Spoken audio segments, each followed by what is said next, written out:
Chapter 194. After Wang Wei finished thinking about the strange words of the beggar, he realized that many people had surrounded him. From their uniforms, he could tell that they were the academy's staff.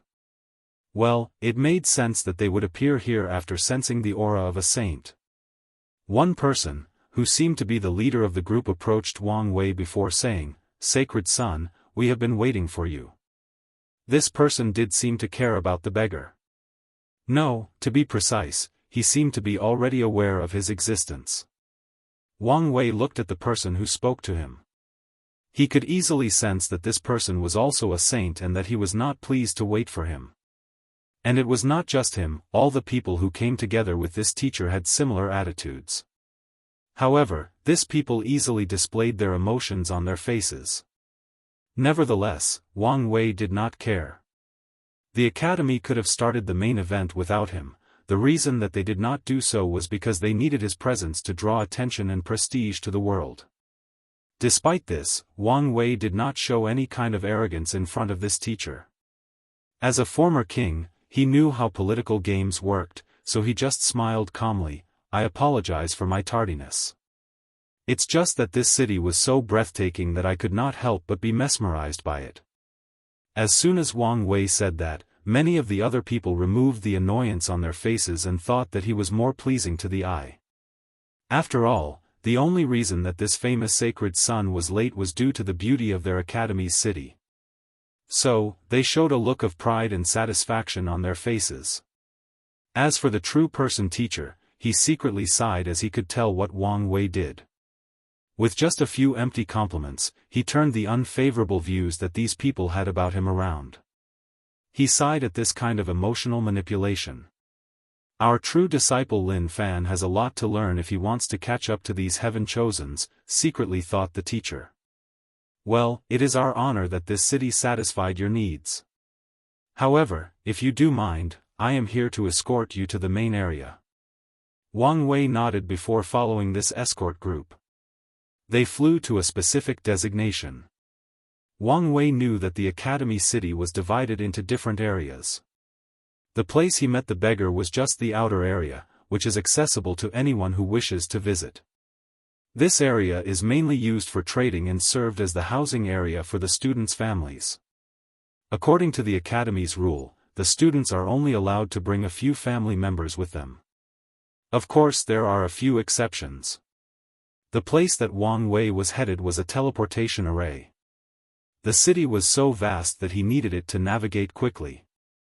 After a few teleportations, Wang Wei and the group arrived on a plain. In front of him, he could see another vast city with many buildings and people moving around. However, he felt that something was wrong with this city. It seemed to be unreal, an illusion. So he closely observed for a few seconds before asking, "Is this a void mirage?" Very keen observation, sacred son. The real academy is located in a secret space isolated by the outside world. However, a void mirage was used to cover the fact from the general public, and it was also set as a form of defense. After saying that, the teacher handed Wang Wei a token, explaining to him that he needed this token in order to enter the secret space. Of course, another token was given to Yan Chen that was secretly protecting Wang Wei, otherwise he would have to forcibly break through and alert all the higher-ups of the academy. After activating the token, Wang Wei felt like he just passed through a thick water cover or filter. Then, the heaven and earth seemed to have changed. It was like he was transported from one world to another. Immediately afterward, Wang Wei found himself floating in the sky, looking at everything below him. He saw vast stretches of lands, forests and mountains scattered everywhere, and a beautiful city in the middle of everything. Right at the center of this city, was a tall, grand, mighty, and majestic golden building with the words, Emperor Enlightenment Academy, written on it. Wang Wei easily noticed that this particular writing has a special Dao rhyme inserted on it, signifying that whoever wrote it was very powerful and had a deep understanding of the Dao. Wang Wei wanted to spend some time touring this city, however his escort did not give him the chance. They brought him straight to his residence, which was shared with the other member of the Dao opening sect that arrived earlier. So, with a speechless look on his face, Wang Wei entered his residence to reunite with his group. Then, they had one of their usual meetings. "Where is Tai Gang?" asked Wang Wei as soon as he noticed his absence. "He became enlightened after your talk with him 5 years ago and has been in seclusion in order to create a method to train his undying army," replied Yan Liling. "Is that so? Well, what else have I missed?" Li Jun instantly became excited after hearing this, then he began to narrate his experience. "Big brother, you should have been here a few months ago for the opening ceremony. All the Heaven Chosens decided to use the grandest mode of entrance they could think of. For example, Lin Fan arrived in a chariot followed by hundreds of beautiful women. Ji Song had an army of powerful demonic beasts carrying his carriage. He even had a golden rock leading the army of demonic beasts. I can't believe that he actually tamed a demon race with imperial bloodline. And this was not all of it. Suya was carried on a throne made of humans. You should have seen it. When she walks off her throne, people will bend down on their hands and knees in order to create a path for her to step on." Wang Wei was again speechless for the second time today. However, Li Jim did not finish talking. After taking a sip of tea, he continued, "And this was not even the worst of entrances. Many members of the demon race were carried by humans with chains in their necks. And they would take pleasure in whipping these humans to the point of almost killing them. This made me so angry. However, since the academy did not say anything, I did not intervene. Of course, the worst entrance has to go to the devil cultivators. These people had things like rotten corpses, zombies, and wraiths pulling their carriages. It was quite disgusting." Wang Wei sighed and started to ponder whether he should have come earlier and also created a grand entrance. However, he quickly removed these thoughts from his mind as it was already too late and there was no point in thinking about this now. "So, did you have your own big entrance?" "Of course, big brother. With the use of my innate talent, my entrance did not lose to anyone. I did not lose the face of our Dao opening sect." Wang Wei nodded, however he could see that Yan Liling was rolling her eyes in the corner. Obviously she did not like Li Jun's so-called grand entrance, but she did not want to extinguish his excitement, so she did not say anything. As for Wang Wei, he ignored the affairs of this couple. "Wang Ju, what do you have to report to me?" "Young master, I have gathered basic information on all the people who came to the academy. However, before that, you have an invitation to attend tomorrow." "What's so special about this invitation?" "It is from Miss Shishir." "Who?" "Shishir, the only daughter of the leader of the Association of Chamber of Commerce, also the person recognized as the most beautiful woman of the world in this generation." "Most beautiful woman in the world? Isn't she a little narcissistic to give herself such a title?" "Young master, she did not give herself the title, but there is a published list with her as the #1 beauty of the myriad emperor world." Wang Wei nodded as he understood her meaning, that he pondered for a while before asking, "I'm guessing I am not the only one who received this invitation." "That's correct, young master. All the Heaven Chosen of different factions also received the same invitation." Wang Wei nodded as he could guess this ship's plan or her father's.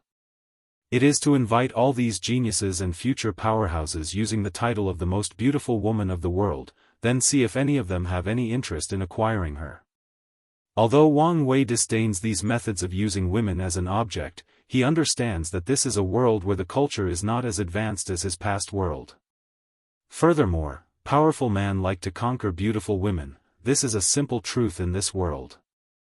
Additionally, the concept of gender inequality is not as prominent in this world as one would imagine. As long as a woman is powerful enough, she can do anything she wants, even opening her own harem. And no one can judge her or say anything about it. In the end, everything depends on strength in this cultivating world. Nevertheless, Wang Wei did not care about the purpose of this Shishir. What he cared about was the fact that he had the opportunity to meet with all the other Heaven Chosens as soon as possible.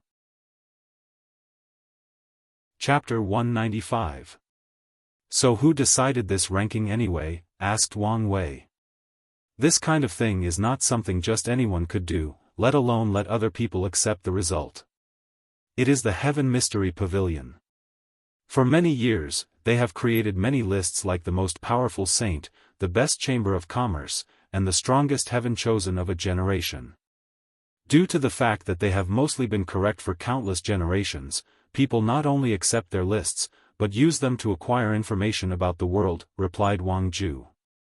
Strongest heaven chosen? Is the list already available for this generation?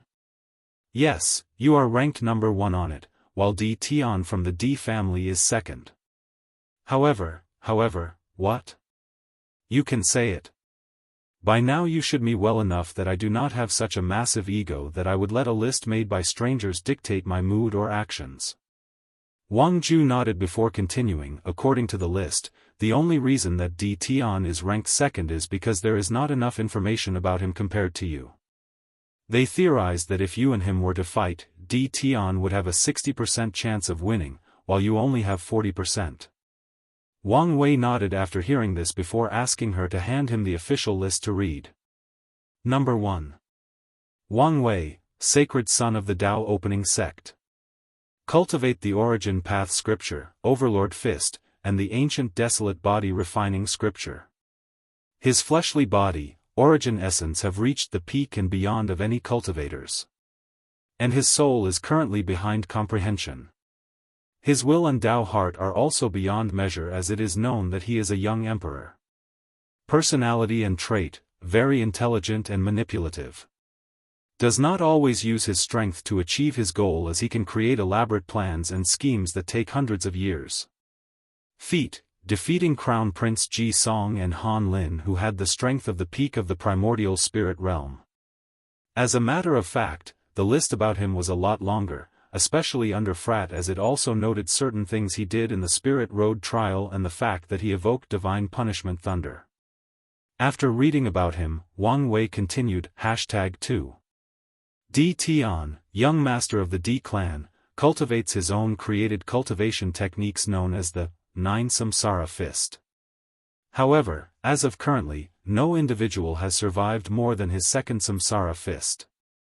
Personality and trait, also very intelligent and cunning. His schemes and plots are not under Sacred Son Wang Wei. However, unlike the latter, D Tian is more brutal, cold-hearted and ruthless. So far, he displayed no moral bottom line, as he can do anything to achieve his goals. Many people could even argue that he is a devil cultivator. Feat, under his command, the D family has completely annihilated countless devil sects or cultivators in the Western continent. For his Chi Luck trial, instead of setting a fortune dynasty, he single-handedly brought the world close to destruction before saving it. We have theorized that he did such a thing in order to absorb the souls of the fallen, however no proof of this has been found. Wang Wei frowned after reading this, as he could tell this person was not a simple role. Then, he continued to read. The list placed both Ji Song and Jian Wushuang of the sword-casting villa at number 3. Wang Wei remembered seeing Jian Wushuang after the Spirit Road trial.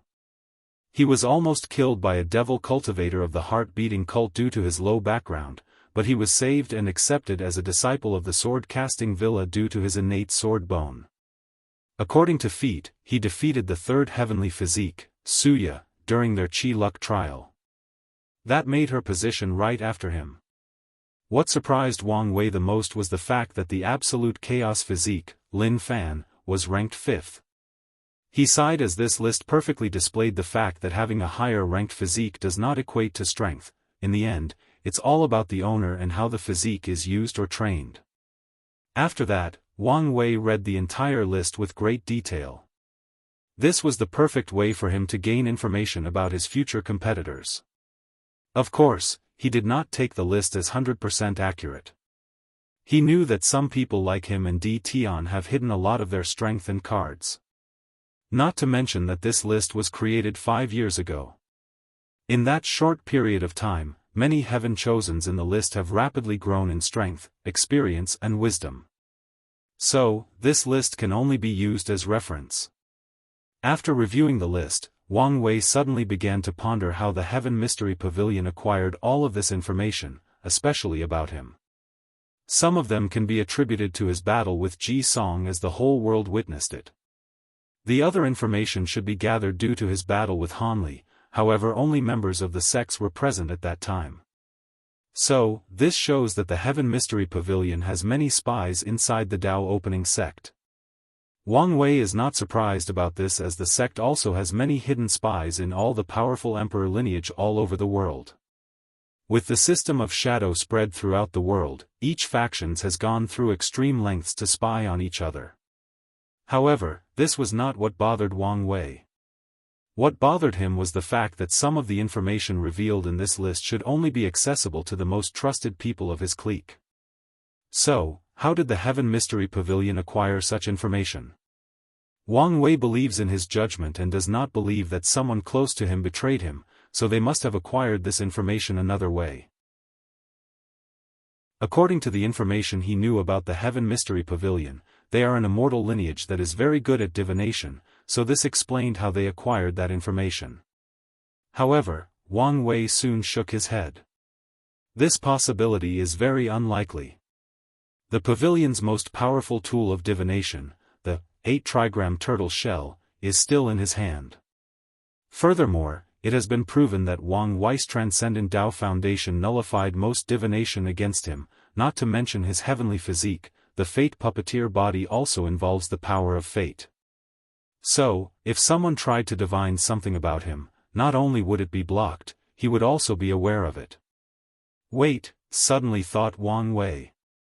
The people of the Heaven Mystery Pavilion do not need to divine about me in order to acquire the information they need. They just need to do it to the people closest to me. That way, they can bypass my anti-divination ability and get the information from the people I share these knowledge or secrets with. Li Jun, Yan Liling, and Wang Ju were surprised by the intense and scrutinizing look that Wang Wei gave them. For a brief moment, they thought that they might have done something wrong and upset him. But then they were briefly relieved after Wang Wei explained his conjecture. Then the faces of these people became ugly once they realized that they might have unknowingly released secret information to their enemy. The worst of them was actually Wang Ju, as this was essentially a dereliction of duty in her parts. As a shadow, she should have anticipated such a thing. This time, however, Wang Wei did not console her. "What are you going to do now?" he asked her calmly. After taking a deep breath to calm herself down, she replied, "I will contact the sect and ask about techniques or methods of anti-divination as soon as possible." "That's good," replied Wang Wei calmly. Then, the group started to discuss what to expect from tomorrow's meeting before they all disbanded and returned to their own residence. While Wang Wei went to rest himself after a long journey, Wang Ju had a serious look on her face after returning to her residence. Then, she took out a talisman to contact someone. "What is it?" asked a weird voice. The reason that the voice was weird was because it was impossible to tell whether it was a woman or man. "Shadow Teacher, I need your guidance," replied Wang Ju with a serious look on her face. Yes, the person that Wang Ju contacted is the current shadow that serves Sect Master Wang Tian. As her predecessor, she can ask him for guidance when she needs to. Knowing that her teacher was a person of few words, Wang Jun went straight to the topic. "Teacher, I need to know whether the sect has a method of anti-divination." "So, you finally have reached this stage." "Teacher, you already knew?" "Yes. Part of the training of the shadow is to learn through mistakes, so the problem of divination was never mentioned. It also served as a test."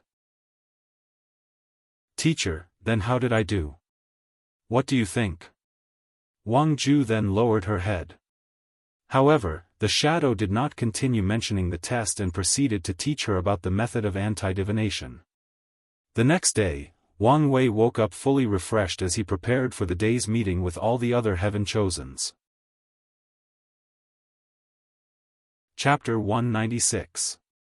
Before heading to the meeting, Wang Wei began to ponder about all the information he knows about the Emperor Enlightening Academy in order to further tune out his plans. Despite being the second most powerful faction currently in the Myriad Emperor world, the Academy is actually very new compared to all the other factions as it was created during the Middle Emperor era. To be precise, the Academy started that era. After the Devil era, the Myriad Emperor world had gone through another catastrophe that almost ruined it. As a result, countless emperor lineages and other factions were destroyed in the process. During a brief period between these two eras, many great emperors were born and they tried to revitalize the world, but they failed. That was until Emperor Kong, also known by the name Kong Meng. Emperor Kong was a very powerful cultivator born during that period. According to information left over from that time period, Kong Meng was a very enlightened person who preached the idea or notion that all cultivators should have access to education, to knowledge, no matter their background, status, or talents. As you can expect, no other faction supported this idea. For countless eras, the idea of only hoarding knowledge has been practiced. And in this world where knowledge equates to power, no faction wants to release their techniques or methods to outsiders, especially without receiving any benefit. Not to mention that the cultivation world was at an all-time weakness and low morale after the Devil era. At that time, precious cultivation techniques were even more valuable given that a large majority of them were destroyed. However, Kong Meng did not see it that way. He believed that only by circulating more techniques that other people will be inspired to create or renovate the already existing one, thus pushing the cultivation world back to recovery and further development. And it turned out that he was right. After the Heavenwell battle, Kong Meng proved the Tao and took the name Emperor Kong. Then, he created the Emperor Enlightenment Academy. To be precise, he created or invented the concept of academy. Before Emperor Kong's time, there was no such thing as an academy. All factions in the world could be divided into two branches, families and sections. When it comes to families or clans, all cultivation techniques or methods were passed between people with the same bloodline or the same surname. This method was used because cultivators believed that this was the safest way to guard these techniques. After all, it is very difficult to betray your own family, your own blood. As for sects, they allowed talented people from outside into their groups. However, these people were usually taken from a young age so that they can be brainwashed into being loyal to their sections. These kids were usually taught to place the sect before everything else, even their family or own death. However, even that method had many problems due to unfair distribution of power and resources. A perfect example of that is the Dao opening sect. Although the sect is ruled by 4 factions, it was not always like that. In the early stage of its creation, the majority of power and resources were in the hands of the Wang, Li, and Yan family. As for the sectarian faction, they usually hold the lowest of positions in the sections. The resources that they received were the least amount, they did not have access to all the powerful techniques, and they were forced to do the most dangerous tasks like being trained as death slaves or suicide soldiers. It was not until the Shadow Ruler Emperor appeared in the sect that they realized the importance of the sectarian faction and the benefit that they could bring to the sect as a whole. So, more power and resources were granted to them, elevating them to the status of one of the main factions of the Dao opening sect. However, the Emperor Enlightenment Academy created another system of inheritance. A system that allows all cultivators access to techniques and resources as long as they enter the academy. Of course, the academy did not give them all this for free, but granted them the opportunity to acquire precious cultivation resources. An example of that is a loose cultivator that does not belong to any faction nor wanted to join one. If he wants some rare material that is strictly controlled by the powerful emperor lineages of the world, he can join the academy and serve there for a few years. Then, using contribution points, he could get such rare material. Theoretically speaking, according to the rules of the academy, even their emperor scriptures could be bought with the right amount of contribution point. However, Wang Wei knew that this was one of the biggest lies ever. The amount of contribution points needed for a cultivator to buy such a thing was so outrageous that they could spend their entire lives slaving for the academy without even coming remotely close. Not to mention all the secret conditions are required to be eligible to get access to these powerful cultivating scriptures. The Academy used this method to lure in countless cultivators all over the world to join them with false promises and hope for a possible better future. The only people that have access to these scriptures or very rare and precious resources are the disciples that are personally trained by the Academy, as they know that these people are loyal to them. Back to Emperor Kong, after creating this new system, the Academy started to thrive throughout the entire world. Many cultivators knew that their chances of having enough resources in their path of cultivation finally arrived, so they rushed to attend. Then, something amazing happened that shocked the entire world. The next 4 great emperors after Emperor Kong all came from the Emperor Enlightenment Academy. The Academy dominated the world for 5 generations by successfully cultivating 5 consecutive great emperors. All the cultivators of the world freaked out as they realized that this new system was effective. More importantly, they feared that the Academy would become like the Buddhist sect in the incense era and dominate the entire era. So, they copied the system and used it on their own. Many other academies were also built across the myriad emperor world. The sects then copied some aspect of it. They were not as strict when recruiting outside disciples.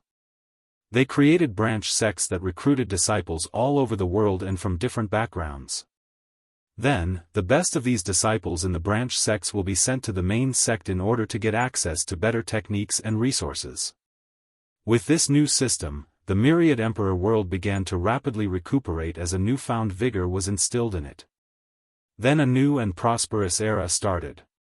As a matter of fact, that period of time used to be called the Academy Enlightenment Era, but was renamed Middle Emperor Era. The Emperor Enlightenment Academy tried hard to fight this name change, but the sects of the world were determined to change the name in the history book in order to reduce the influence of the Academy on the world, and reduce their chi luck. Of course, there is one benefit that the Academy still retains to this day: the Heaven-Chosen Selection Trial or the Heaven-Chosen Worthy Trial.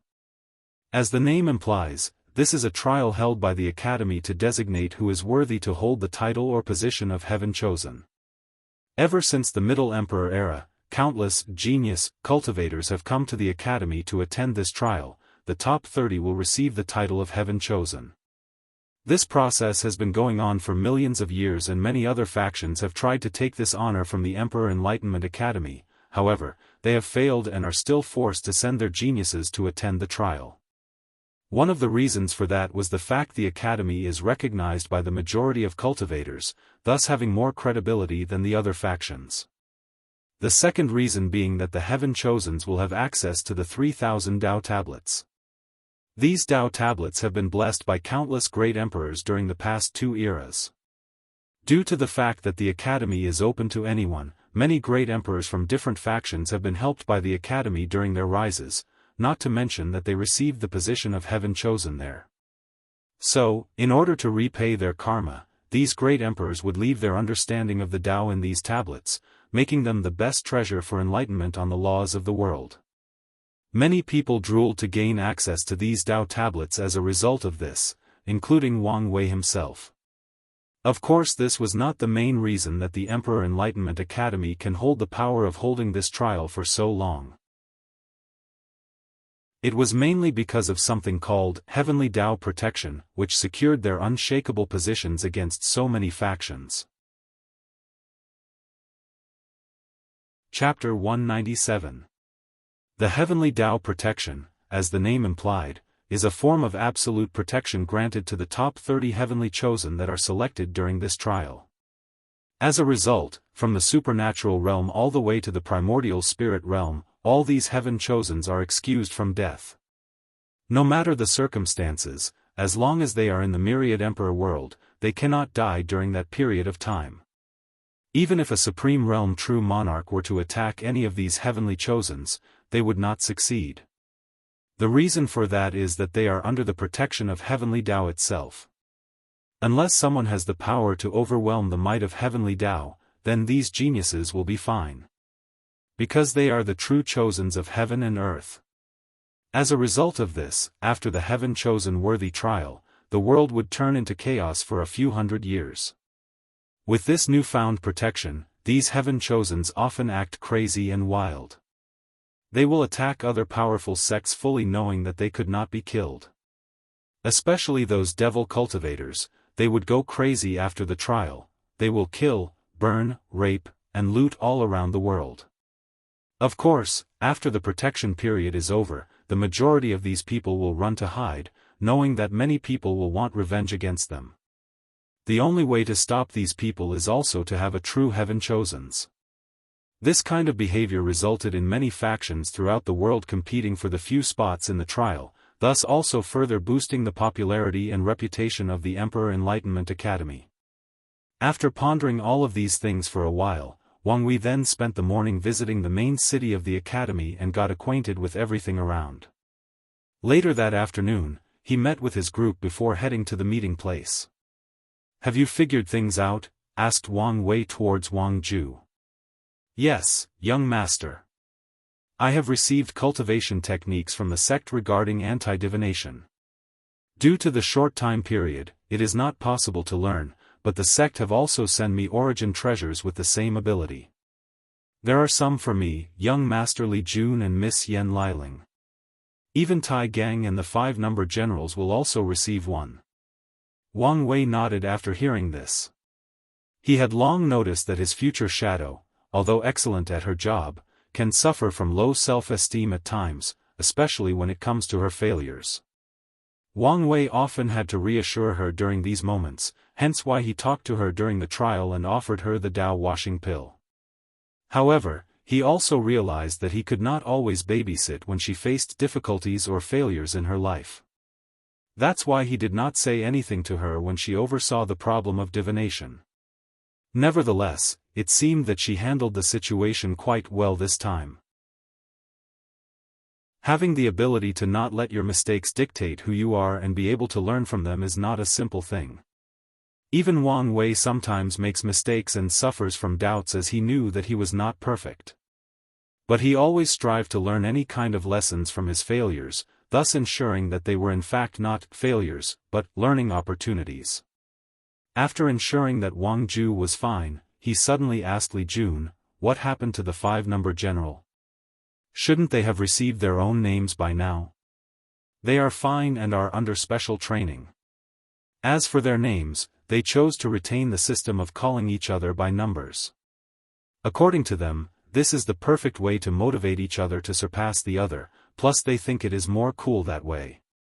Wang Wei nodded as he could guess that this was the result of these people wanting to be unique. They probably hope that one day the name, 5-number general, will actually echo throughout the entire world, thus creating their own lasting legend or myth throughout the world. While the two of them were chatting, they had already arrived at the location of the meeting. It was a very luxurious inn decorated with countless precious jade and jewels. Wang Wei looked at the sign that read, "True Dragon Inn," and under it was the logo of the Association of Chamber of Commerce. He wondered what kind of price that this association paid for the academy to allow them to set an inn this close to their main location. With a quick scan of his divine sense, Wang Wei's mouth started to twitch. He realized that he was the first person to arrive, despite the fact that the true starting time of this meeting was less than a few minutes away. According to normal time, once these horny heaven-chosens learned that a beautiful woman invited them to meet, they would arrive a few hours in advance to show that they are gentlemen, and in hope to meet the beauty as soon as possible. However, there was no one here, except for she sure that Wang Wei noticed in one of the rooms. Unfortunately, he could not see her face as there were powerful formations that prevented his divine sense. Wang Wei could guess the reason for these people's tardiness. It was because he was late to arrive at the academy and many people had to wait for him. They seemed to want him to experience the feeling of waiting for other people. Wang Wei knew that his guess was correct as he felt all the different visions that were observing him, then reporting to someone else through talismans. Wang Wei then smiled as he thought to himself, "You guys want to play? Then, let's play." After thinking about this, Wang Wei walked to the front of the entrance door, that he wrote on the top with his origin essence, "Are you worthy to enter?" Then, he mobilized the power of his 13th layer body refining realm, his infinite divine C, all his 720 divine veins, his 13-colored good fortune flame, and combined them into one, his true will ability.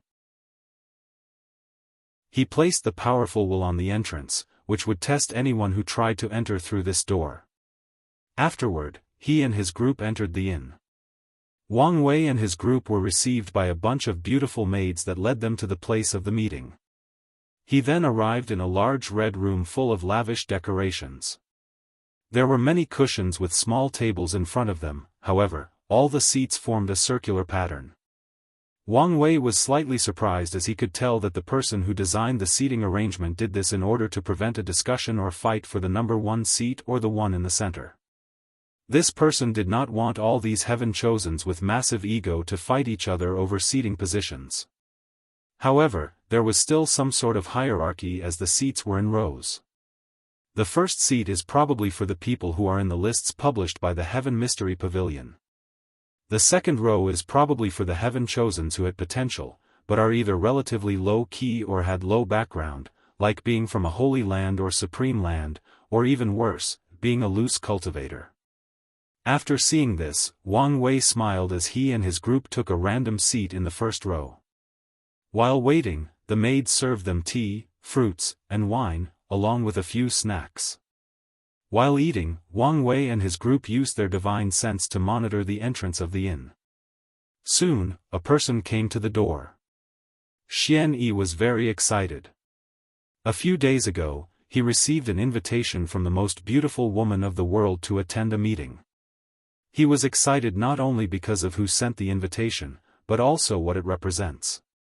He knew that only some of the best heaven-chosens that entered the eye of the association would receive this invite. More importantly, his elders warned him that if the association's princess has a liking for him, it is his chance to rise to the top. So, Xian Yi was prepared to arrive early on the day of the meeting in order to give a good first impression. Unfortunately for him, on the night before, he received a secret letter stating that no one was to attend the meeting until Sacred Son Wang Wei arrived. Although Xian Yi was angry, he had no choice to agree with this after seeing all the names that were signed in this letter. However, he was still preparing to be the second person to arrive. So, he had one of his servants wait around the inn to send him a message notifying him as soon as Wang Wei arrived. So, that is exactly what Xian Yi did. He rushed to the inn as soon as he received the message, as he was actually waiting not far from the inn. However, as soon as he arrived in front of the inn's door, Xian Yi read the message on top and he became furious. All he could think about was who was so arrogant that questioned his talent and strength, and also prevented him from seeing his future wife. Chapter 198. After seeing the words on the hand, Xian Yi rushed straight into the door, however he was stopped. As soon he reached the door, Xian Yi felt a powerful will enveloped him, preventing him from moving forward. He mobilized all his strength, thus taking a few steps forwards by resisting this will. However, his smile did not last long as the will penetrated his divine sea and started attacking his cultivation level. First, cracks started appearing on his divine altar, an act which terrified Xian Yi. As the heir of a supreme land, he did not have access to emperor scriptures that allowed him to create a Tao foundation. Luckily for him, he had a fortunate encounter that granted the opportunity to have 360 divine veins. However, his divine altar was still full of cracks. Now, more were added to the original tattered altar. Xian Yi was horrified by the prospect of his altar being destroyed, thus becoming a cripple. However, what scared the most was the fact that he was proven unworthy to enter the inn. He had so many dreams, goals, and expectations before he came here. He dreamed that he would show his talent and strength to these heaven-chosens from the emperor lineage, then get the attention of Shi. Afterwards, with the help and resources of the Association of Chamber of Commerce, he would cultivate all the way to the supreme realm, fight in the heaven will battle and suppress all of his peers. Then, he would prove the Tao, elevate his sect for a supreme land into an emperor lineage, just like Emperor Ninyang for 2 generations ago. Unfortunately for him, an entrance door had just crushed his dreams. Xianyi watched as the door that was only a few steps away from him seemed so far away, as if a microcosm of an entire world was between him and this door. Those few steps represented the fact that he was not worthy to stand on the world stage with the name of heaven chosen, that he did not reach the caliber of the ones that have truly reached the top. After thinking about this, Xianyi refused to give up. He gritted his teeth and tried to take another step while bearing a tremendous amount of pain and suffering. However, compared to the despair of realizing that he cannot live up to the standards or level that he once believed he was or had reached, compared to the realization that he is not as important or gifted as believed, this pain was nothing. Unfortunately for Xianyi, his iron will and determination did not change the outcome. While trying to take another step, Wang Wei's powerful true will that manifested in the form of a gray shadow started to move upward from the divine altar to the ancient lamp. The horror that Xianyi felt suddenly intensified. He realized that once this gray shadow reached his ancient lamp and destroyed it, that he would over for real. He might still have a chance to amend his destroyed divine altar, but he would be truly finished if his ancient lamp was also destroyed. So, Xianyi started to ponder his next step of action. He pondered the possibility of giving up and retreating. Memories of the past then flashed from his mind. He saw the faces of all his junior and senior brothers and sisters of the sect. He saw the smile and joyful vigor they had on their faces when they knew that he had the opportunity to compete for this generation's heaven will. All the compliments and encouragement he received, all the time that some disciples would share their fortunate encounter with him in order to ensure that he had enough resources to compete with these heirs of emperor lineages. Many of these resources were not even remotely valuable, but Xianyi always accepted all of them with a smile on his face. What he cared about was not the value, but what these resources represent, the hope of all the disciples and elders of the sect. As a result, Xianyi has spent a lot of sleepless nights pondering how to shoulder all these responsibilities, all these expectations of the people around him. He always dreamed about how he would repay all his fellow brother and sisters of the sect after he become a great emperor, how he would lead the sect through glory and wealth until they reached the top of the food chain in terms of power in the myriad emperor world.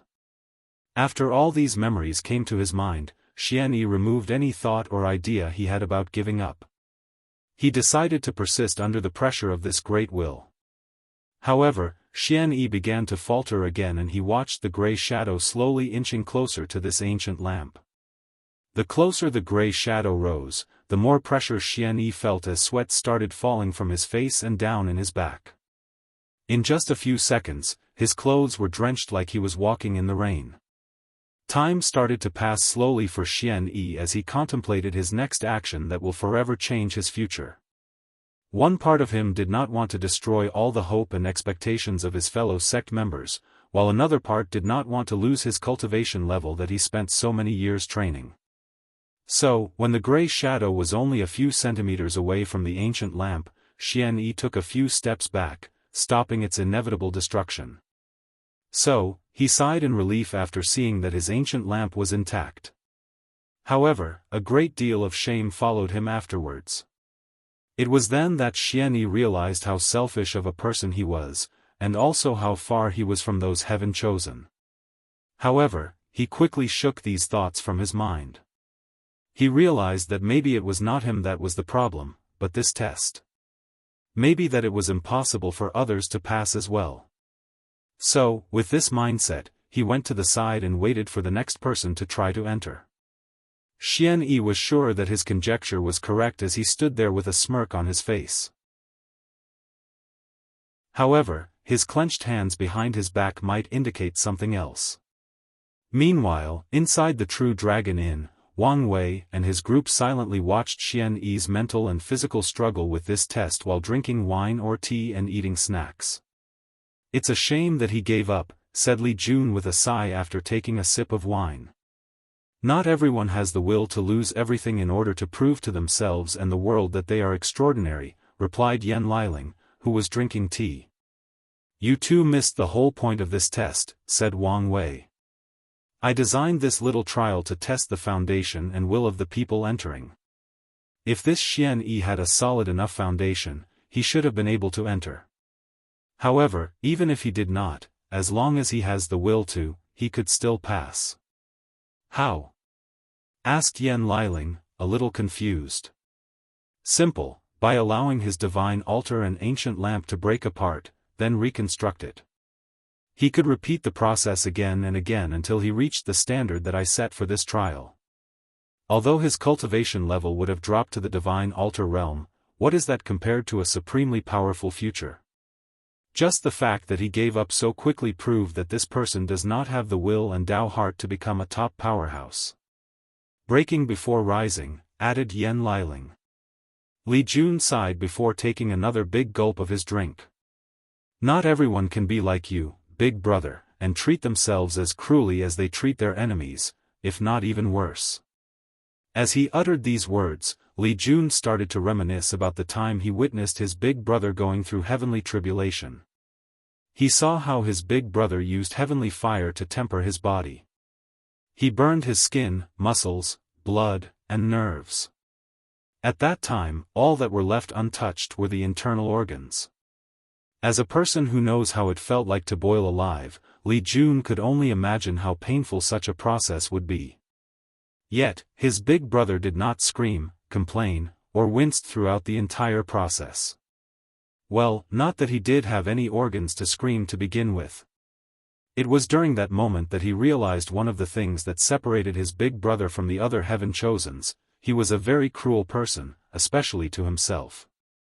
Oftentimes, Li Jun has asked himself whether he could go to such lengths in order to become powerful. And to this day, he did not have an answer yet. That's because these people do not have the drive or desire to succeed at all cost, replied Wang Wei with a calm look on his face. Meanwhile, a few minutes after Xian Yi gave up, a few other people showed up and saw the provocation at the door entrance. Chapter 199. After Xian Yi's turn, many other people came afterwards. They all tried to enter, but failed to do so. As such, the majority of people actually gave up, an act which delighted Xian Yi a great deal. However, one person did not give up, instead had his divine altar and ancient lamp destroyed, essentially crippling. Wang Wei admired this person's will. Unfortunately, he was not a wise person. He did not take this opportunity to actually reforge his foundation. Unmatched bravado without wisdom is not enough to reach the top of the cultivation world. Unfortunately, few people realize this. After sighing, Wang Wei focused on someone else that was rapidly approaching. After that person arrived, he only frowned for a slight moment after seeing the writing on the door, then he strode inside. The trial did not faze this person until he reached one step from entering inside. The Grey Shadow Witch was a physical manifestation of Wang Wei's true will started to put more pressure on this person's divine altar. The person first frowns before snorting coldly out loud. Then a black aura full of star-like light appeared around. The blackness was not an evil or nefarious-like one, but more of the bleakness and profound darkness found in space. However, it seemed more noble and sacred. After the aura appeared on that person, he walked inside without any pause. Meanwhile, Wang Wei identified this aura as Chaos Qi, thus also revealing the identity of the person who came.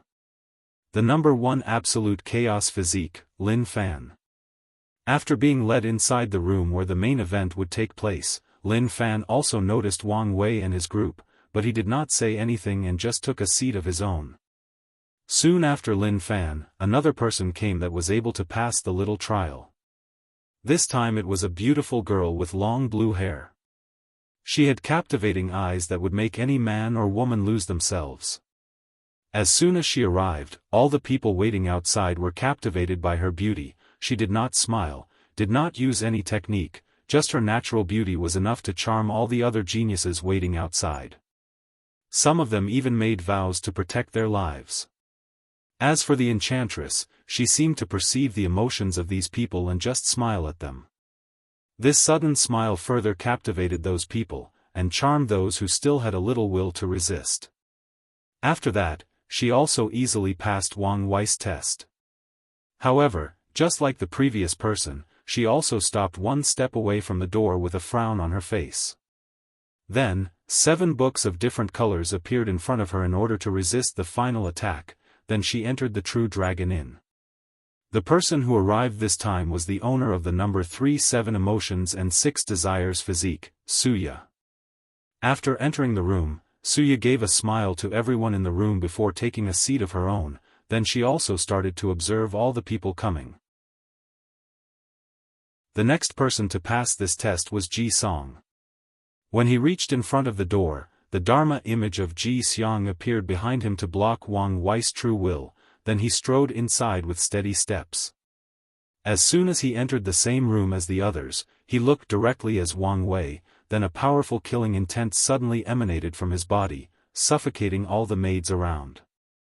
Even few people outside the inn felt the heavy pressure of that killing intent. Of course, that did not apply to the truly powerful people in the room. Lin Fan had a serious look on his face as he quietly observed everything around him. Suya had a playful smile on her face. As for Wang Wei, he smiled happily before saying, "Ji Song, my friend, I have not seen you in so long. How are things doing? Are you mocking me?"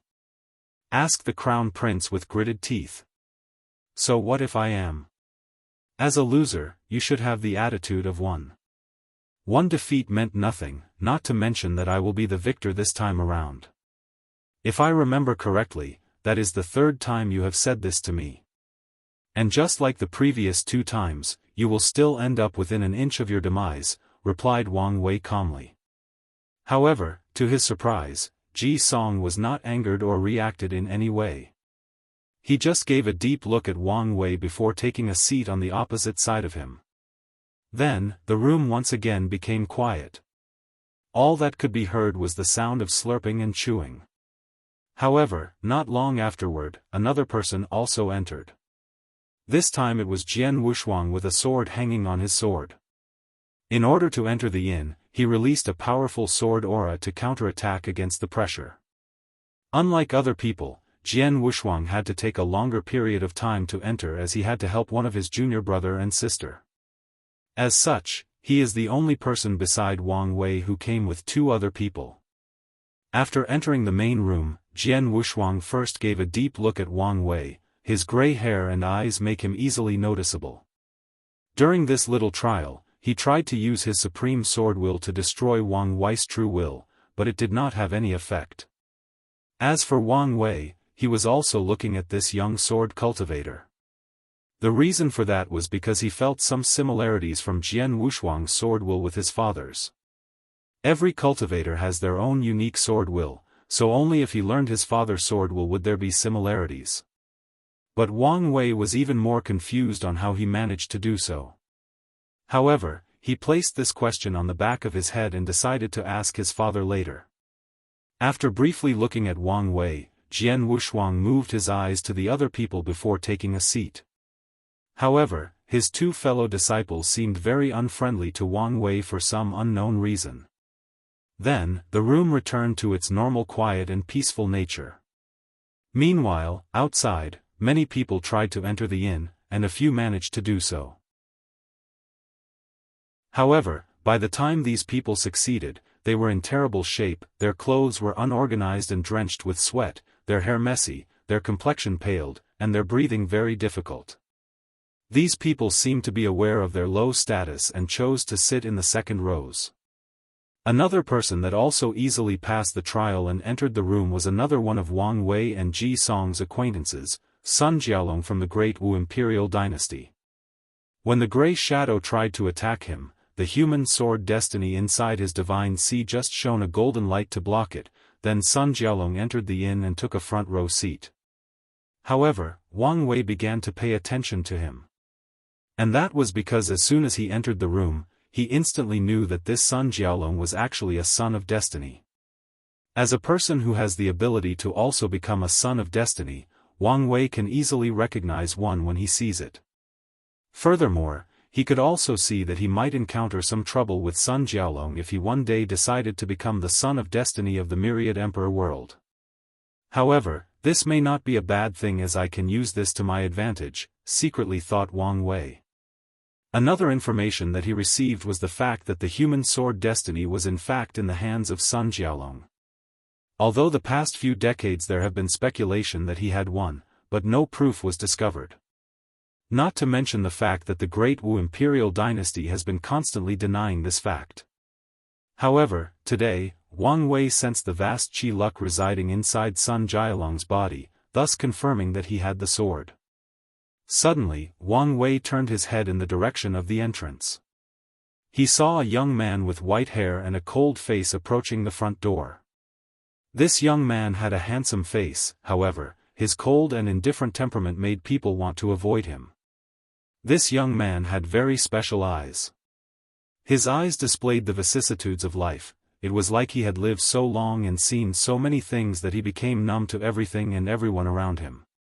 However, if you look deep in those eyes, you will find both a profound sadness and will that could sunder anything between heaven and earth. After this person reached the last step of the door, he stopped for a few seconds with a pondering look on his face. Then, he turned around and left without much hesitation.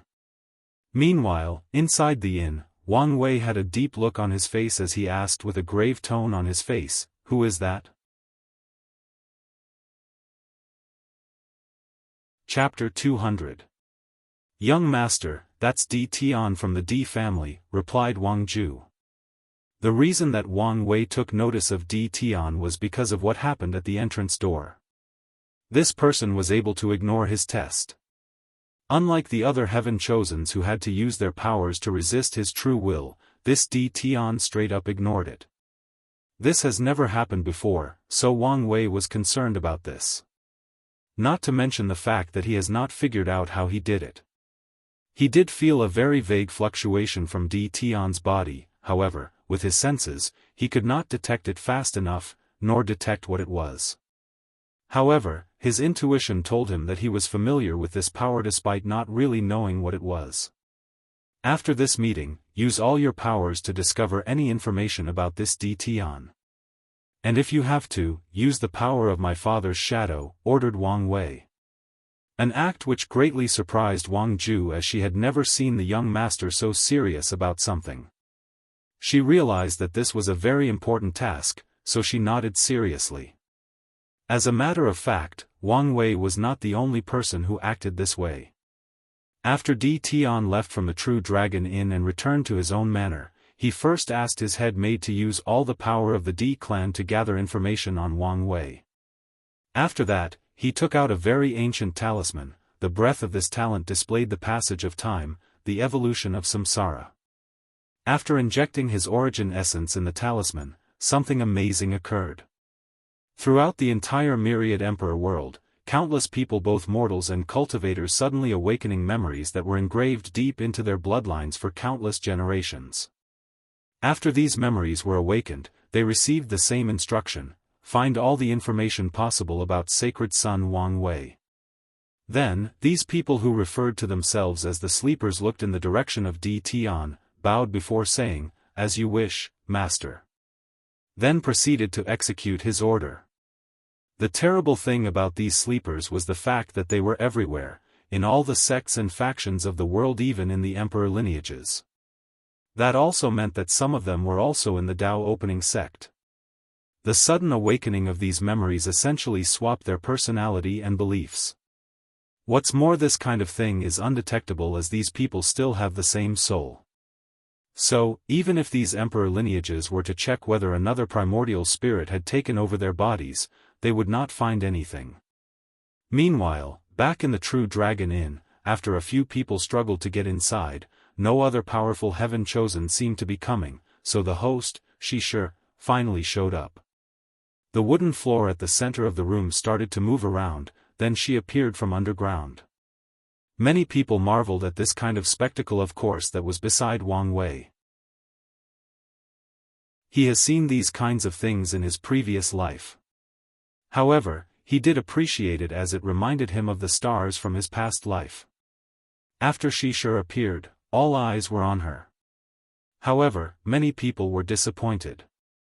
Not because her beauty did not live up the standards, but because she was covering most of her face with a veil only revealing her eyes. Nevertheless, that was more than enough to captivate all the young geniuses present. They look at her with greed and desire, yet at the same, trying to restrain themselves to appear more gentlemanlike. However, all of them wished nothing more than to rip that veil from her face. As for Wang Wei, he scoffed after seeing this, then he waved his hand. Following which, a gentle breeze appeared and removed the veil from her face, revealing all her beauty to the world. All the other people look at Wang Wei with a fierce look, as if saying, "How dare you blaspheme our goddess?" At the same time, they were secretly happy because he did something that they did not dare to do. However, soon enough, they were distracted by her beauty. Wang Wei has to admit that this Shishir was indeed beautiful. It was as if all the concepts of beauty were added together to create her. All the flowers, all the magnificent views, all perfectly symmetrical things could not even come close to describe her beauty. Every cultivator in the world knows nothing under heaven and earth is actually truly perfect. However, Shishir's beauty can be described as her perfect. Her face did not have any form of powder on it. No, to be precise, any form of makeup would actually insult her beauty. After Shishir's face was revealed, there were only 3 people that were not totally enamored by her beauty. The first being Jian Wushuang. Although he was distracted by her for a few seconds, then his sword intent flashed in his eyes and he was awakened from his stupor. The second was of course Suya, and it was not because she was a woman. As a matter of fact, Shishir's beauty transcends gender. A perfect example of that was the fact that both Yan Liling and Wang Ju could not stop staring at her. As a person who can easily control people's emotions and desires, of course Suya will not be captivated by another person's beauty.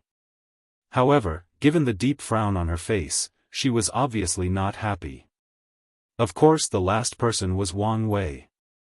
With his powerful will, of course he would not be charmed by a person's beauty. However, that did not stop him from admiring. While Wang Wei was looking at Shishir, she was also looking at him. She was a little surprised at his action of removing her veil. When most men meet her, they always try to behave as politely as possible in order to draw her attention. However, this sacred son of the Dao opening sect does not seem to care about being a gentleman in front of her. This was the first time that she experienced something like this, and it caught her by surprise. Meanwhile, while Wang Wei was admiring Shishir's beauty, his heart suddenly began to beat rapidly as he felt that something very important was about to happen to him. He then looked in the direction of the door, having a feeling that someone was about to enter. In a situation like that, Wang Wei should have used his divine sense to see who it was, but he did not. He waited for a few seconds with anticipation. Then, another breathtaking woman walked in.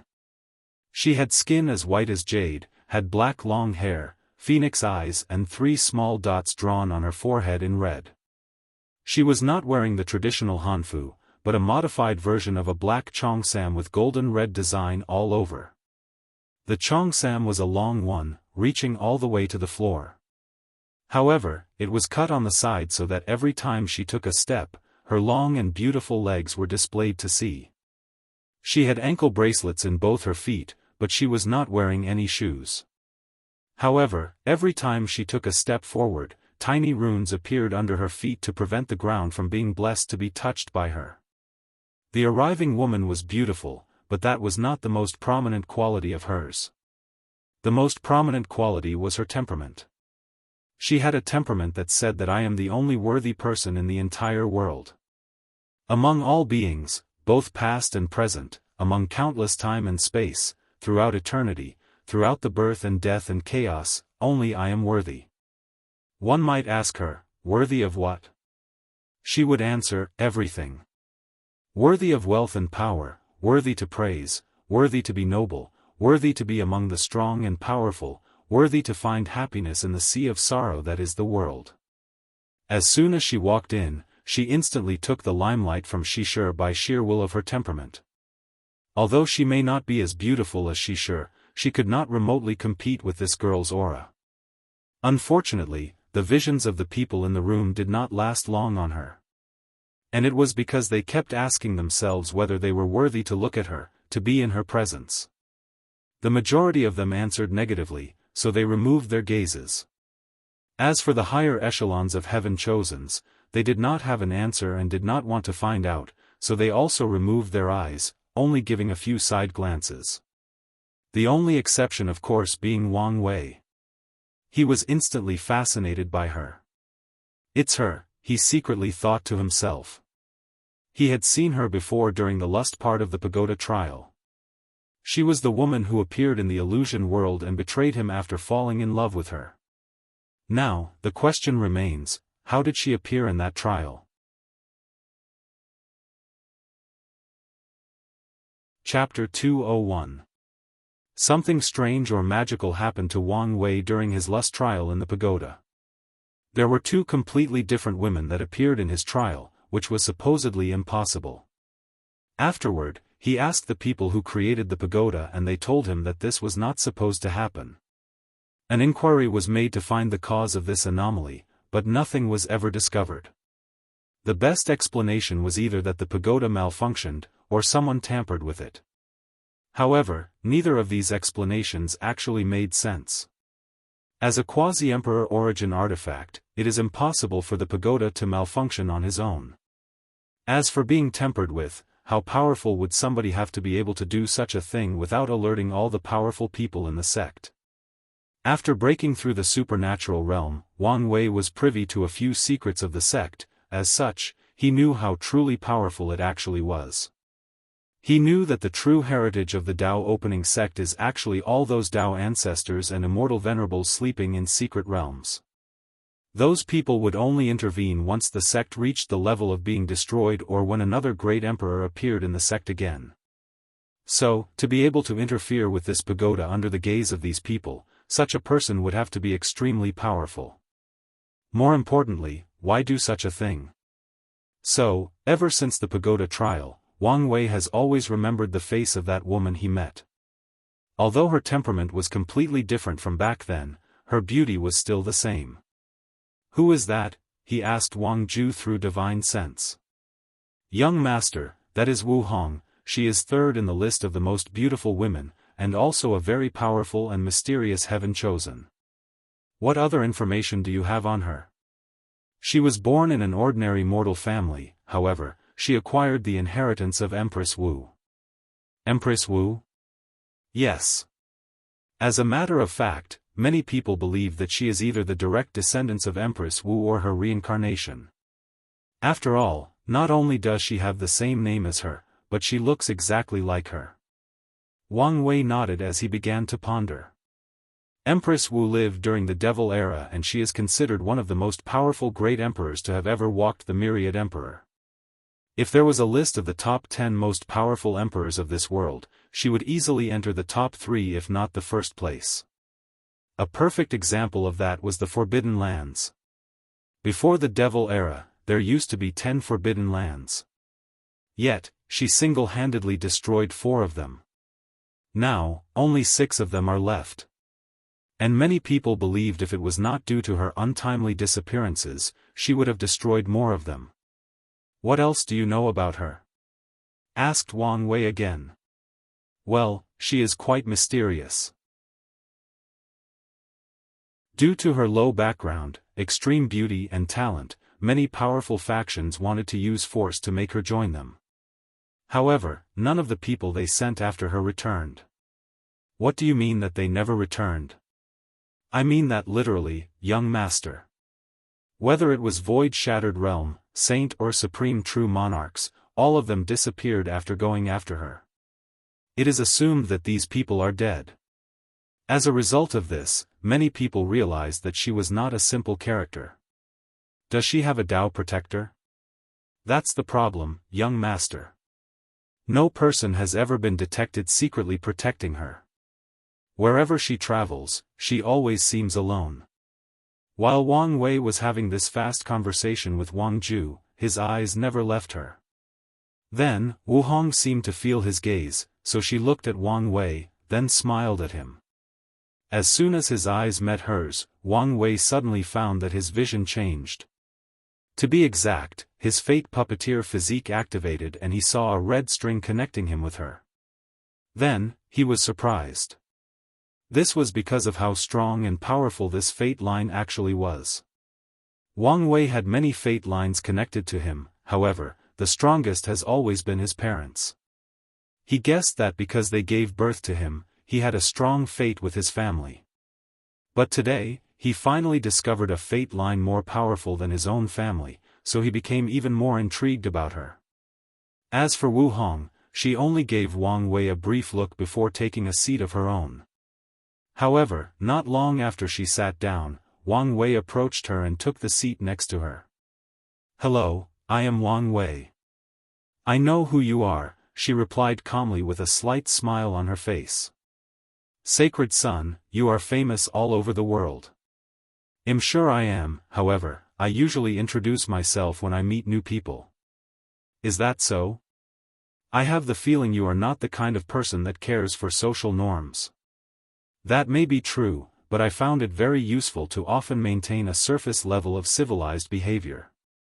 After all, I would not want people to criticize my parents for not raising me right. Somehow, I doubt that this is the real reason." "Oh," replied Wang Wei with an intrigued look on his face. "So, what do you think is the real reason? You probably use that handsome face of yours and the reassuring smile to make other people lower their guard against you. Then, it becomes easier to get close to them, make friends, or discover their secrets that might be useful to you. Although I am baffled at the fact that you see me in such a negative light, I'm willing to overlook this fact on the account that you just admitted that I was handsome." "Is the fact that you are handsome something to be disputed about?" asked Wu Hong, still with a calm and confident smile. "No, but it is not often that I see a woman so bold to actually admit it out loud, and to my face at that. Well, young Master Wang Wei, I am not like any ordinary woman. That is the only thing that I currently know and am very sure about you." While these two people were whispering to each other, Shi Shihu was not very happy that her limelight was briefly stolen by Wu Hong started the meeting. The first part of this meeting was her playing the zither. She was very talented with it, to the point that she can be called a grandmaster. Moreover, her zither had the power to wash away all the worries of the mind, making the listener enter an extreme calm state. What's more, this calm state is very beneficial to understand the laws between heaven and earth. During her piece, even Wu Hong and Wang Wei stopped talking in order to appreciate the music. They both closed their eyes and entered an ethereal and peaceful state of mind. And it was not them, but all the people inside the room. After Shi Shihu finished playing, then it was the turn of the other heaven chosens to display their talents. The next person who did something was actually Suya. She also took out a zither and played a piece. However, hers was vastly different from Shi Shihu's.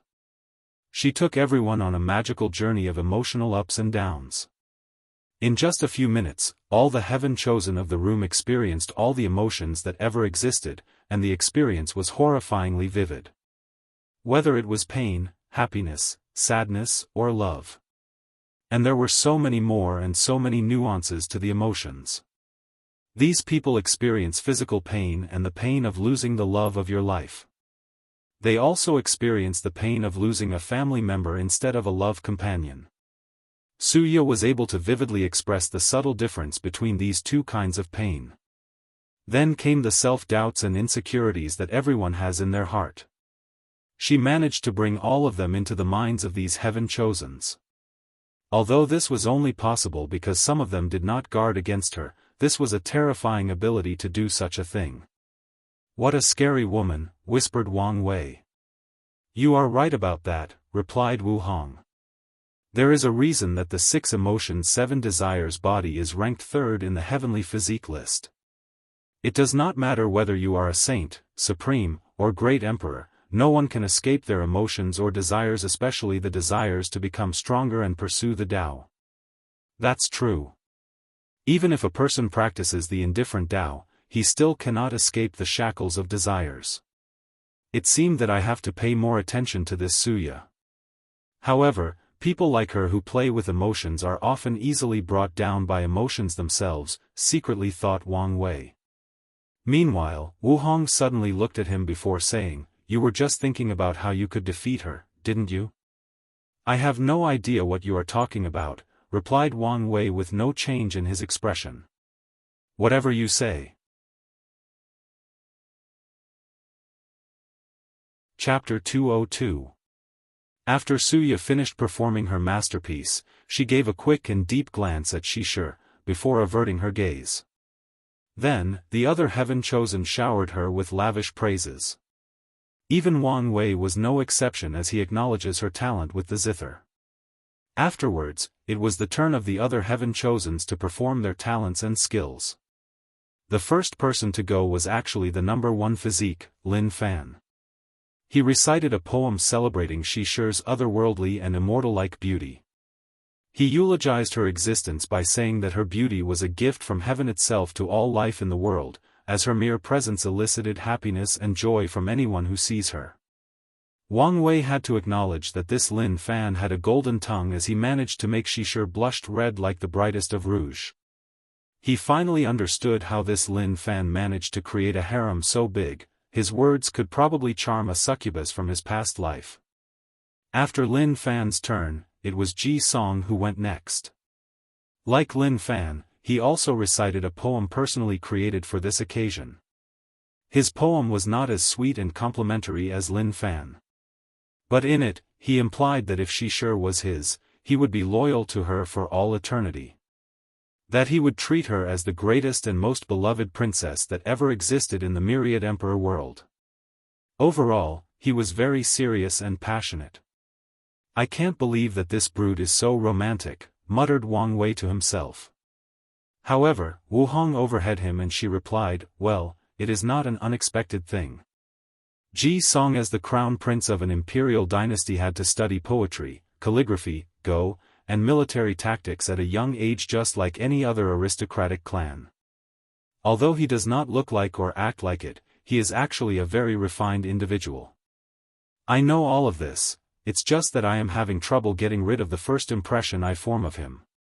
Not to mention all the other times we interacted together, I always labeled him as an idiot in my mind. This is probably due to the fact he has his brother next to him. At a very young age, he probably formed the mentality that he does not need to think properly as he had his big brother to do so for him, replied Wu Hong with deep and calm eyes. Wang Wei nodded before continuing to observe the performance of the other people. The next person to go on stage was actually Jian Wushuang. However, unlike the other two, he did not recite any poem, but used calligraphy instead. So, with a wave of his hand, a large rice paper floated in the air in the middle of the room where everyone could easily see it. Then, Jian Wushuang also flew in the air with a brush on his hand. As soon the brush appeared in his hand, Jian Wushuang's temperament changed, he became a supreme swordsman with infinite momentum. He waved the brush like a sword and wrote the character for passion. Then, a powerful intent emanated from his character. This intent displayed Jian Wushuang's passion for love or maybe even for Shishir. A passion that was almost as equal as his love for his sword. As a pure swordsman, this was indeed a bold declaration as most swordsmen placed their love for the sword above most things. The majority of them are actually single either because they dedicate their entire lives to the sword, or practice the indifferent Tao in order to reach the peak of swordsmanship.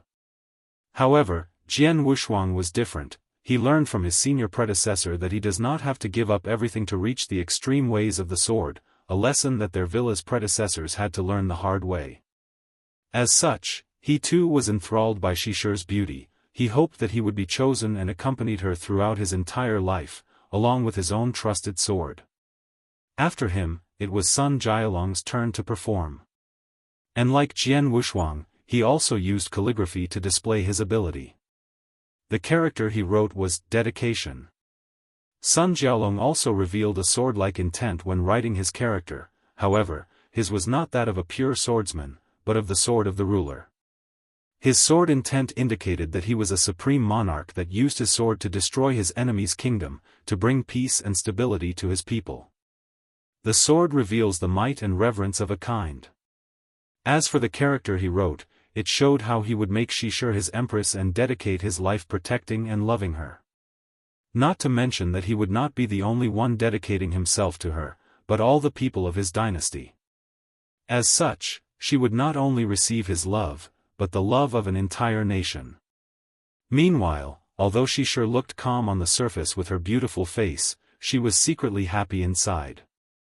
Although she did not like to admit it, she enjoyed all the attention she received.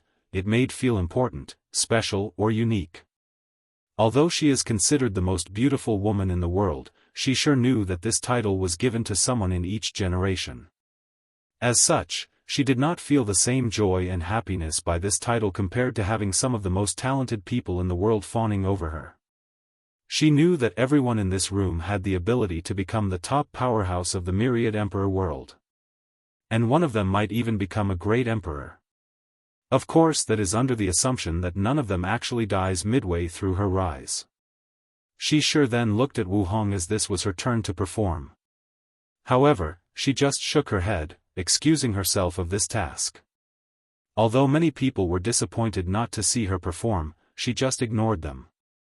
"I have a feeling that your performance would have been truly extraordinary," suddenly said Wang Wei. So, Wu Hong looked at him, gave him a mesmerizing smile before answering, "You have no idea how right you are. Now, you just increase my desire to see it." "Well, young Master Wang Wei, if you play your cards right, you might have a chance to see a personal, one-to-one, show," replied Wu Hong, whispering slowly in Wang Wei's ears by the end of the sentence. To which Wang Wei involuntarily gulped his own saliva. "I will look forward to such an occasion." After that, he removed his gaze from her with great difficulty, ignoring the slight smirk at the corner of her mouth. Then, he saw many people looking at him with a speechless look on their faces. It is true that these people were quite speechless. While everyone was waiting for them to start performing, they were actually flirting with one another. And in public at that. Nevertheless, Wang Wei had thick skin, so he ignored these people's gaze. "So it's my turn," he said nonchalantly, then proceeding to think for a moment what to do for his performance. Then, he thought about a poem by the famous poet Li Bai from his past life. He coughed out loud before reciting it, "All water is forgettable when you've seen the vast blue sea, no clouds so wondrous as those at empty Wushan idly. I pass by some flowers without looking back, partly to study Tao, partly to think of you." As Wang Wei recited his poem, all the people in the room were infected by the beautiful and sad mood of the poem. The pain and suffering of thinking about someone that you missed so dear enveloped them. A person you know is somewhere out there, but cannot reach. Of course, the person who most appreciated this poem was actually Suya. As a person who controls emotions, she is the one who can most easily enter the right mood to truly appreciate the beauty and complexity of this poem. As such, she was quite surprised with Wang Wei's poetry talent and wondered who this young master of the Dao opening sect was thinking about so deeply that he would write such a poem. The room then became quiet for a few seconds as the people were momentarily lost in the mood of the poem. After calming down, she sure asked, "Young Master Wang Wei, this is a beautiful poem. Did you think about it on the spot?" Wang Wei was slightly surprised by this question, so he answered, "Of course not. This poem was written by a person named Li Bai who was born in a long-destroyed mortal dynasty called Great Tang. I happened to come by it during one of my adventures and I like it very much. I thought this talented poet should not remain unknown, thus the reason that I recited this poem during this meeting." Chapter 203. All the people in the room looked at Wang Wei with a speechless look. Their faces seemed to be asking why you admit that this poem was not yours. The creator was long dead, just take the credit. Didn't you see that the goddess was moved by you, so this is the perfect opportunity to impress her. However, Wang Wei ignored these looks as most of these people do not dare to say anything about his actions. Of course that did not go for everyone. Snorted Ji Song. If you cannot create an artistic piece of your own, then you should remain silent.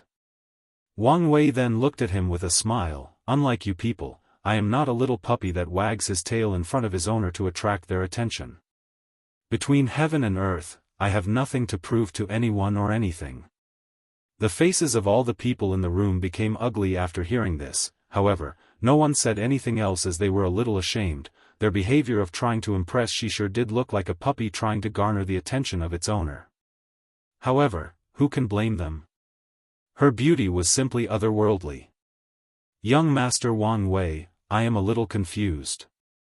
This was a perfect opportunity to impress Miss Xisha, so why ruin it? Suddenly asked Wu Hong. I thought I made my intention very clear. I am not interested in her, replied Wang Wei with a calm look on his face. I know this, but why are you not interested? No one can deny that Miss Xisha is a peerless beauty that comes once every generation. Wang Wei turned his head to the side and looked deep in Wu Hong's eyes for a few seconds before turning away. That's because she is nothing but a vase. A vase? A woman like her would offer nothing to a partnership. She is nothing but a beautiful decoration that added embellishment to me, but nothing of real substance.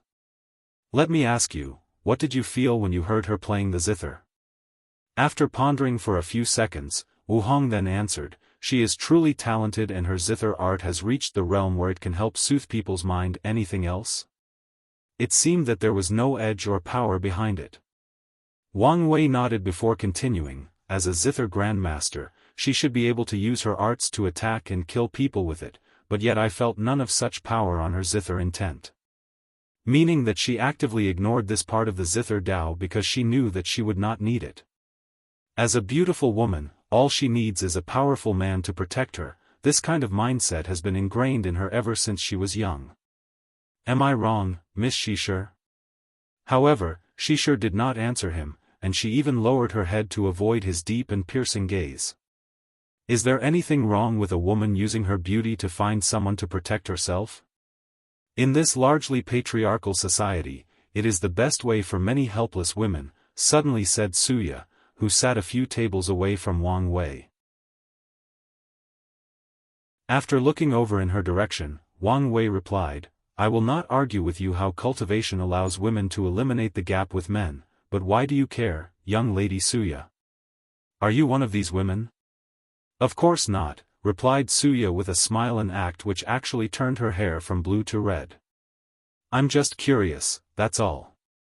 As a matter of fact, you are indeed correct. And personally, I have nothing against Miss Xisha, she just does not fit my requirements for a companion, that's all. Then, young Master Wang Wei, what are your requirements? Asked Suya back with an intriguing look on her face. After pondering for a few brief seconds to organize his words, Wang Wei then explained, my goal in life was never to become a great emperor, but to walk towards the end of great Tao, and even go beyond it.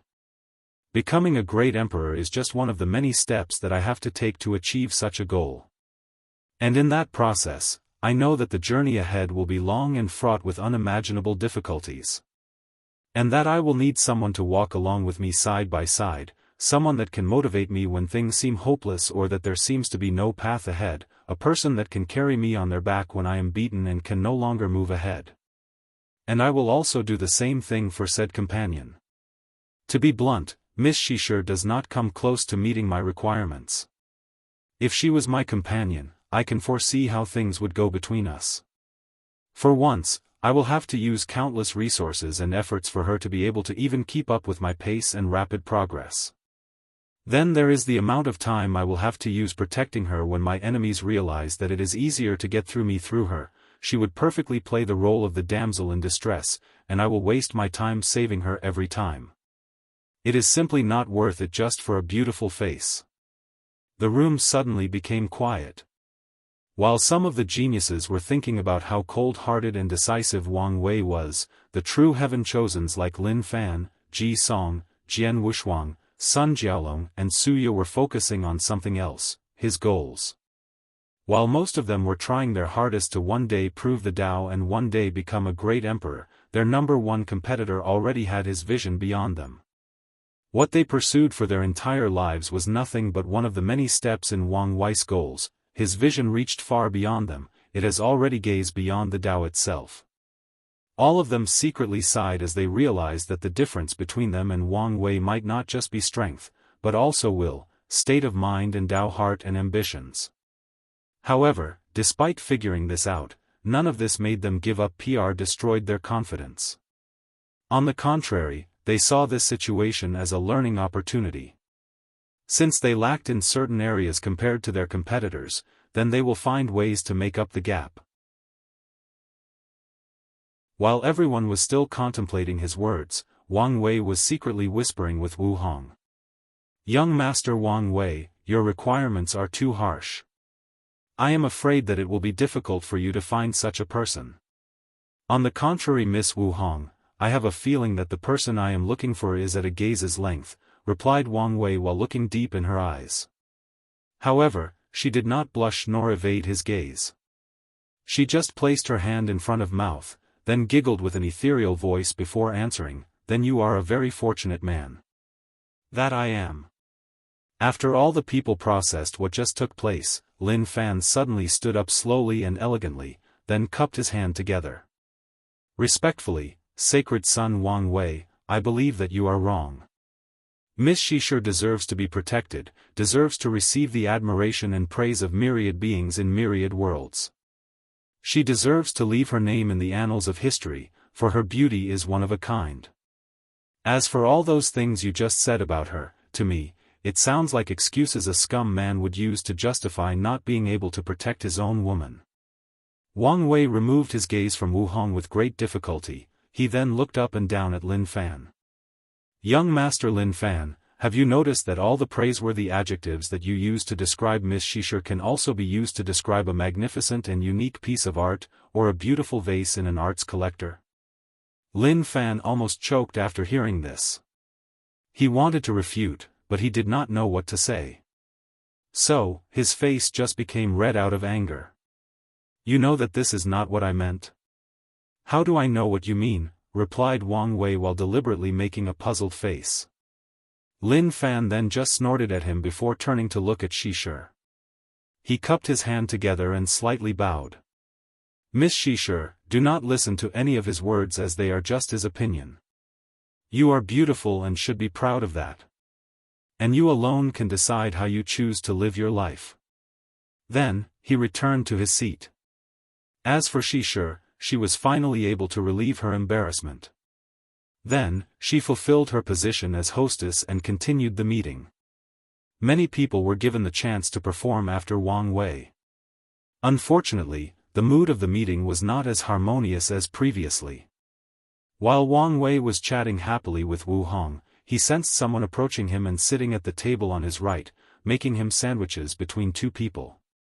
So, he turned around to see who it was.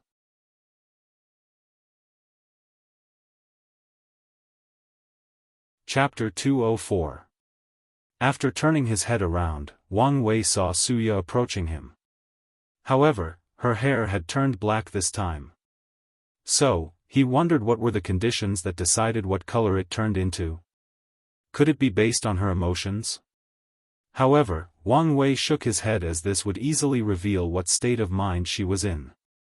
Even if that was the case, he would never use her hair as an indication of what emotions she was feeling. For a person who can easily control other people's emotions and desires, there is no reason not to believe that she could not control her own.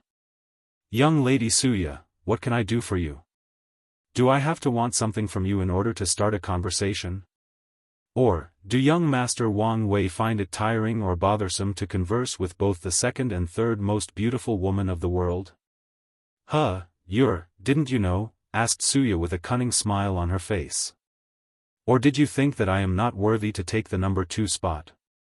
Wang Wei smiled after hearing this before replying, "To be frank, I have just arrived yesterday and as such, I am not privy to much information. Not to mention that I have been enamored by Miss Wu Hong during this meeting and that I have paid little attention to many things around me. So, please do not take offense. And you are more than welcome to join our conversation." Suya then gave him a deep look. She did not think that he would use this situation to actually flirt with another woman. Well, at least she learned something new about Wang Wei, that he is the kind of person that knows what he wants and goes directly and boldly after it. Suya then gave a quick look at Wu Hong in order to see her response. However, she was calm throughout the entire situation. Whether it was Wang Wei's little compliment or declaration of her presence that interrupted their conversations, she did not seem to be bothered by any of it. Moreover, Suya discovered that she could not read any of Wu Hong's emotions. This was a rare thing, as she could read the emotions of all the people in the room including Wang Wei. She seemed to be in an eternal state of calmness. However, Suya could tell that this was just a disguise to prevent herself from reading her emotions. Among all the geniuses in the room, all of them have tried to hide their emotions deep in their minds, their souls. However, Suya can see what they are feeling even for people of the caliber of Lin Fan and Ji Song. The majority of them are feeling either lust or desire to acquire Shishir. Suya can also feel a terrible hatred emanating out of Ji Song for Wang Wei. And similar hatred can be felt from the junior and senior brothers that accompanied Jian Wushuang to the meeting. To be precise, what they are feeling is more on the line of hostility. Since this meeting, there are two things that surprised Suya. One was that she was incapable of reading Wu Hong's emotions, and the other was that Wang Wei actually never tried to hide his. To be exact, he was so in tune with his. As a person with the 7 emotions 6 desires physique, Suya knows how powerful emotions and desires can be. A perfect example of that was the heart demon calamity that all cultivators have to go through when they break through the primordial spirit realm. In order to use the good fortune flame to refine the soul into a primordial spirit, the power of emotion will be needed. Cultivators have to face their inner self and desires. At that time, all cultivators will have 2 options. The first one is to practice the indifferent Tao and give up all your emotions, while the second one is to accept them, understand them, and learn to control them. If a cultivator used the first method, then the heart demon calamity will be an easy thing for them. However, as a result, they will turn into emotionless and numb beings that only pursue power. They will not recognize families, friends, and loved ones. All these types of people care about is to increase their cultivation levels. These cultivators are referred to as deprived cultivators, or better yet, devil cultivators. They are not liked by the general population due to their ruthlessness and cruel ways of doing anything for power. As such, they are forced to live in the Western continent. As a matter of fact, devil cultivators did not exist in the myriad emperor world until the devil era, where the entire world was invaded and enslaved for an entire era by another heaven-will world known as the 9 Devil God world. As for the cultivators to choose to experience the heart demon tribulation normally in the primordial spirit realm, they are considered the orthodox way of cultivating. And in order to pass the tribulation, they have to be in tune or in sync with your emotions, they have to understand how and why they feel at a certain point, until they understand their higher self. And the primordial spirit is a physical manifestation of the higher self, higher consciousness. The reason that Suya became interested in talking to Wang Wei was because of how in tune he was with his emotions despite nor having gone through the heart demon tribulation. And of course he had a question she was dying to know. After taking a few seconds to get comfortable in her new seat, Suya then proceeded to ask, "Young Master Wang Wei, I am confused about something. Why do I find little to no trace of arrogance in you?" "Huh, what do you mean?" replied Wang Wei back with a confused look on his face. He did not understand where this question came from. "Well, I can sense the pride and arrogance of all these heaven-chosens from emperor lineages, especially towards the other people from supreme lands or holy lands. They look down on them and think they are not worthy to even be in the same room as them. Although some of them try to hide this pride and arrogance deeply, it cannot evade my senses. Even geniuses like Lin Fan and Jian Wushuang who came from the lower realm have this pride and arrogance in them. But you are different. I can sense that you do not look down on them, you even have appreciation for a few of them, especially the ones that perform admirably in the little test you left in the entrance. So, I am curious why that is." The room instantly became quiet. Even the poor guy that was still performing stopped his actions. All the people in this room are in the supernatural realm, so it is quite easy for them to hear Suya's words with their keen senses. As such, many people have different reactions. All the people from lower backgrounds secretly clenched their hands and teeth. Although they already knew how these heaven-chosens from emperor lineages felt about them, it still hurt when spoken out loud right to their faces. People like Ji Song and Sun Jiaolong did care about Su Ya's words. They knew of their arrogance and have no plans to change it. Of course that is true for Ji Song. As for Sun Jiaolong, as a ruler, he will never show his contempt for other people as they are possible followers. Meanwhile, both Lin Fan and Jian Wushuang, they both were secretly ashamed.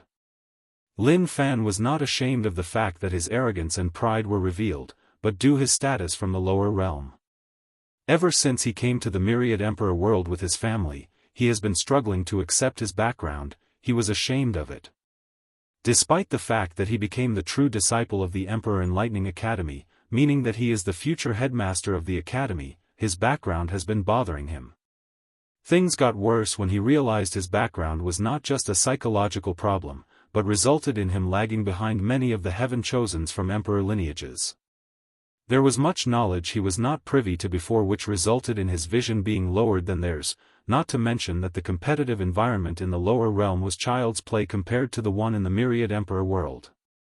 His Tao protector even admitted to him that the academy regretted letting grow up in the lower realm, as they did not foresee that the competition in this glorious age would be so intense.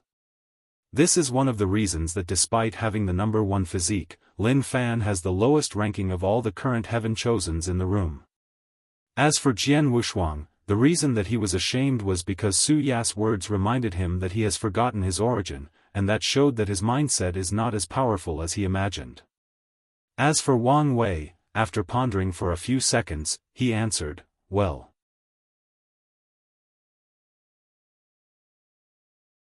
Chapter 205. Well, young lady Suya, you are not completely right.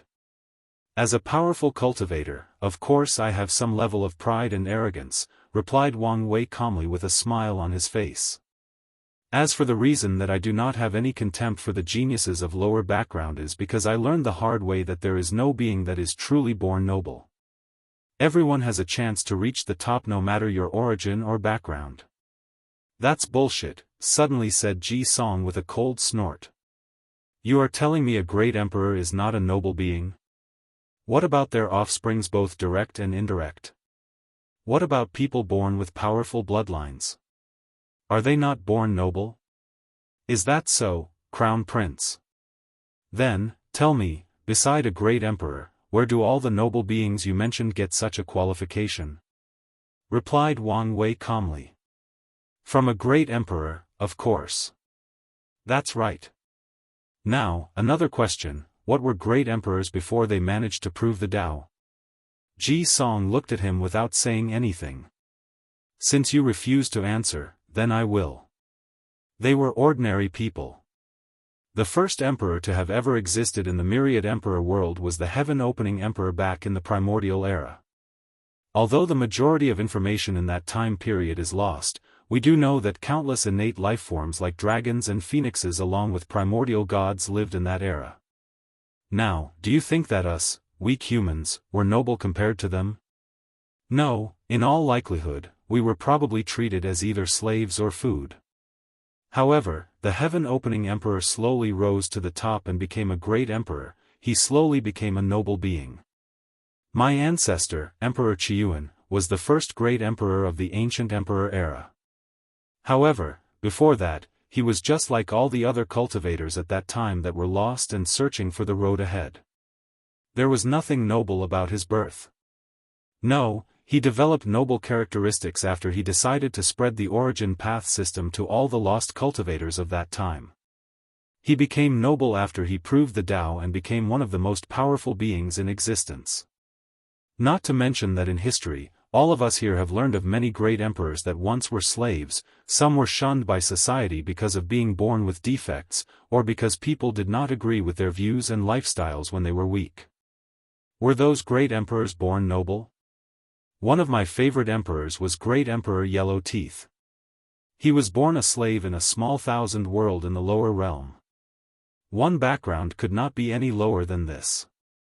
However, he still managed to slowly crawl the cultivating pyramid until he managed to prove the Tao and proclaimed himself a great emperor. His story has proven that nobility is not an innate quality, but one that is slowly cultivated or acquired. The room then became quiet after Wang Wei's grand and inspiring monologue. Some people agreed with his words, while some found his words demeanor given the fact that he was born with the highest of status among all the people inside this room. "So, you are saying that there is no difference between us and them," replied Ji Song while pointing out the geniuses that were from supreme lands and holy lands. "Of course not, that would be preposterous. However, the main difference between us and them is not our birth, but our will and spirits. Heaven-chosens like us, ever since we were young, we knew what it will take in order to become powerful. We knew all the pain, suffering, and sacrifices necessary in order to become a true powerhouse. We knew the burden we have to carry and how many people and lives are dependent on us, in our success. We knew that giving up no matter the circumstances was not an option for us. On top of that, we knew that once we reach close to the end of the line, there is a high chance that we might not survive. However, we still have to go forward. As for them," paused Wang Wei while looking at the geniuses from lower backgrounds. "They can use the excuse that we are better than them because of our births, our backgrounds, or because we have better cultivation techniques and resources than them. In their minds, they have more than 100 reasons as to why they are not good enough to compete on our level. But they never blamed themselves. They never looked inwards, pondering what they could do to close the gap between us, just like many other great emperors have done. To them, it is easier to blame others for their failures than to have a moment of self-reflection. The majority of them do not have the will and spirit to do whatever it takes to truly reach the top." The room became quiet again after Wang Wei finished speaking as many people started to ponder his words. The Heaven-chosens completely agreed with him. Despite all the allure and glamour that surrounded them, only they knew the amount of stress and tensions they have to live with every day. Whether it is the pressure to prove their parents or sects proud by leading them to greater heights, or the pressure knowing that they might not survive the heaven-will battle in the future. Or even worse, eliminate before even reaching there. Overall, their lives are not as easy as it seemed on the surface. Many of them started to reminisce about the things that they had to do in order to get where they were. A few examples were the fact Sun Jiaolong had to kill his own blood brother for power, Ji Song went on a training hell after his second loss to Wang Wei. Many of them had to sacrifice a great deal of things in order to be as strong as they are now. As for the other geniuses from lower backgrounds, they lowered their heads in shame as Wang Wei was right. The mentality of the majority of them is that the only reason that they are not so talented and powerful now was due to their low births. For countless years, they have used this excuse to make themselves feel better. However, now, their facade was torn down right in front of everybody. One person suddenly stood up before saying, "You can use as many beautiful words as you want, but it will not change the fact that your people from emperor lineages have better techniques than us, have more resources than us, and more opportunity than us. Tell me, how are we supposed to compete like this?" Wang Wei took a sip from his wine cup before slowly saying, "You are right, my friend, you guys do have it hard. But I never said that the world was fair. However, let me ask you a question, what was the origin of the last great emperor of this era?" The face of the person who asked the question became stiff, then he lowered his head without answering. "That's right, Emperor Nine Suns was from a supreme land, just like many of you here. During most of his rise, no one actually paid attention to him. By the time people realized that he was a threat, he was constantly on the run, but he never gave up as he was a man of great will and spirit. When the heaven-will appeared, he showed up and did what he was supposed to do, what he believed all his life that he could do. He beat all the other participants, including both my grandparents, proved the Tao and proclaimed himself a great emperor. Now tell me, if he ever had thoughts like yours and decided to quit during all the ups and downs, all the failures, do you think he would have become such a noble being?" The room once again became eerily quiet. As for the person who questioned Wang Wei, he sat down on his seat. Unfortunately for hostess Shishir, this time the quiet was quite permeating. No one actually wanted to perform or do any other action. They all seemed to be reflecting on something. However, Shishir was determined to continue with this meeting. She had foreseen that there may be intense contradictions when the ego and ideologies of all these geniuses clashed. So, she had other plans prepared just in case. Just when Shishir was about to execute her plans to relieve the awkward silence in the room, a sudden rough and rude voice spread or echoed throughout, interrupting her actions. "How rude of all you not to invite us to this party. Miss Shishir, do you think that we are not worthy? I think compared to all the sissy in this room, I am more man than all of them combined. Don't you guys think so?" Boss, you are correct. Maybe you should show Miss Shishir how manly you truly are. Boss, that's a good idea. Ha ha ha.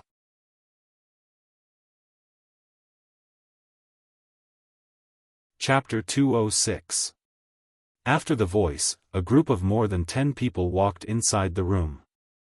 This group was led by a handsome man. However, this person had the eyes of an animal. To be precise, he had the eyes of a rock.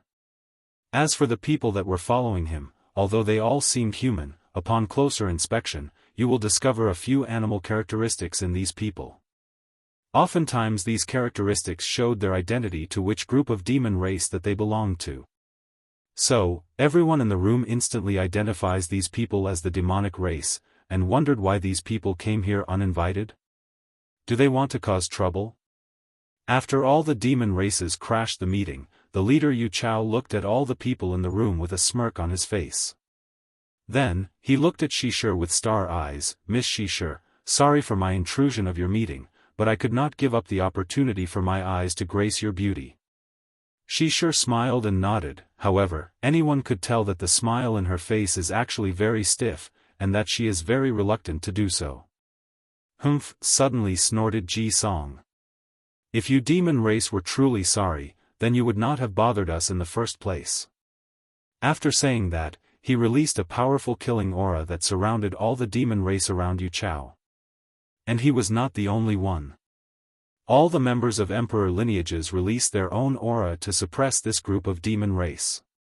Many of the people standing behind Yu Chao had cold sweat running down their backs, while some of them could not bear the pressure and were forced to kneel down on the ground. As for Yu Chao himself, he was still strong enough to support under the aura of all these heaven chosens.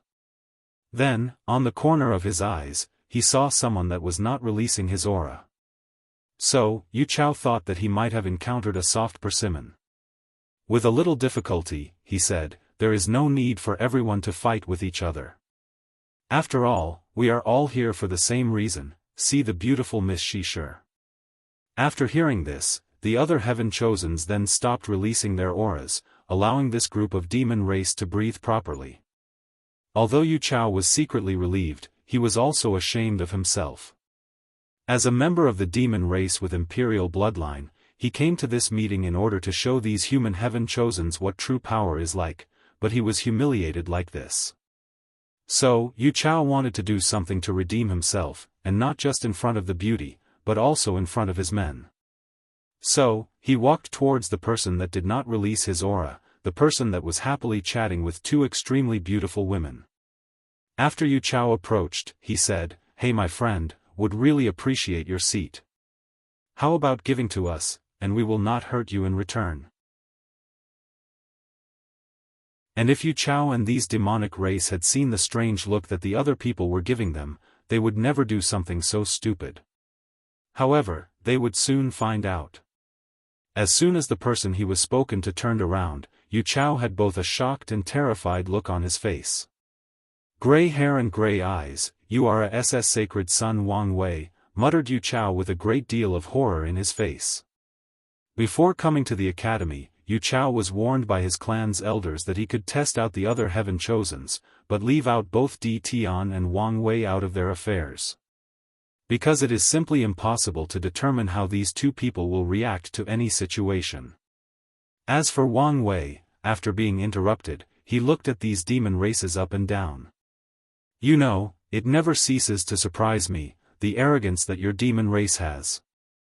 It is clear to everyone in this world that the only reason that your race still exists until today is because we, humans, allowed you to. If it was not our benevolence, you people wouldn't even be allowed to live in the worst continent of the north, you would all be exterminated. However, every generation, a trifling few of you always try to test us humans in the other continent, knowing full well that the result will be the same every time. After saying that, a powerful will suddenly came out of Wang Wei's body and enveloped all the demon races. Following which, 6 of them suddenly fell on the ground, with blood coming out of their mouths. Upon closer investigation through divine sense, the people in the room discovered that the bloodline core, which is the source of cultivation of these demon races, were completely shattered. As for the remaining 4 including Yu Chao, they could not move from their spot. It was as if they were fixed on the ground. Is this an application of his young emperor's pseudo-domain? It seemed that he was way more powerful than previously anticipated. I have to take precautions about such abilities when I have to fight him, secretly thought Suya while watching everything with a brilliant smile on her face. As for Wang Wei, after preventing these people from moving, he took out a talisman from his space ring. Supreme Elder, I need your help with something. Whatever you need, young master, replied true monarch Yan Chen. I am suddenly in the mood for a high-level demon race meet. Oh, what level and what race in particular?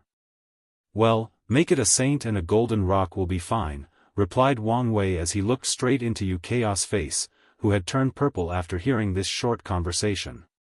Young master, give me a few minutes. No problem. You wouldn't dare, suddenly screamed Yu Chao. Watch me, replied Wang Wei calmly. A few minutes later, true monarch Yan Chen appeared out of nowhere inside the room. Young master, the corpse of a saint realm demon race is too big to fit inside this room. Then, please extend the dimension space of this room, if you do not mind, Supreme Elder. No problem. With a wave of his hand, this single room of the true dragon inn became larger than a football stadium. Yan Chen waved his hand a second time, then a very large golden rock body manifested itself inside the room. Supreme Elder, I will need a weapon to be able to skin it. Make that 3, said Wang Wei after looking at the 2 ladies behind him. As the body of saint is protected by the power of law, it would be extremely difficult for Wang Wei to be able to cut it properly. As such, Yan Chen nodded and took out 3 knives. He blessed each of them with the power of his own Tao. Then, with a wave of hand, a fire made of the power of law also manifested itself inside the room. Wang Wei took all 3 knives from Yan Chen's hand, then he called both Wu Hong and Suya to come help with dealing with the preparations. Wu Hong was more than happy to help, however, Suya complained that someone as beautiful as her should not be forced to do menial labor. Soon afterward, all the members of Wang Wei's group Li Jun, Yan Liling, and Wang Ju came forward and asked Yan Chen for a knife of their own and help with the process. Meanwhile, all the other Heaven Chosens had a shocked look on their faces. This is the first time that they have seen someone so audacious that he used a powerful saint cultivator to elaborate a point, to treat a saint realm true person as livestock. While some people were still marveling in their surprises, some people realized that this was a perfect opportunity, an opportunity to teach the demon race a lesson and put them back in their place. Especially given the fact that not many people liked the fact that they used humans in chains as part of their entrance during the academy entrance ceremony. The first person to act was actually Ji Song. He did not want his archenemy to steal the limelight right in front of him. So, he contacted his Tao protector and had him also catch him in a powerful Saint Realm demon race for him to barbecue and eat. Following which, all the other Heaven Chosens did the same thing. They all contacted their Tao protectors in order to acquire different levels of demon race to cook. As such, this artistic meeting turned into a feast, a demon race feast. Of course, not all people could enjoy such a feast. For example, all the geniuses from Supreme Lands and Holy Lands, they did not dare to do such a thing in fear that the demon race would retaliate against their sects or factions. Of course, Yu Chao and the demon race that were still standing had a very ugly look on their faces. Watching their own kind being slowly turned into food is the ultimate form of torture for them. Not to mention the fact that they are helpless and could not do anything about it.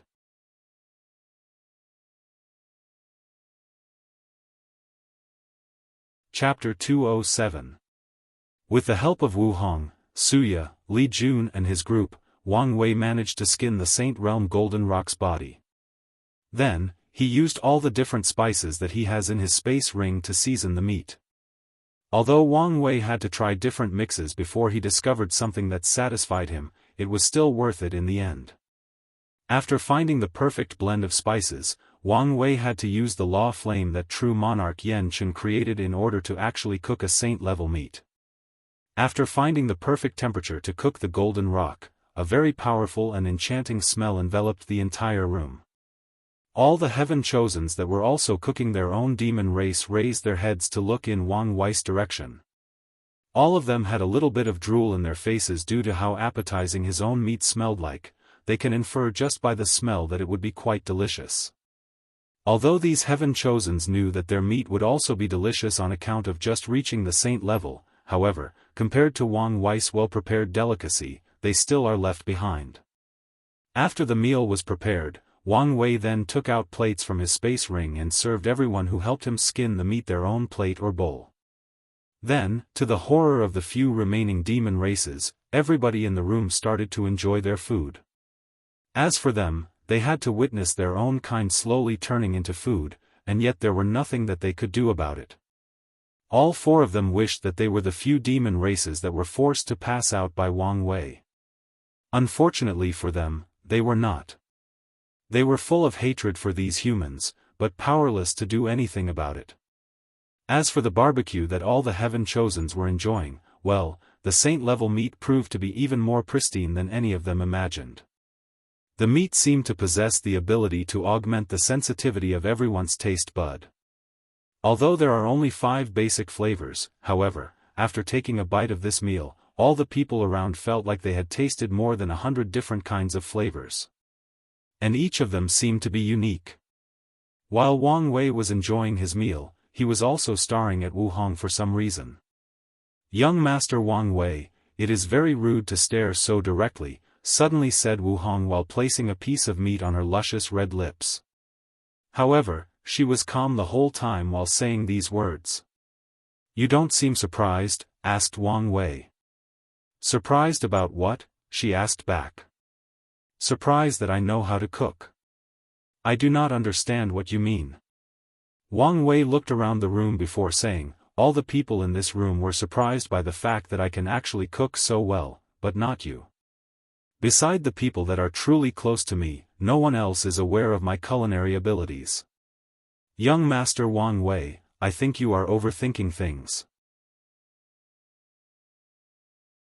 I just naturally like to remain calm in every situation." Miss Suya remained calm after seeing my culinary skills, but I could still see the slight surprise in her eyes.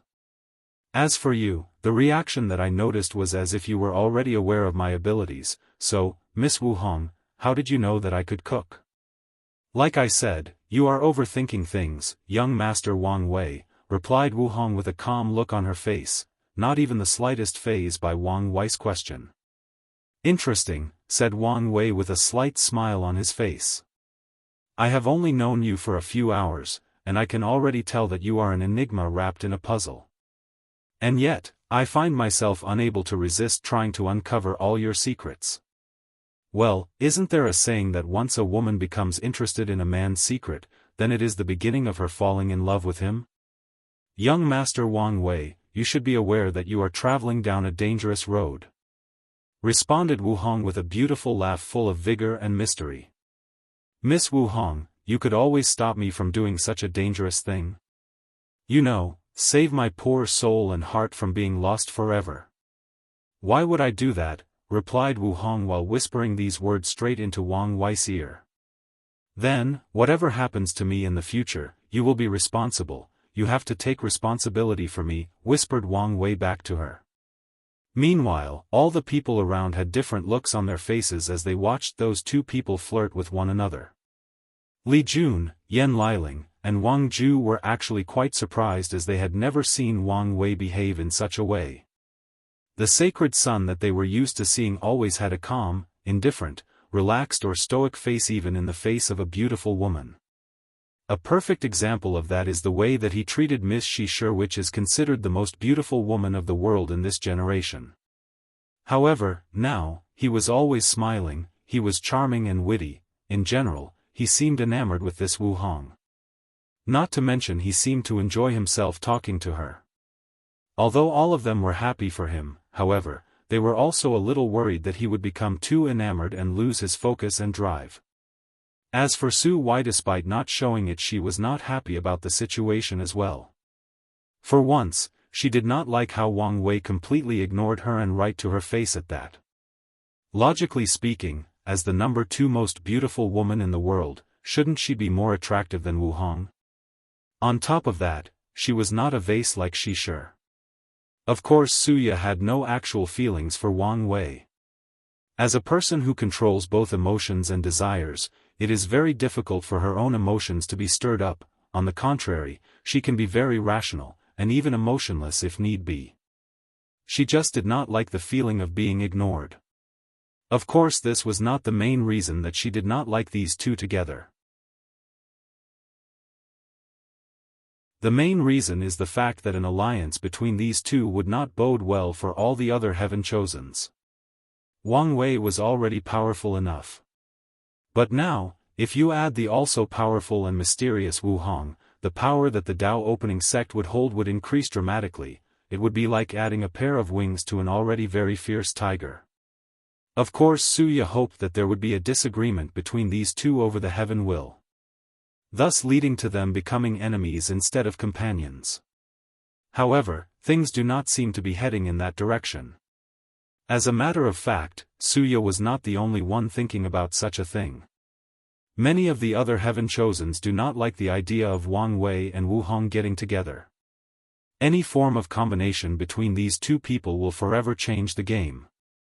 Many people who did not like the idea of forming alliances will also consider doing so. Of course, that is if any of these Heaven Chosens can get over their own ego and properly elect a leader in any form of alliance that they would create in the future. As for Wang Wei, although he could guess what these people were thinking, he did not really care. He was not attracted to Wu Hong solely based on the benefits that she could bring her. As a matter of fact, he did not even know the reason that he was attracted to her, he simply was. He found that she somehow completed him, like she truly knows what kind of person he was. Right now in the relationship, they are just simply talking or flirting with each other. Wang Wei can foresee that there will be quite a few obstacles between them, especially when it comes to all the mystery that surrounds Wu Hong. Normally speaking, Wang Wei is a semi-controlled freak and would never let himself fall for someone who has so many secrets. However, when it comes to her, he seemed to no care. Ever since he met her, his intuition has been warning him that he should do everything possible to get this girl, otherwise he would regret it for the rest of his life. This was the first time since reincarnation that his intuition became so intense, and Wang Wei can only count a few times in his past life that this has happened. So, he planned to listen to it as always. As for all the secrets that Wu Hong is keeping, Wang Wei believed that as they spent more and more time together, he would eventually discover them by himself, or she would reveal them to him. And if she does not do that, this means that he was wrong about her and that the relationship is one-sided. At that time, Wang Wei will not hesitate to end things with her. What he is looking for is a partnership, not one person swooning over the other. After the Saint Meat Feast, the Heaven Chosen meeting came to an end. However, the repercussions of this meeting were far from over. Discord below in author's thought.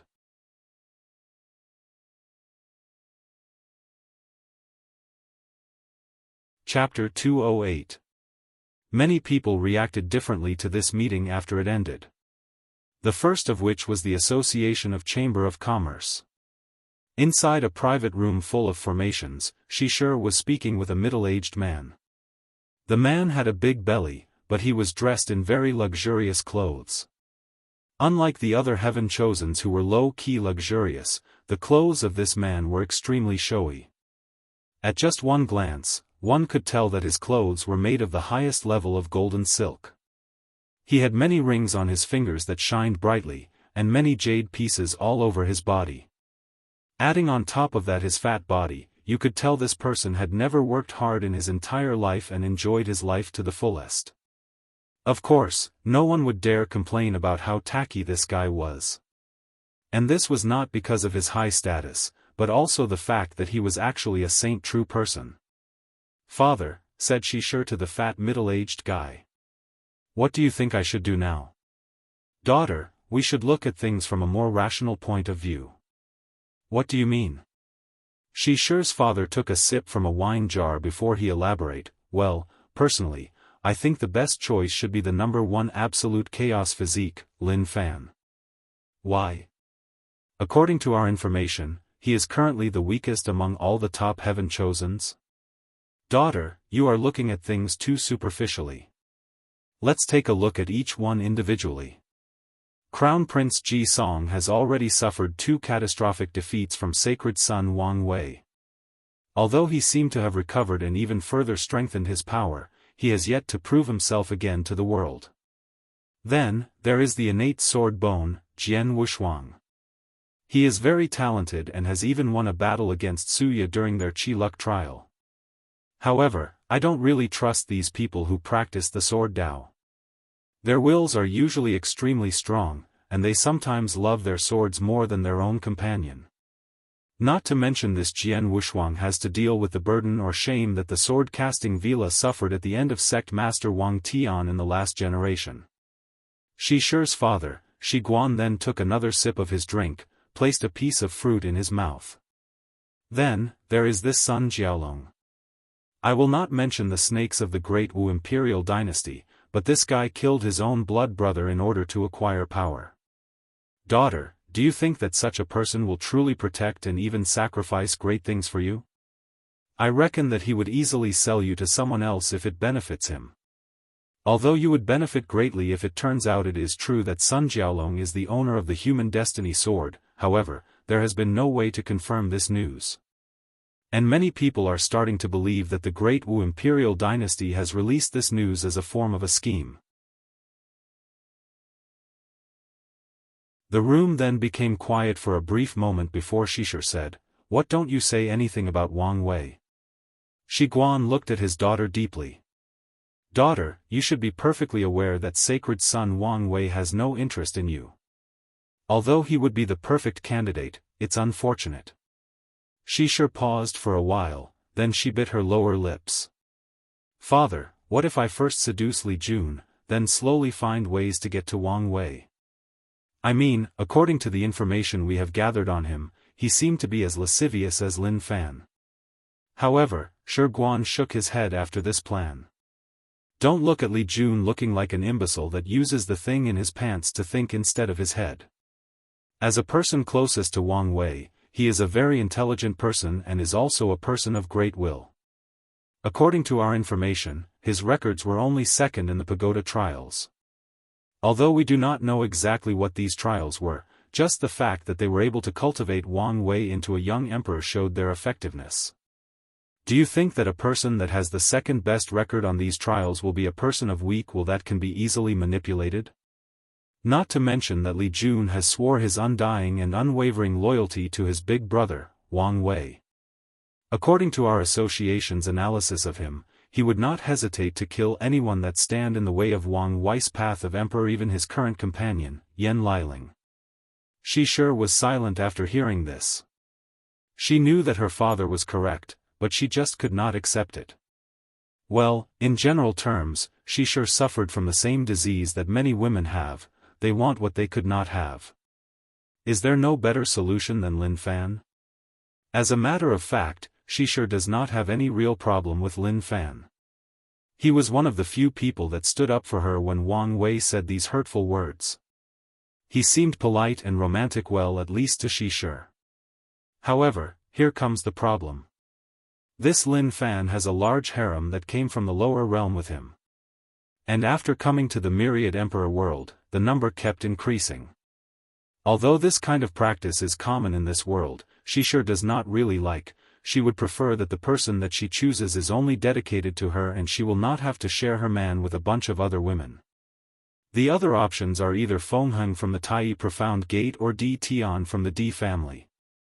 However, neither of them showed up, meaning that neither of them are actually interested in you. And personally, I do not trust the character of either of those two. I always felt that something was wrong with the two of them. Shi Guan noticed the frown on his daughter's face, so he walked to her and pat her shoulder. Lin Fan is the perfect choice. With your beauty and skill, it will be very easy for you to become the favorite of his harem and have him listen to you. However, remember what I have taught you, never try to actually control him. Heaven chosens like Lin Fan, although they are easily influenced due to their lascivious nature, but that is only in the early stage of cultivation. As they grow more powerful and experience more things, his will and mental state will be greatly elevated. As such, he will then notice your manipulative nature and begin to be disgusted with you.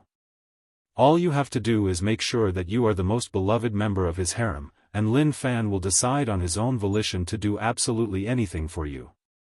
After pondering for a few seconds, she sure nodded her head. I'll listen to you then, father. Although she was not truly happy with the final choice, she could actually really understand the reasons behind it.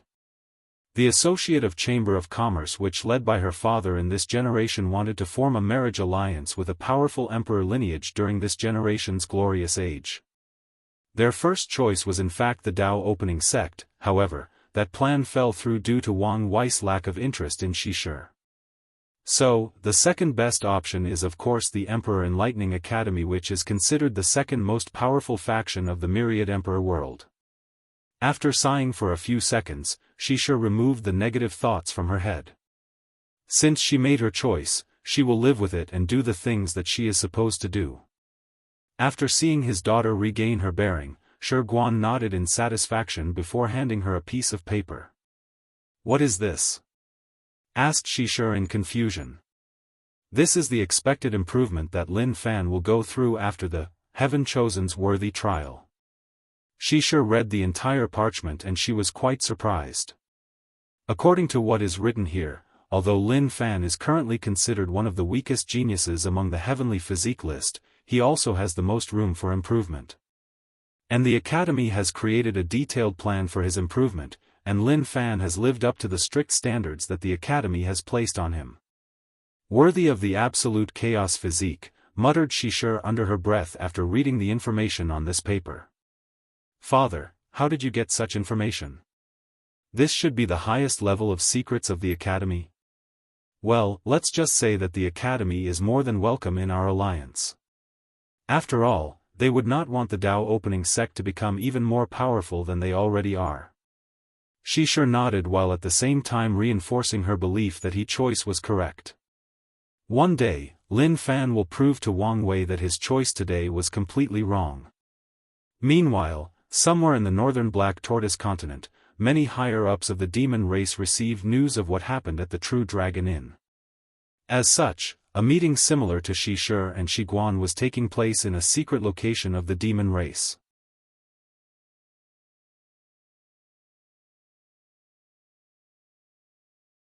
Chapter 209.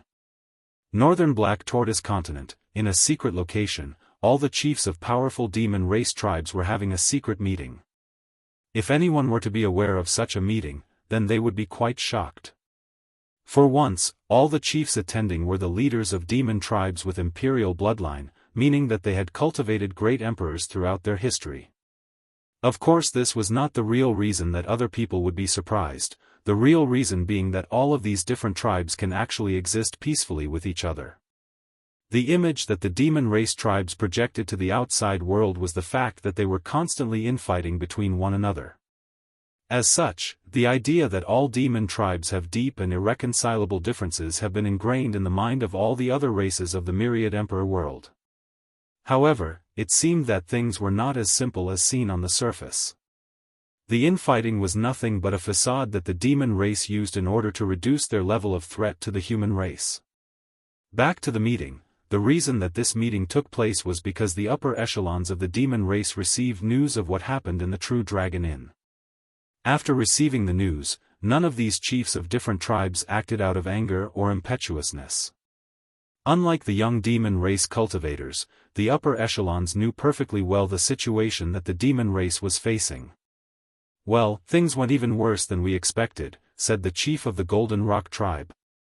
"I did not expect that humans would react so intensely after such a little probe," replied the chief of the Battle Ape Saint tribe. "In just one day, we lost more than 5 saints," added the chief of the Power Ant tribe. "The most sad thing is the fact that we cannot openly retaliate, otherwise the consequences would be even more dire," said the chief of the Peacock tribe, who was among the few women in this room. "There is no need to complain to one another," suddenly said the chief of the Black Tiger tribe. "We have learned from our ancestors that the situation of our demon race will not change until we cultivate an eternal emperor of our own. And now, this generation, we finally have a chance. Yes, Project Innate Atavism has finally come to fruition after countless years of studying the secrets of bloodline," responded the chief of the Golden Lion tribe. She was a beautiful woman with black hair and golden eyes, but had a scar on her left eye. Her tribe, along with the Black Tiger, Golden Rock, and Battle Ape Saint tribes are the ones with the most power among all the demon tribes. They each cultivated 3 great emperors. Unfortunately for these demon tribes, many of their emperors were either killed or exiled by the Human Preservation Array, after they tried to challenge the status quo of humans in the world. As a result of this, many of the backgrounds of the demon race have been missing. Whether it was emperor scriptures, emperor artifacts or arrays, many of them were either destroyed by humans in an attempt to keep the demon race weak, or these great emperors never had the chance to leave these things behind. The truth of the matter is that the lives of the demon race are actually quite dire. Although the human emperor did not want to exterminate them, unfortunately, the same thing could not be said for other great emperors that came after him. Especially when it comes to sects like the Herd-Raising Valley. All they want is to enslave all the demon race and raise them in captivity, or exterminate them completely. As a result of this, many great emperors of the human race, or even the spirit race have tried to eliminate all the demon tribes. There are 2 reasons that the demon race can continue to exist through this day, albeit a bit miserable. The first being that they have followed in humans' footstep and created a demon preservation array in the northern continent using the entire chi luck or destiny of the demon race. Every great emperors cultivated by the demon race would further strengthen this array just like humans did for their own preservation array. Another reason is that many great emperors of the demon race will attack the human preservation aura, after proving the Tao in an attempt to weaken the power of humans over the entire myriad emperor world. Unfortunately, they would either be killed by that array, or were exiled and prevented from ever returning back to the myriad emperor world. What made things even worse for the demon race was the fact that due to the fact that humans hold 90% of chi luck of the entire myriad emperor world, Heavenly Tao has acknowledged them as the master of the world and is on their side when it comes to any dispute between other races. Now, all we have to do is to ensure that he is not discovered by the humans until the time that the heaven will battle arrives, added the Golden Lion chiefess after taking a brief pause to reminisce about the current situation of their races. The only reason that humans can truly dominate the world is because they have cultivated eternal emperors like Emperor Qiuan, the Sword Empress, the Absolute Beginning Emperor, and Empress Wu, said one of the chief. As long as he becomes an eternal emperor, then there is hope for our demon race. Hope to create an entire era that belongs solely to us. The room became quiet as all of the chiefs started to imagine the bright future that awaits them. They imagined that they would not have to live in this barren and frozen continent with a low level of spiritual energy. They imagined that their kinds would no longer be treated as transportation or livestocks. They imagined that they could walk in any of the different continents with their eyes raised and deep pride on their faces. They imagined that they would not have to live in fear that one day, the human race has finally decided that they will unite together to exterminate their entire race. There is no need to daydream, suddenly said the chief of the Black Tiger tribe. As long as our plans come to fruition, all of our dreams will become goals, goals that can be accomplished. Do we need to worry about the human suspecting something based on how the people sent to the academy acted? Suddenly asked one particular chief. Not really. We have always ensured that our heaven-chosens acted rude, cruelly, and with disdain towards others humans, just to give outsiders the perception that the entire demon race cannot tell their actual situation in the world and is slowly weakening with each passing generation, added the chief of the Nether Crow tribe. That way, the human race can lower their guard against us, as long as they think that we are slowly losing our grasp of reality. The room then became quiet for a while after those words were spoken. Then someone asked, Golden Lion Chiefess, why did you call this meeting? It could not have been just to discuss the behaviors of our younglings at the academy? Of course not, replied the Golden Lion Chiefess. I've called this meeting in order to present all of you with a proposal. What proposal? I think we should invite the Golden Crow tribe to participate in Project Innate Atavism. The room instantly became quiet again as all the other chiefs looked at her in shock. Many people thought that she might be joking at first, but changed their minds after seeing the serious look on her face. Why would you want to interact with these traitors? Let alone let them participate in such important plan that could change the fundamental situation of our race? Suddenly screamed one of the chiefs. Many people agreed with the person who screamed. Normally, these chiefs will show a certain level of respect for tribes like the Golden Lion, however, not this time, not when it comes to the Golden Crow tribe. To the majority of tribes in the demon race, the Golden Crow is nothing but traitors. They abandoned the northern continent and lived on the sun. They do not have to worry about their clan members being hunted down by humans to become mount or food. Moreover, they never actually contributed anything to the demon race, even the Demon Preservation Array. All they cared about was saving their own tribes. And that is not even the worst part. What the other demon tribes hate the most about the Golden Crow tribes is the fact that they have abandoned the bloodline cultivating system for the origin path system cultivated by humans. And this was not a recent thing, but both great emperors of their tribes proved the Tao through the origin path system. The Golden Lion Chiefess looked at the reaction of all her race and she was not surprised. She sighed before saying, because we do not have much of a choice.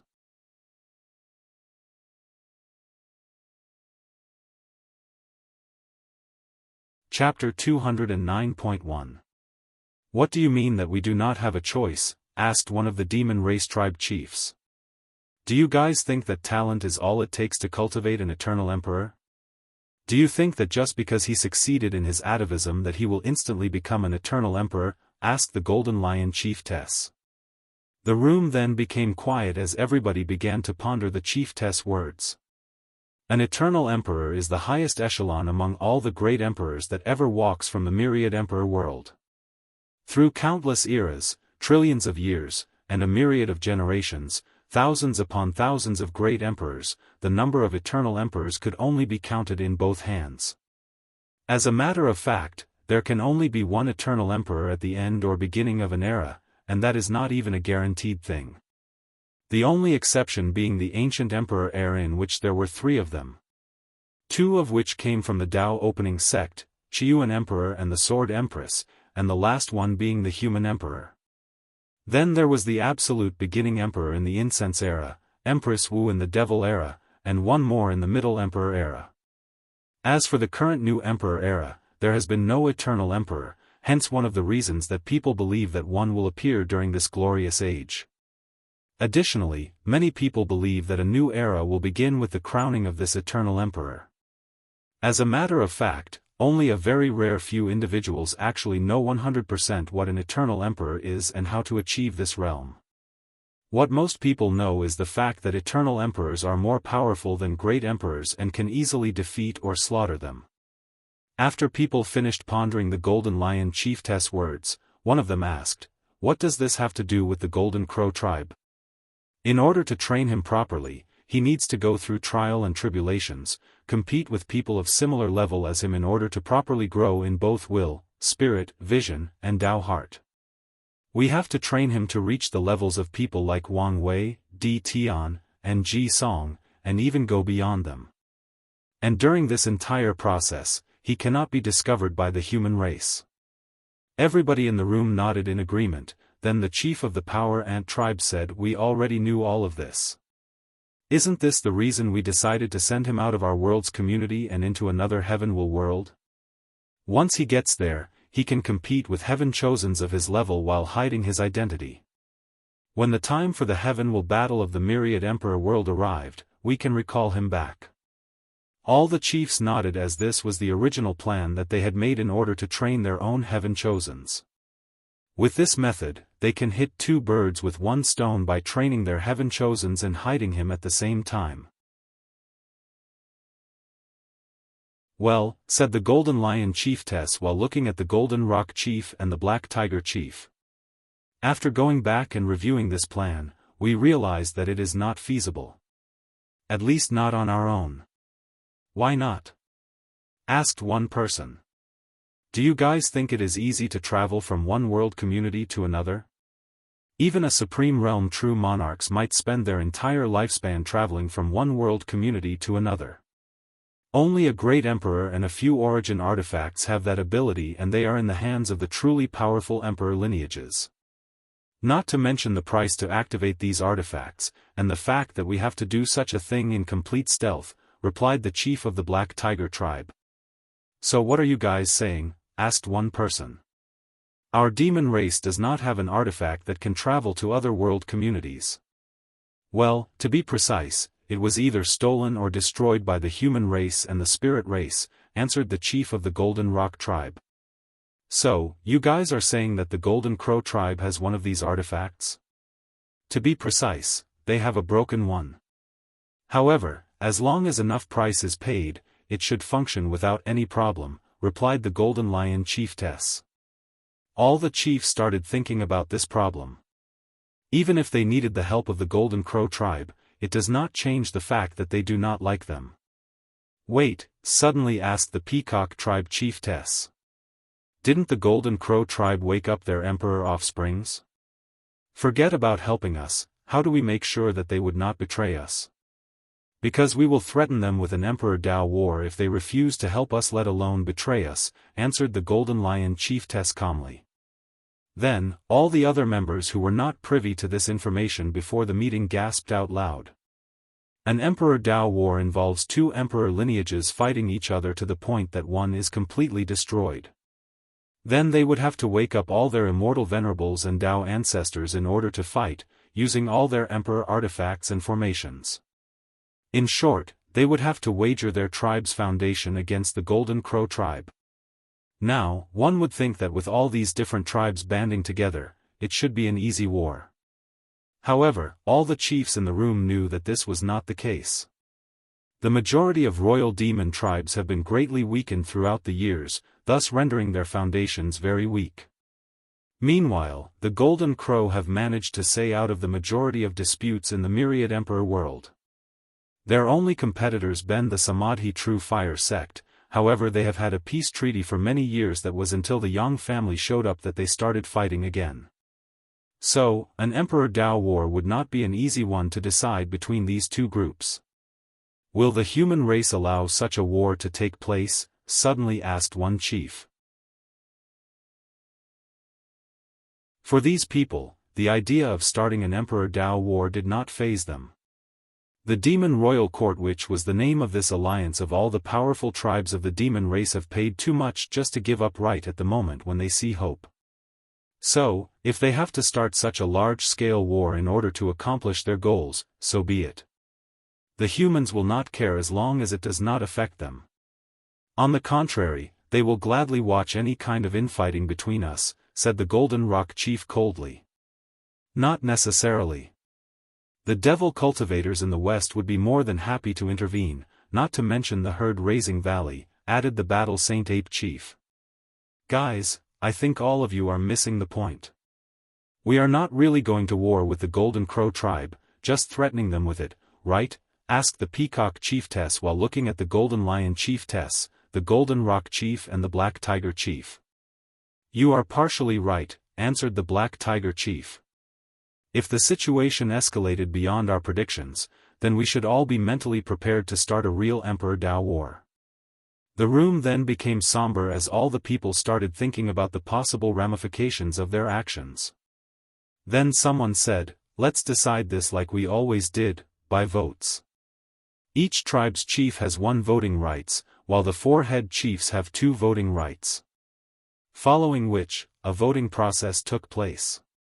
The 4 head chiefs, referring to the Golden Lion tribe, the Golden Rock tribe, the Black Tiger tribe and the Battle Saint Ape tribe, voted in favor of asking the Golden Crow tribe for help.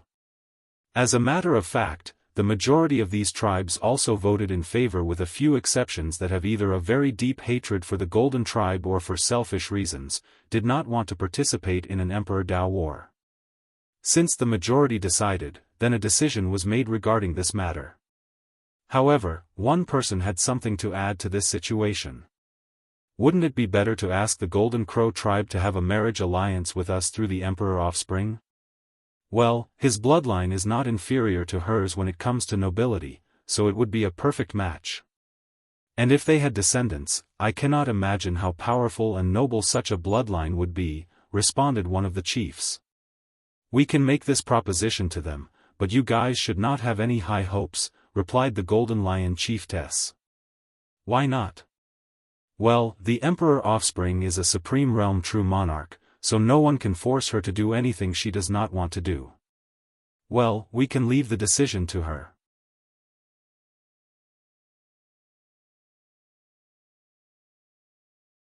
Chapter 209.2 Dao Opening Sect. Tianwei Peak. Sect Master Wan Tian also received the information about the events that took place during the meeting at the True Dragon Inn.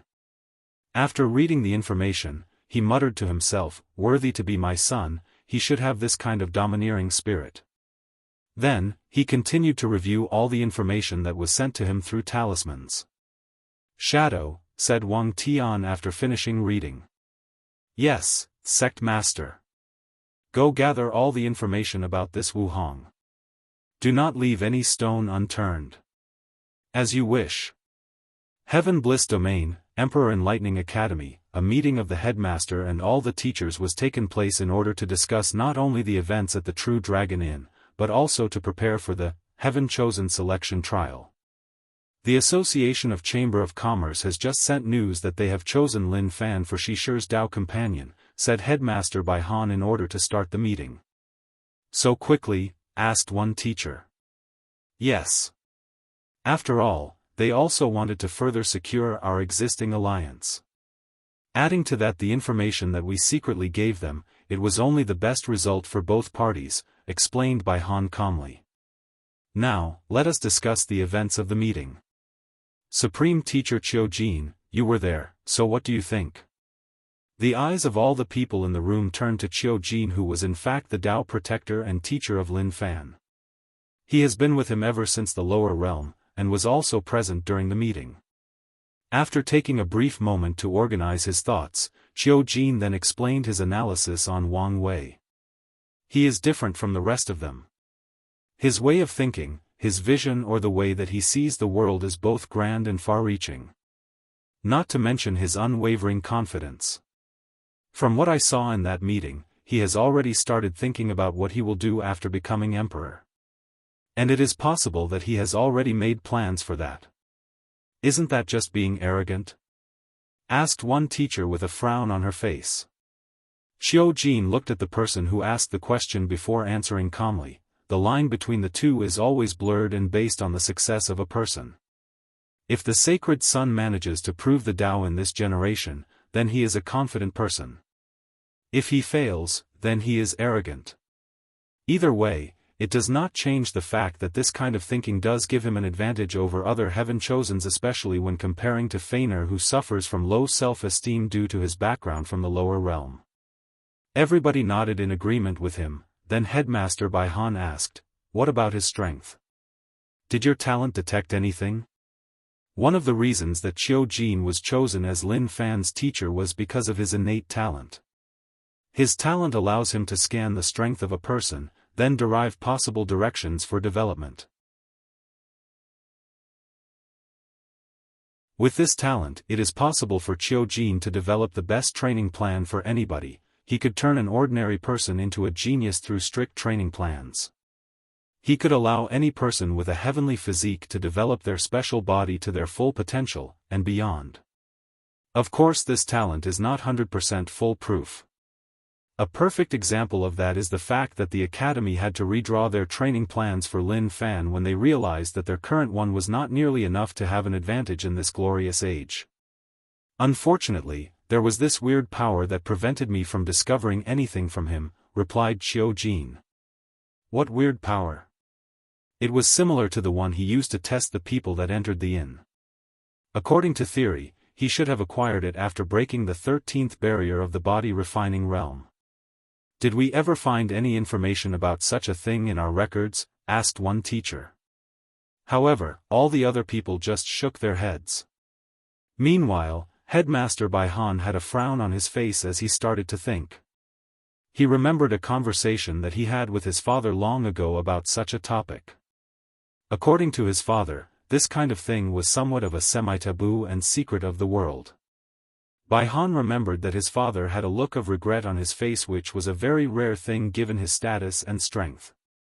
Well, did you discover any news at all? Asked Headmaster Bai Han after reining in his thoughts. Well, I did, replied Qiu Jin. For once, his fleshly body is scary. I do not know how far he pushed it, but it is very terrifying. For his fleshly body to reach such a level, he must have suffered through countless pain and suffering. All of you can imagine what kind of will is needed to become a body refiner, let alone reach such height. A person that can be this cruel to himself. Although Qiu Jin did not say anything, the other teachers understood his implied meaning. Another thing that I did discover, or verified, was the fact that his soul is indeed very unique. Although I could not use my divine sense to scan it Du Yen Chen's presence, I still felt some kind of dread solely based on what I sense normally. His soul hides many secrets. The room instantly became quiet. If even a supreme realm true monarch says that sacred son Wang Wei's soul brings him dread, then what level is the secret behind his soul? Great Emperor? Beyond it? Is it really to that extent? Asked one teacher with a little tremble in his voice. Yes, nodded Qiu Jin. Luckily for us, from what I have observed, he seemed to not know how to use that power. Well, he might not even be aware of what exactly it is. Many people sighed in relief after hearing this. As long as Wang Wei does not know how to use such a power, then they still have a chance. Anything else? Asked Bai Han. Yes, Headmaster. We need to find a way to deal with his young emperor's pseudo-domain. Bai Han nodded after hearing.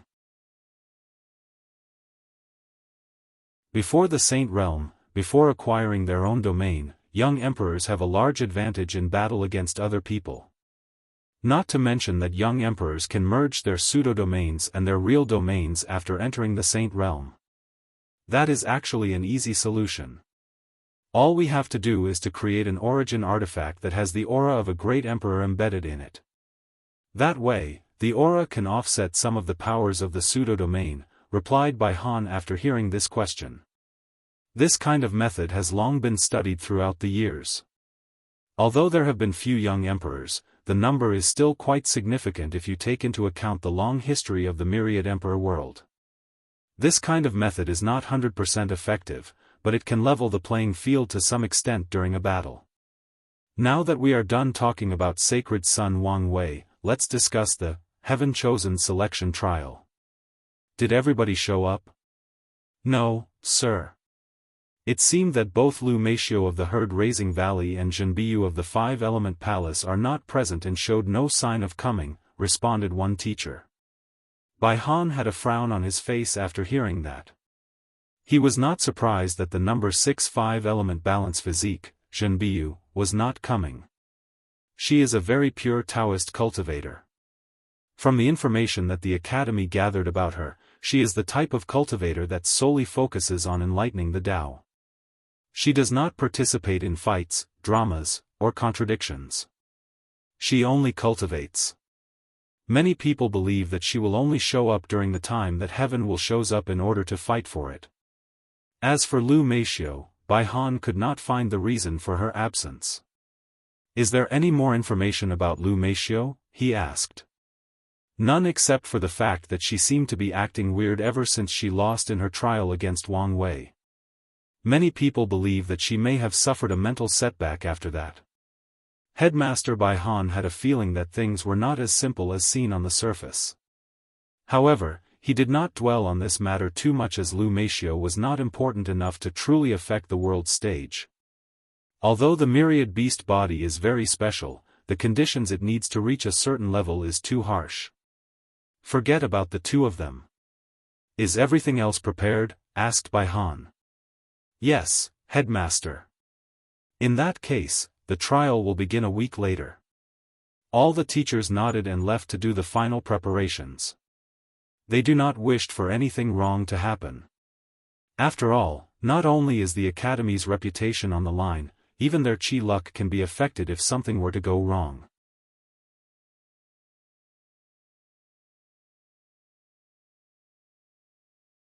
Chapter 210. A few days have passed since the meeting at the True Dragon Inn. Wang Wei spent most of the time visiting the main city of the Academy and attending different lectures from different professors. He greatly enjoyed the courses regarding alchemy, array, talisman, and weapon refinement. Of course, during those few days, he also spent a lot of time talking with Wu Hong.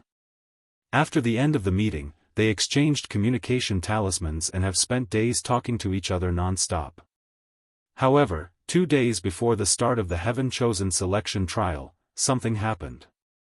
Wang Wei was visiting the city when he decided to visit a special place on a whim. This place was where the Heavenly Tao Protection Book was located or displayed for people to see. The book was located on an open plaza where people could see it. There was a formation that acted like a see-through glass protecting the book. As for the book itself, it was a very thick golden book that kept flipping on its own. Each time a page was flipped, Wang Wei saw a list with 30 names on them ranked from highest to lowest. On the last 2 pages, Wang Wei saw all his family's name on the book. His grandfather and father were both ranked first on their own pages. His grandfather Yu Zhuang ranked 9th while his grandmother ranked 13th. The two of them were on the same page as his grandfather Wang Chang. As for his mother, Yu Yan, she was ranked 5th on the same list as Wang Wei's father. He even saw that Great Elder Yan Mei of the Punishing Hall was ranked 6th, right after his mother. After the book flipped through all the previous records since the Middle Emperor era, it turned to a blank page with no names on them, just the ranking. Wang Wei knew that this was the page that this generation of candidates would place their names in. And he was very confident in placing his name on the first spot, just like his father and grandfather before him did. After acquiring that spot, Wang Wei will gain access to the 3,000 Dao tablets and comprehend a cultivation scripture that is perfect for his fate puppeteer physique. While Wang Wei was staring at the Heavenly Dao Protection Book, he suddenly frowned quite deeply. An intense warning of danger once again overcame him, warning him of an incoming danger. Wang Wei then looked around to see if something was wrong, but he could not find anything. More importantly, what kind of danger would come to him with true monarch Yan Chen around him? After pondering for a second, he thought to himself, could it be that the reason that I feel a sense of danger is because of the idea of putting my name on that book? As soon as those thoughts entered Wang Wei's mind, his intuition once again activated and the warning intensified.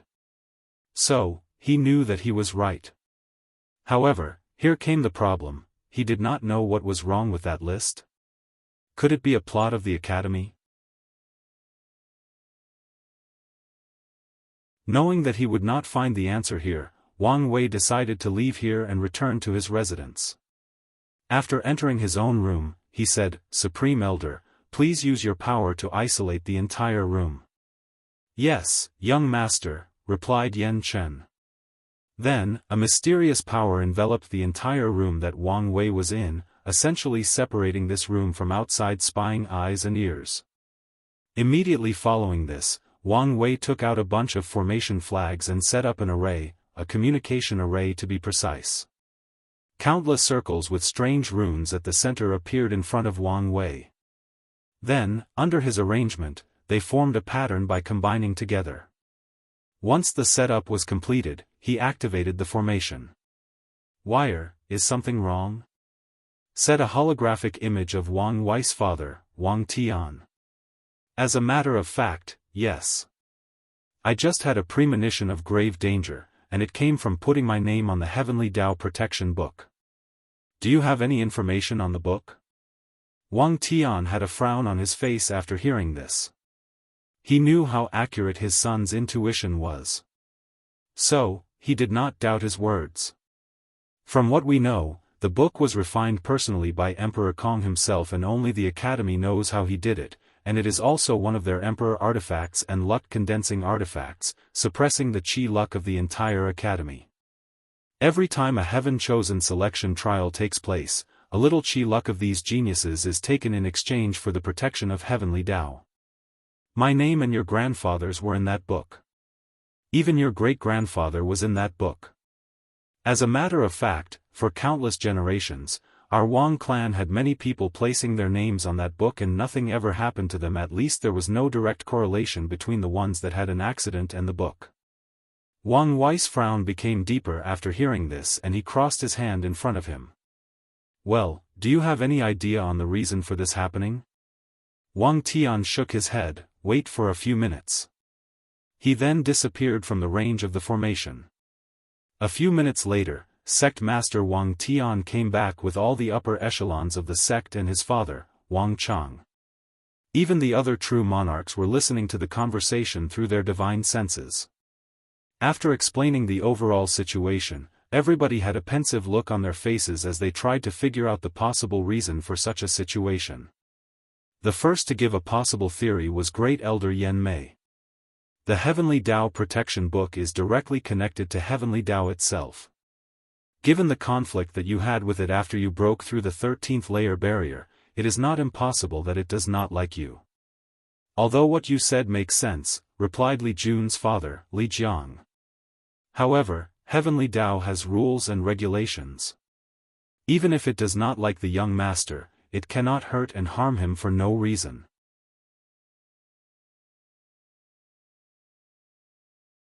After he survived the divine punishment thunder, his slate was wiped clean and it should not attack him again unless provoked. "Young master, did you do something to anger Heavenly Dao again in the past few years?" "Huh," replied Wang Wei, who was a little caught by surprise by the question. He thought about it deeply to make sure. "I don't think so. Besides cultivating and traveling, I have done nothing out of the ordinary." Everyone nodded, however they still could not think of a solution. "Could this have to do with the 9 Emperor curse of our sect?" suddenly asked one person. This was indeed a possibility, however Wang Chang shut down this theory. "It is possible, but not likely. Wire's true will ability has basically nullified the curse on him. And every time he increased the power of his true will, the power of the curse kept decreasing. Now, everything seemed to go back to zero again." "Well," said Great Elder Yen Mei, "it does not truly matter the reason behind such an anomaly as long as the young master does not place his name on the book. The real issue now is what are you going to do, young master? Without participating in the trial and getting your name on that book, you will not gain access to the 3000 Dao tablets and create a scripture that is best suited for yourself. Although with your comprehension, the sect's resources and the merit you still have left over from the Chi Luck trial, you could still create a technique of your own, but I can guarantee you it will not be the same. You have seen your father's Absolute Sword Cut Sutra. Without his understanding of these tablets, no matter how heaven-defying his talent in the sword was, he would never be able to create a sutra of that level." "She is right, Wire," added Wang Tian, and even Wang Chang. The only reason that these people were able to create such powerful scriptures was due to their enlightening of these tablets. Wang Wei had a pondering look on his face after hearing Great Elder Yen Mei's words. He also understood the significance of these tablets to him and his future path, so he must get access to him. Not to mention that if his other competitors got access to these tablets and he did not, this might negate all the advantage he had over them in the past century. Especially when it comes to that guy Di Tian. In the past few days, Wang Wei has been reviewing any information about him.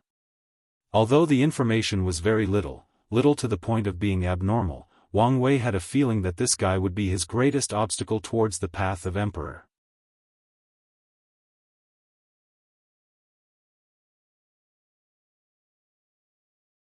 Chapter 211. Wang Wei had a thoughtful look on his face after hearing the question regarding his future actions. Although he had a plan, he did not know whether it would work until he tried it. Then, he discussed it with the other people of the clan in order to polish it and fix the details. After a few hours, the plan was finalized and only sect master Wang Tian and his son were left talking to each other through the communication formation. "Anything else, Wire?" asked Wang Tian in confusion. "What information did you gather on Wu Hong?" asked Wang Wei calmly. However, his words made the room quiet and the atmosphere quite awkward. "Wire, you have to understand the hope that the sect has placed on you. So, we have to take anything related to you with the utmost care, especially when it comes to your future Dao companion.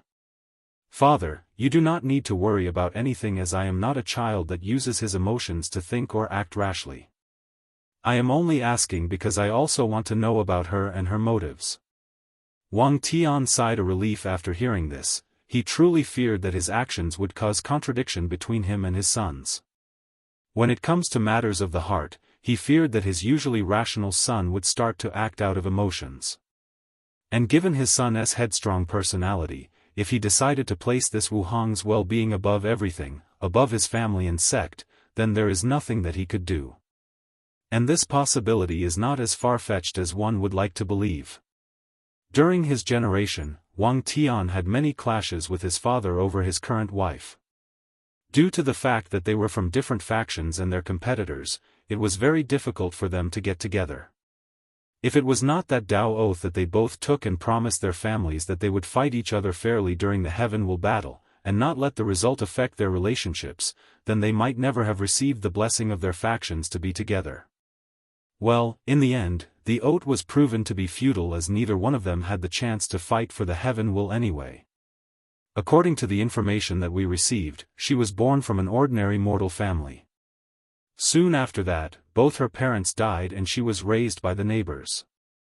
When she turned 15, she seemed to have discovered the inheritance of Empress Wu and started on the path of cultivation, but things are not as simple on the surface as they seemed, added Wang Wei. Yes, nodded Wang Tian. One look at her you can tell that she is the picture image of Empress Wu. The only difference being the temperament.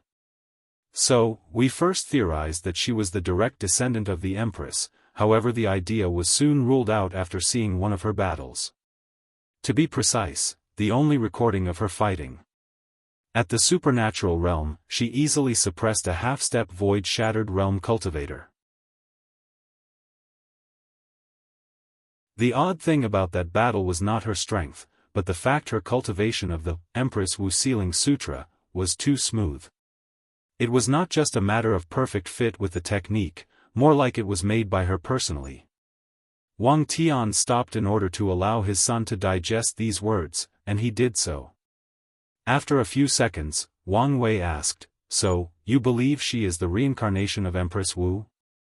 "That is the current working theory. After all, the Empress mysteriously disappeared at the peak of her career and no one knows why. The real question is, why would an eternal emperor like Empress Wu need to reincarnate?" muttered Wang Wei to himself. However, from the little information he gathered from Wu Hong the past few days, he guessed that things were not as simple as his father stated. After reining in his thoughts, Wang Wei noticed that his father had an hesitative look on his face. "If you have something else to say, you can just tell me. To be honest, if she really is the reincarnation of Empress Wu, then her strength is probably even more powerful and terrifying than both you and Di Tian despite her low-key appearance. And if the two of you decide to become Dao companion, then you will also have to make the same Dao oath that me and your mother made when it comes to the Heaven Will battle." Wang Wei nodded after hearing this, but he did not take his father's words seriously. During his talk with Wu Hong in the past few days, he had a strange feeling that her motive was just to meet and help him. He was also worried about the fact that they might have to fight for Heaven Will in the future, so Wang Wei talked to her about it in a roundabout way. However, the feeling he got from her was that she did not care about the Heaven Will. To be precise, she disdained it like it was a common item found everywhere in the streets. Although he did not have a definite answer regarding whether they will be competitors in the future, Wang Wei was not currently worried about this situation. After all, they have just met a few days ago. Although they seem to have a very mysterious and strange affinity to one another, as rational people, they would not act rashly when it comes to really becoming Dao companion. In this world, Dao companion and wife were not essentially the same thing. As a polygamous society, cultivators in the myriad emperor world can have as many wives as they want, but they can only have one Dao companion. As the name implies, a Dao companion is a person that accompanies another person through their mutual pursuit of the Dao. As such, this person has to have your absolute trust, a trust that goes beyond life and death. Many cultivators do not fear death, but fear losing their Dao or path forwards. So, their Dao companion has to be responsible to protect them their own Dao, and they also have to reciprocate the act. So, not every cultivator is willing to place such a level of trust on someone else. As a matter of fact, when the early concept of Dao companion was first introduced in this world, there were many acts of betrayal between Dao companions. However, later on, Great Emperor Harmony from the Een Moon Palace created a ceremony where both Dao companions will share their lives with one another. That way, they can support one another, and even die if their other half is gone. After reining in his thoughts, Wang Wei asked, "Father, why do I have the feeling that you did not come to this conclusion just based on the information that the shadow gathered?"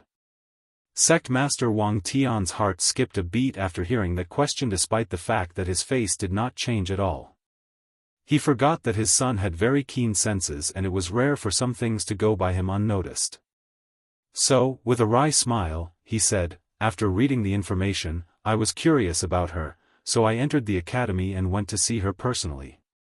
"And?" asked Wang Wei with a smile on his face. "Well, with my intuition of a swordsman, I discovered how powerful she actually was." "You have your work cut out for you, son." "And?" Wang Wei continued to ask with a slight mocking smile on his face. Wang Tian coughed slightly, a taint of pink flashed from his cheek before disappearing. "Fine, you win. She discovered me the moment I came close to her despite the fact that I used my own domain to hide myself. However, instead of revealing me, she ignored me and pretended that I did not exist until I was forced to come out of hiding. The whole situation was quite embarrassing." Wang Tian was indeed embarrassed. As a Saint Realm true person and the most powerful heaven chosens of his generation, he was discovered by a supernatural realm brat. Even if she is believed to be the reincarnation of an eternal emperor, it was still an embarrassment. "So, what do you think of her?" asked Wang Wei while gloating at his father's ploy. "Well, she seemed very mysterious, and I could not see through her. Furthermore, I could not shirk the feeling that she knew me and your mother very well." Wang Wei's eyes squinted after hearing this. "So, it is not just me who feels this way. Could she be a time traveler and future me and her are related in some way? If that is true, why did she need to go back in time? And what does Empress Wu have to do with this whole thing? It seems that I have to look for signs of her time traveling." After spending a few more minutes talking to his father, Wang Wei stopped operating the communicating array. "Supreme Elder." "Yes, young master. Please go set up a meeting with the higher-ups of the academy for me." "No problem."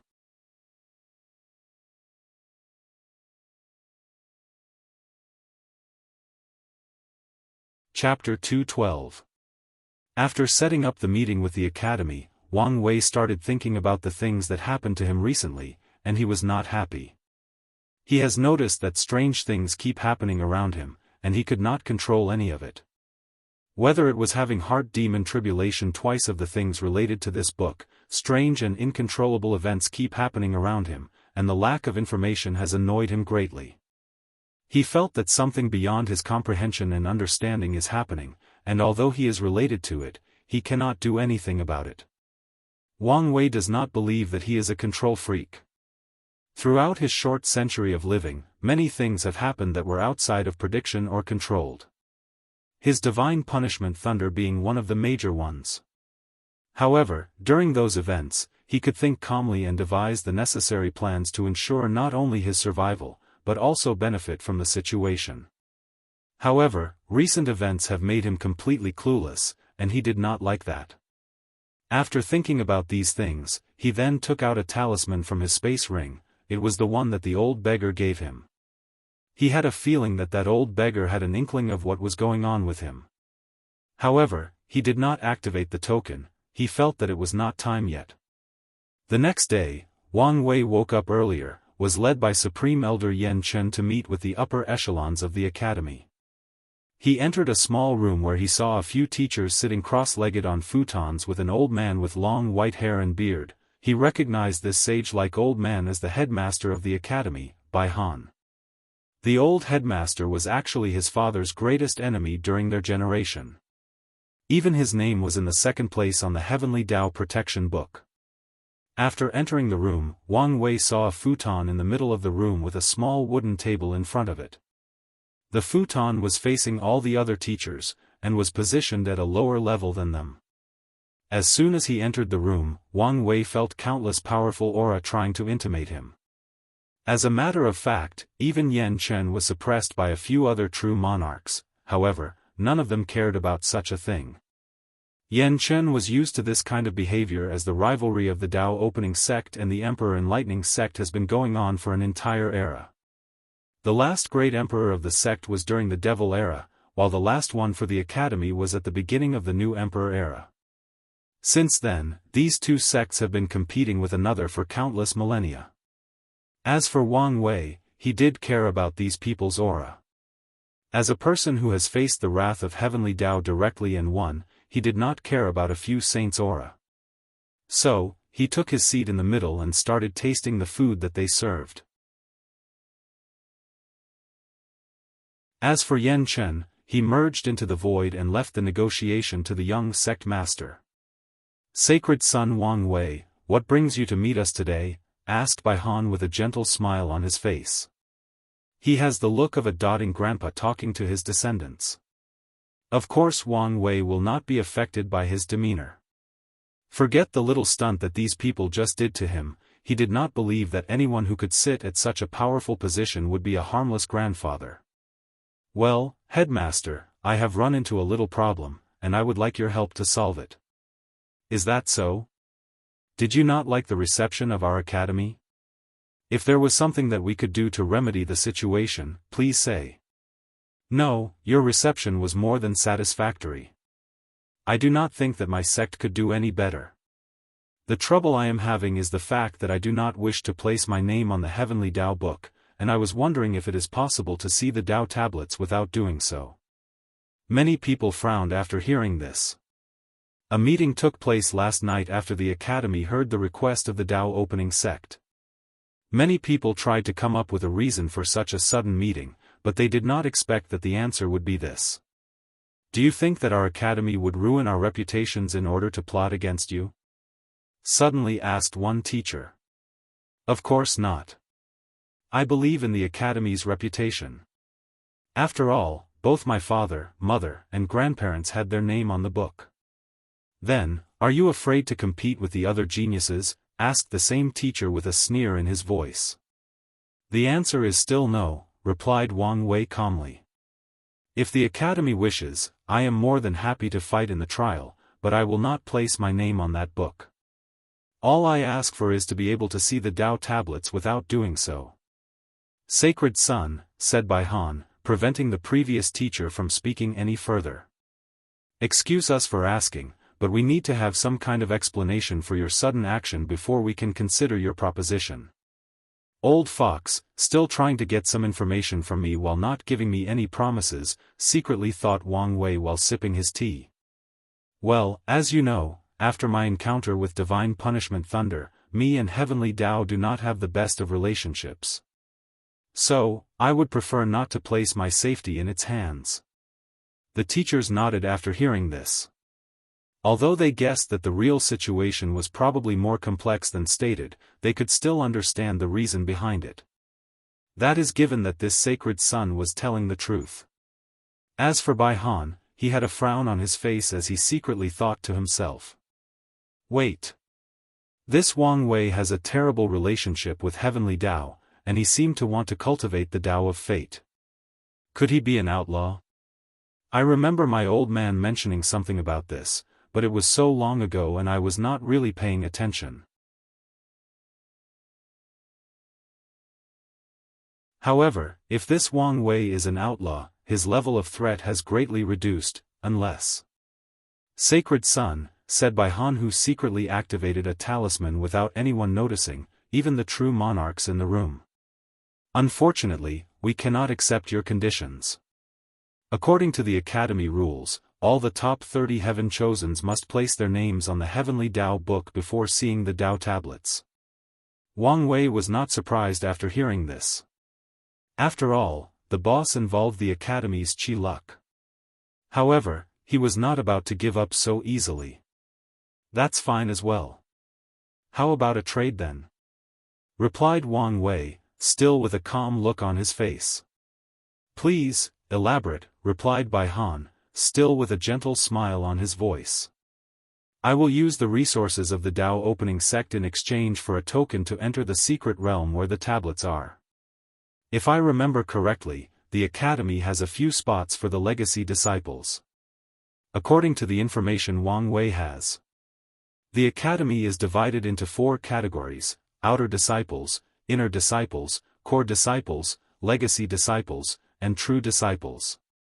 The legacy disciples are similar to the contemporary sacred son of the Dao opening sect, while the true disciple is the same as a sacred son, and Lin Fan currently holds that position. I'm afraid that the answer would still be negative. Are you sure about this, Headmaster? As the sacred son of this generation, I have the utmost support of the sect. And you guys can literally ask for anything besides Emperor artifacts. However, Emperor-level herbs, or talismans are not off-limits. And even the rare innate treasures that have survived from the Void Era, my sect is willing to hand over for this opportunity. Although your academy is the second most powerful faction of the world, it does not change the fact that your history only goes as far as the Middle Emperor Era, so I doubt you guys have any innate treasures. The room became quiet after the teachers heard Wang Wei's words. Many of them involuntarily swallowed their saliva, and greed could be seen emanating from these people's eyes. As for the headmaster, although his heart skipped a beat, he quickly calmed himself down. Then, with the same gentle smile, he answered, "Thank you for the offer, but the answer is still the same." Is that so? Headmaster, can you easily make such a heavy and important decision without consulting the other teachers? Asked Wang Wei calmly. Little fox, are you trying to use this opportunity to create discord among the teachers of the academy? Secretly thought Bai Han despite his gentle smile still on his face. As a matter of fact, I can. Yes, we support the headmaster. The headmaster has such right and power. Those teachers are not stupid and they quickly recovered from their greed. Instantly, they knew what Wang Wei was trying to do. That's unfortunate, said Wang Wei with a little sorrow on his face. However, no one could tell whether he was telling the truth or not. Since our negotiations have proven futile, then there is nothing more to talk about. Thank you for the tea. After saying that, he cupped his hand together and saluted everyone in the room, then he left calmly. After Wang Wei left the meeting room, he used his divine sense to talk to true monarch Yan Chen. How did our backup plans go? I'm sorry young master, it was also a failure.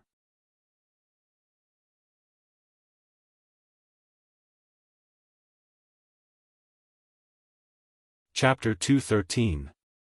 Inside the meeting of the upper echelons of the academy. After waiting for Wang Wei to leave, they started their conversations about the events that just took place. "Headmaster, why did you not accept this deal?" "From what we know about Wang Wei, he most likely was telling the truth," said one teacher. "Yes, the Dao opening sect finally found a chance to break the 9 Emperor curse, so they would not easily let go of such an opportunity." Bai Han was calm during the entire process, but he secretly sighed inside. These people let greed clutter their visions. "Let me ask all of you," said Bai slowly.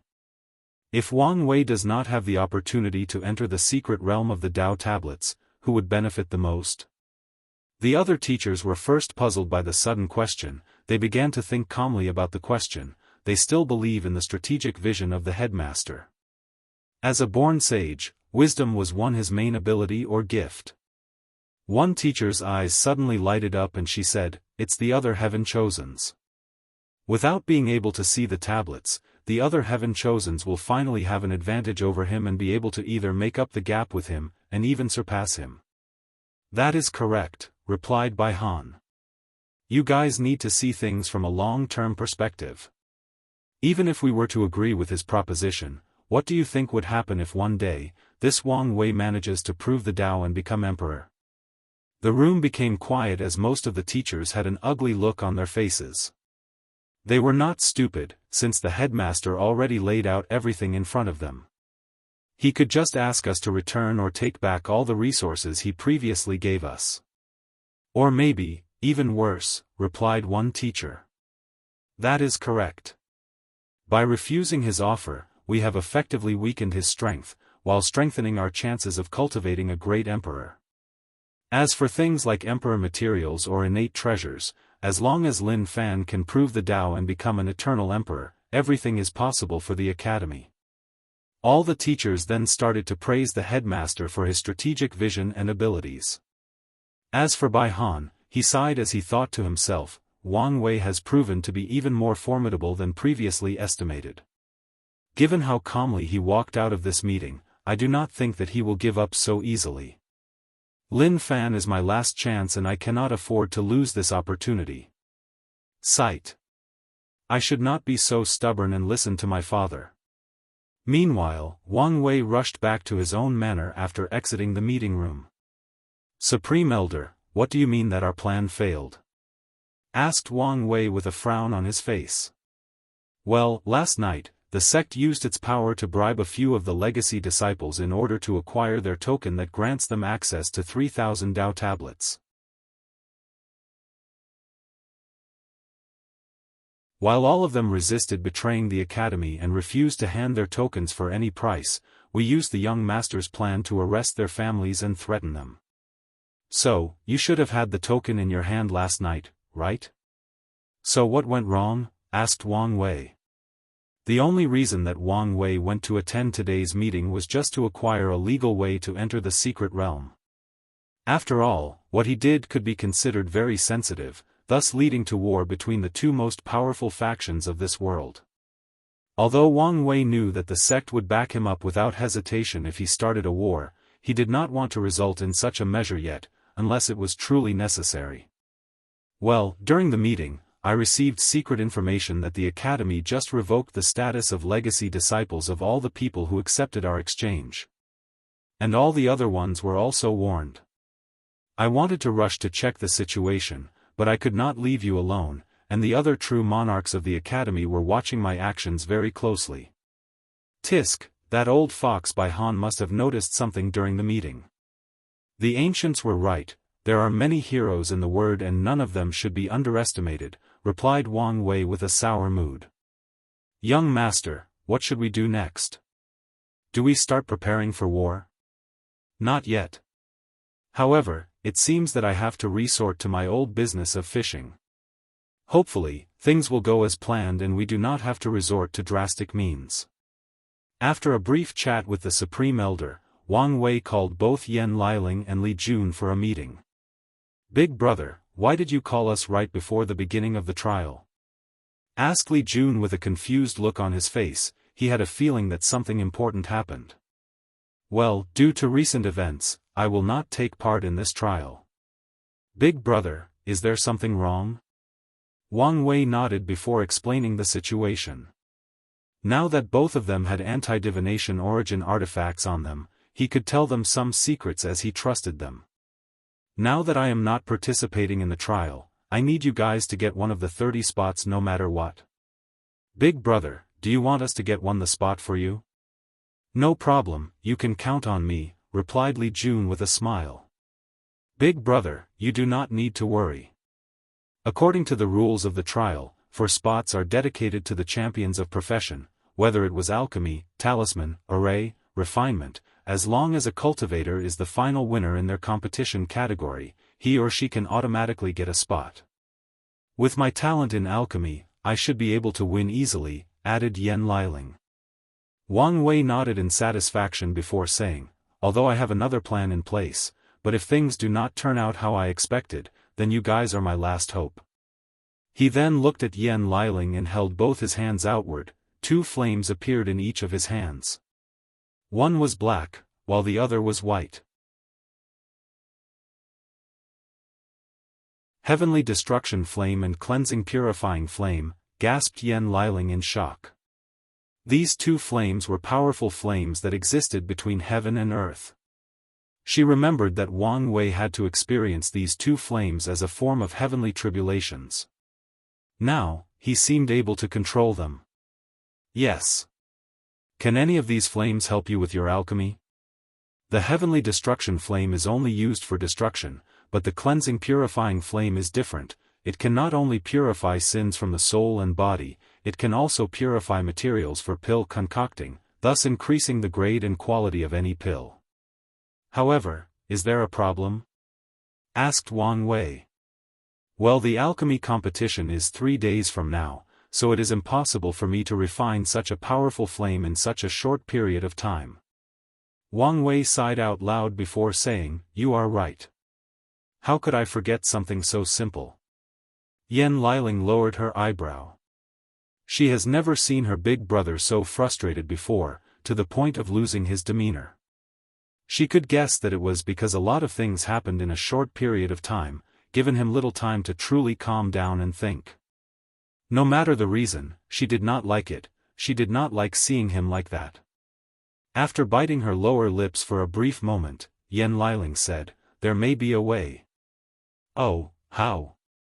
By using the same method that Big Brother used to temper his body during his heavenly tribulations. What do you mean by that? Asked Li Jun with a deep frown on his face. Instead of me just refining the fire, I will fuse it with my soul. Using a process of constant destruction and regeneration, I can rapidly fuse with the flame in just 1 day. Li Jun's frown became deeper after hearing this. This sounds like a terrible idea. Without having Big Brother's regenerative powers, your soul would be completely purified instantly. Liling, Li Jun is right.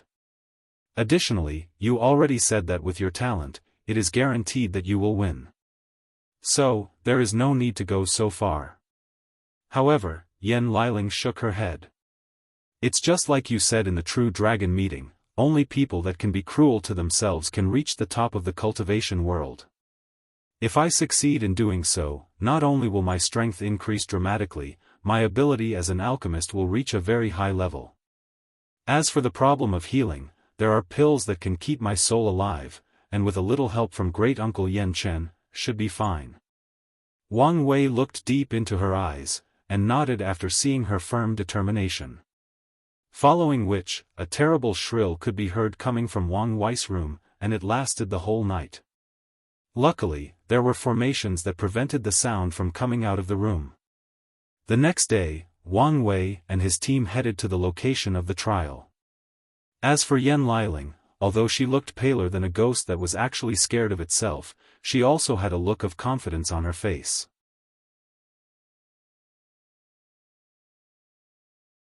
The odd thing was that Li Jun also looked pale.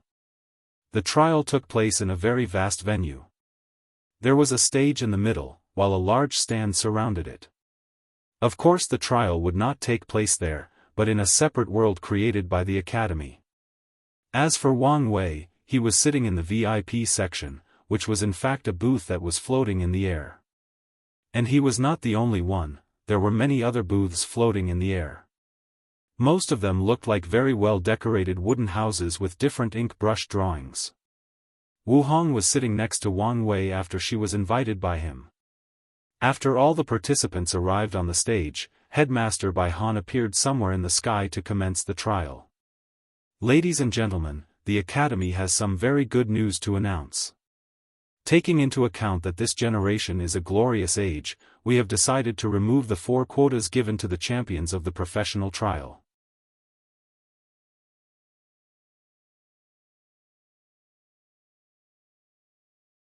Chapter 2:14.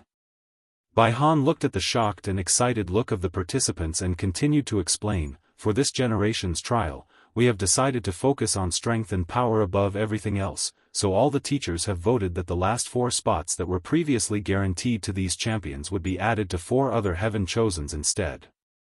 Although we are sorry for the 4 champions of this year's professional competition, the Academy will do its best to repay all of you. Many people became excited after hearing this, as this new rule increased the chance of them acquiring a spot. As for the alchemist and array master, they were all shocked and angered. They were always considered the most respected professions of this world. Everywhere they went, people always received them with the utmost respects.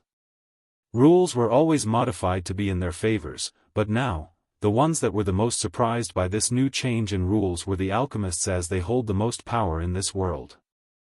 With the ability to create pills that can save people's lives, increased cultivation level, and even increased talents, they have received the utmost respect and adoration in society.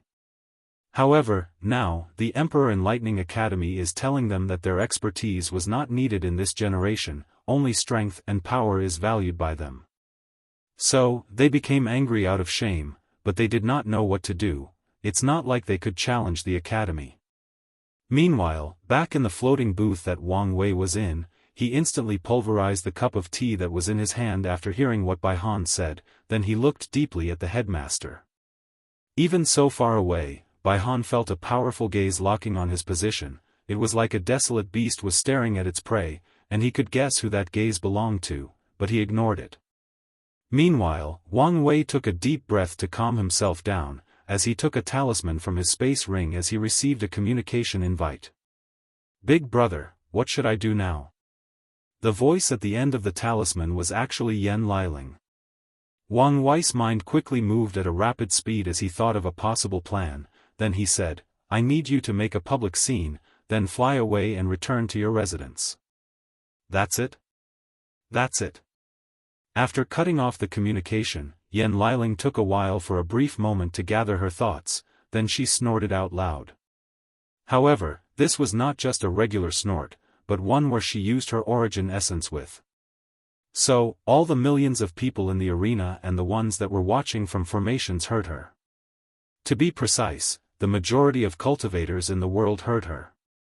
More importantly, Yan Liling's snort actually interrupted Bai Han's speech, bringing everyone's attention to the person who interrupted the headmaster of the Enlightening Emperor Academy from speaking.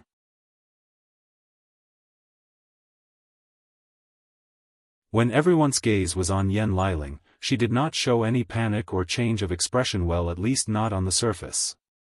She secretly regulated her breath before saying, "Since the Academy does not respect us professionals, then that means we are not welcome here, so I'll take my leave." Her voice was as loud if not louder than her previous snort.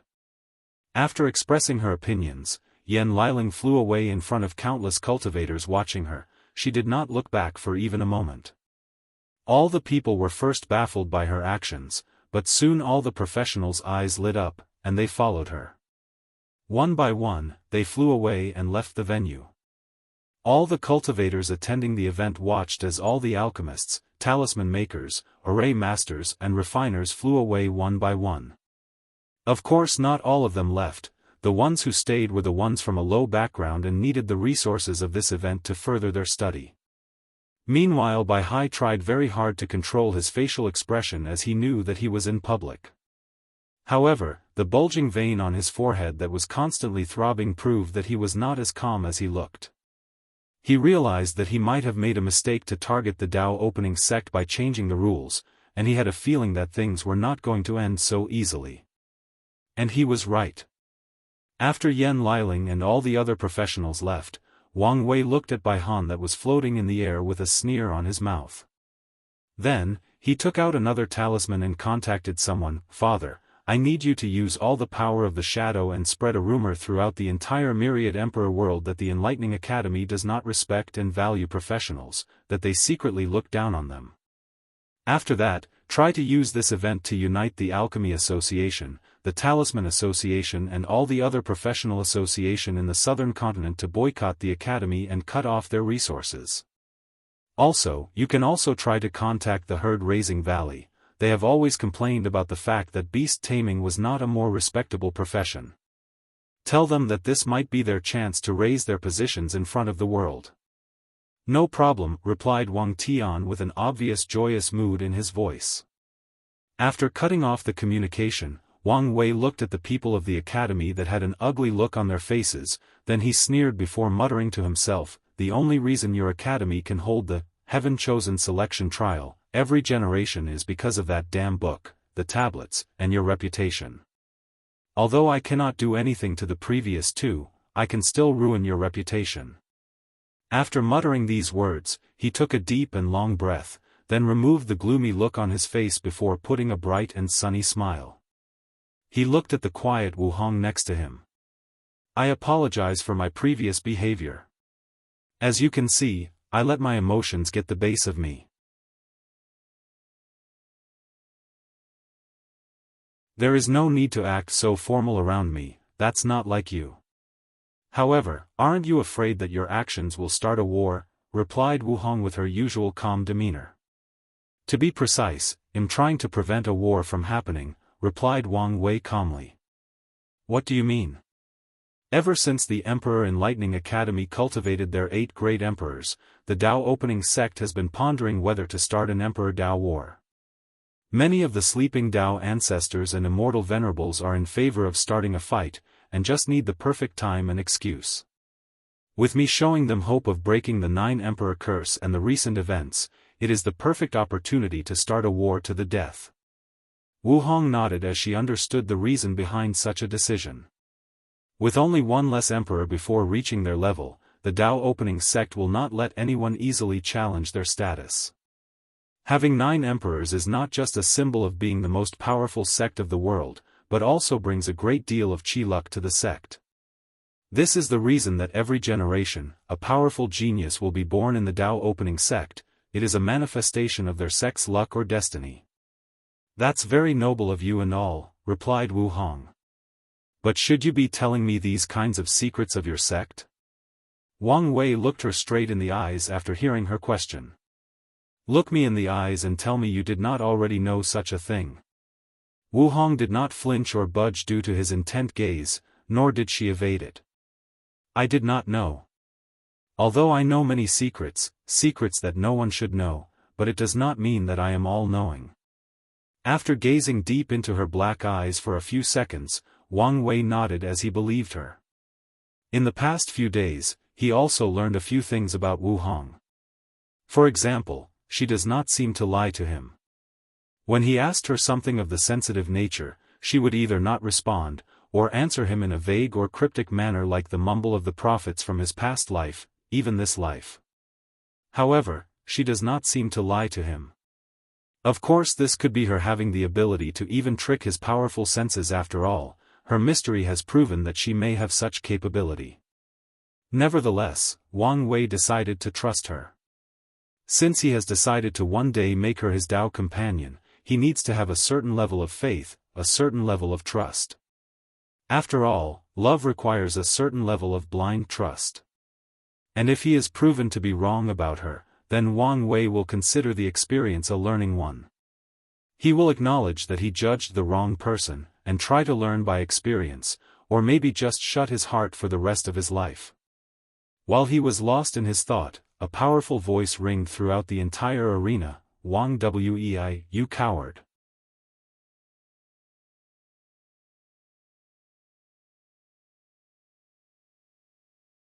Chapter 215.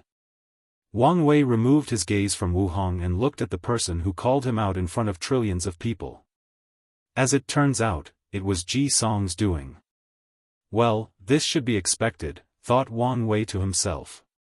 The heaven-chosen selection trial was a very important event attended or watched by countless people. For example, there were approximately 15 billion people participating in the trial, and a few of them actually came from the lower realm. More importantly, most of the cultivators in the world are currently watching this event. That alone is a few trillions people. This is one of the reasons that many people actually wanted to participate in the trial, the opportunity for fame and glory.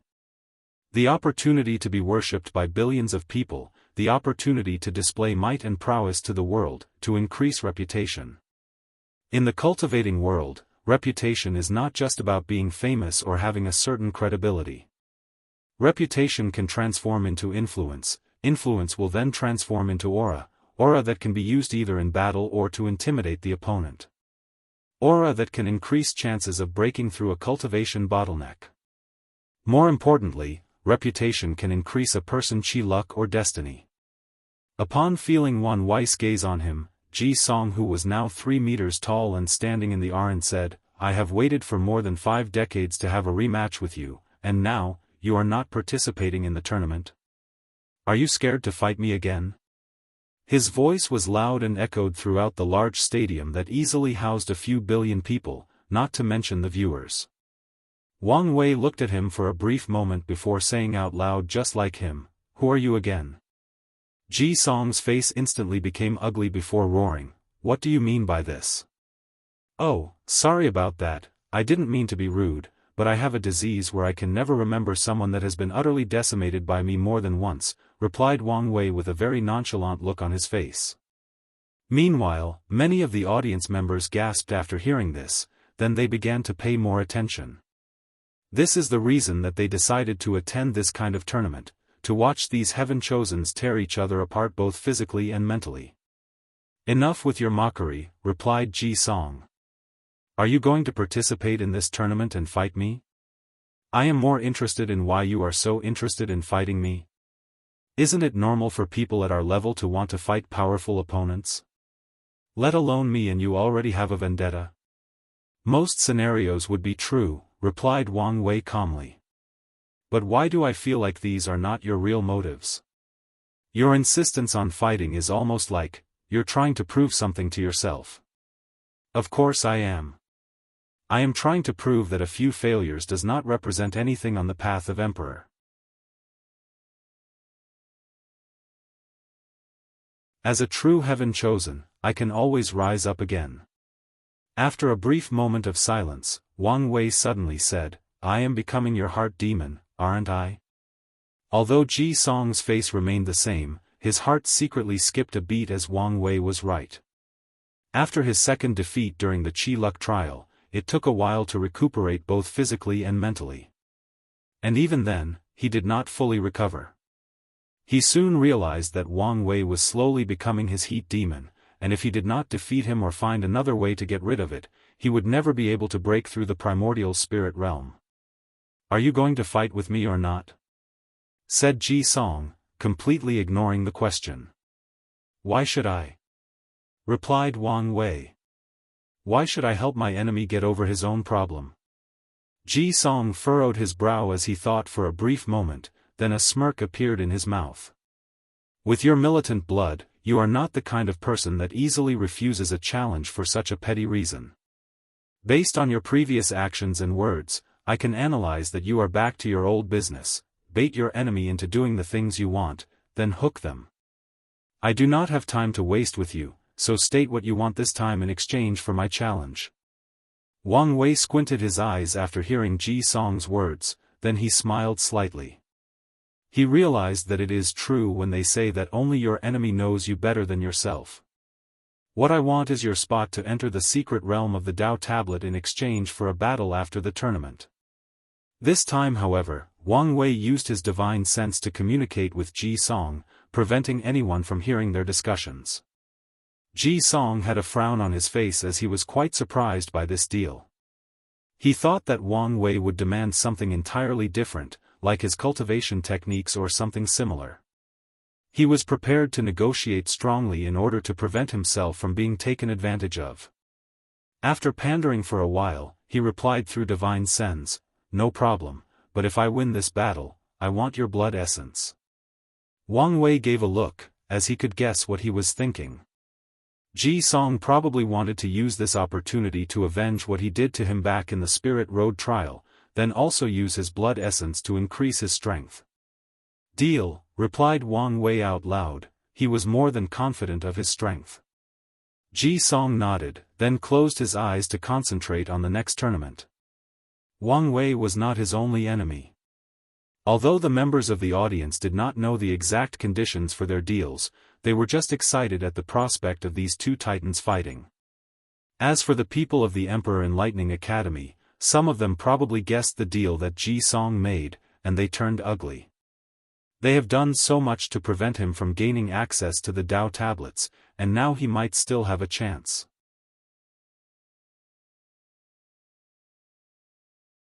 "Humph, things will not end so easily," secretly thought Headmaster Bai Han. Then he wanted to continue the opening ceremony. However, another person came to interrupt again. This time it was the young sword sage of the sword-casting villa, Jian Wushuang. "Sacred son Wang Wei, since you will not participate in this tournament, I will also like to take this opportunity to invite you to a challenge." "Oh, from what I remember, me and you do not have any kind of grudge or vendetta," replied Wang Wei, a little surprised. "You and I may not, but our sect does. You should be aware of what happened in the last generation between your father and my casting sword villa."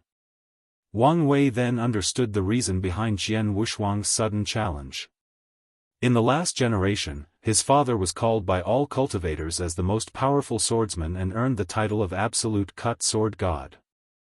Many people, especially sword cultivators, would not allow anyone to have such a title. The title of Sword God is the second highest title that a cultivator of Sword Dao can receive, second only to Sword Emperor. On top of that, not all great emperors who used a sword can claim the title of Sword Emperor. They have to prove the Dao with the sword in order to get that title. Additionally, the Sword God title was not given to just anyone. Some sword emperors did not have that title during their rise. As long as an emperor proved the Dao with the sword, he could earn the title of Sword Emperor. But the Sword God has to be the best and most powerful sword cultivator of countless generations of sword cultivators that came before. They have to reach the peak of swordsmanship and go beyond it, and they have to prove that their sword Dao is the best of all the sword cultivators in the world. So, people did not like when the title of Sword God was placed on Wang Tian. In order to prove these people wrong, Wang Tian left the sect to travel the world and challenge all the sword cultivators. He was unstoppable. No matter who challenged him, he would use his supreme Dao of absolute cut and defeat them. In the end, the sword-casting Ville, who is considered the holy place of sword cultivators in the myriad emperor word, stepped in to stop Wang Tian. But they also failed even more miserably. Wang Tian traveled to the Eastern Azure Dragon continent and fought with all the people of the villa and defeated them all on the way of the sword. That included Jian Wushuang's master, Jian Yi, who is the current leader of the sword-casting villa. What most people do not know was that after your father defeated my master in the way of the sword, he even challenged some of the sleeping ancestors and won. Although they were way more powerful than him in terms of cultivation, when it comes to how pure his sword will and Dao was, no one was his match. So, today, I am issuing a challenge in order to restore their honor.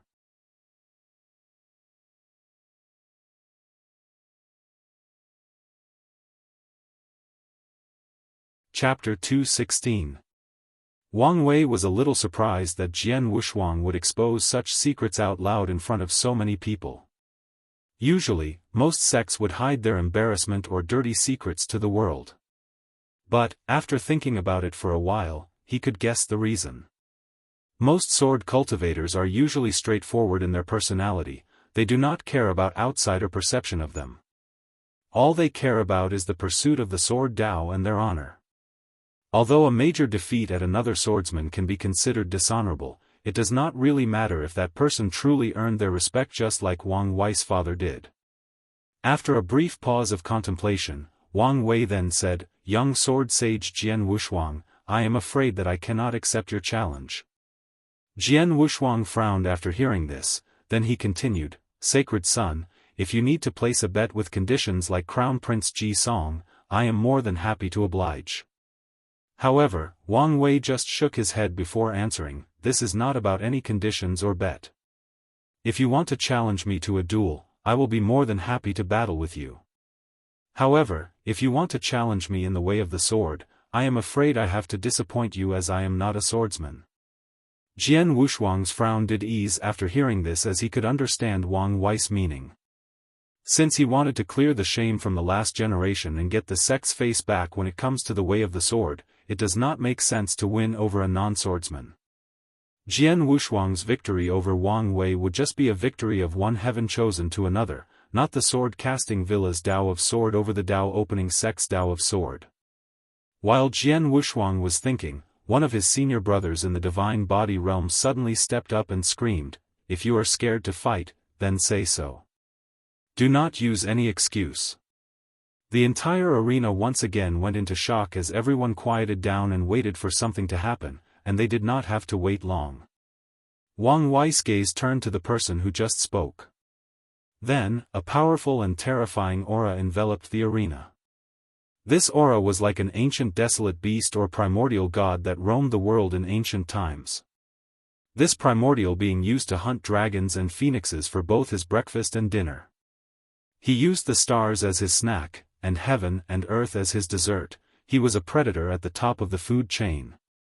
After that aura enveloped that senior brother, he coughed up a big mouthful of blood, then he fell to the ground and passed out. If it was not Jian Wushuang who used his sword intent to protect him, this guy would have died on the spot. Jian Wushuang looked at his senior brother on the ground and sighed. He knew that many of the disciples of the sword-casting villa were indoctrinated to treat the Dao-opening sect as their enemy in this generation.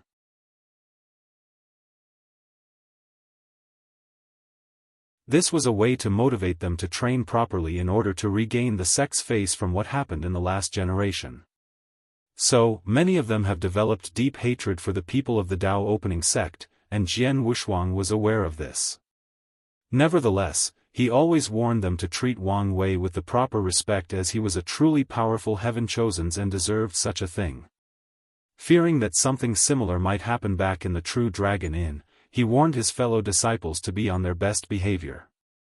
However, this particular one always tried to contradict him and refused to listen to him. This was the reason he did not bring him to the True Dragon Inn meeting. After using his divine sense to check that this person was alright, Jian Wushuang ignored him before asking, "Sacred son, how do you suppose we deal with our contradictions?" "Simple," replied Wang Wei. "Wait until you reach the same realm as my father, then go challenge him.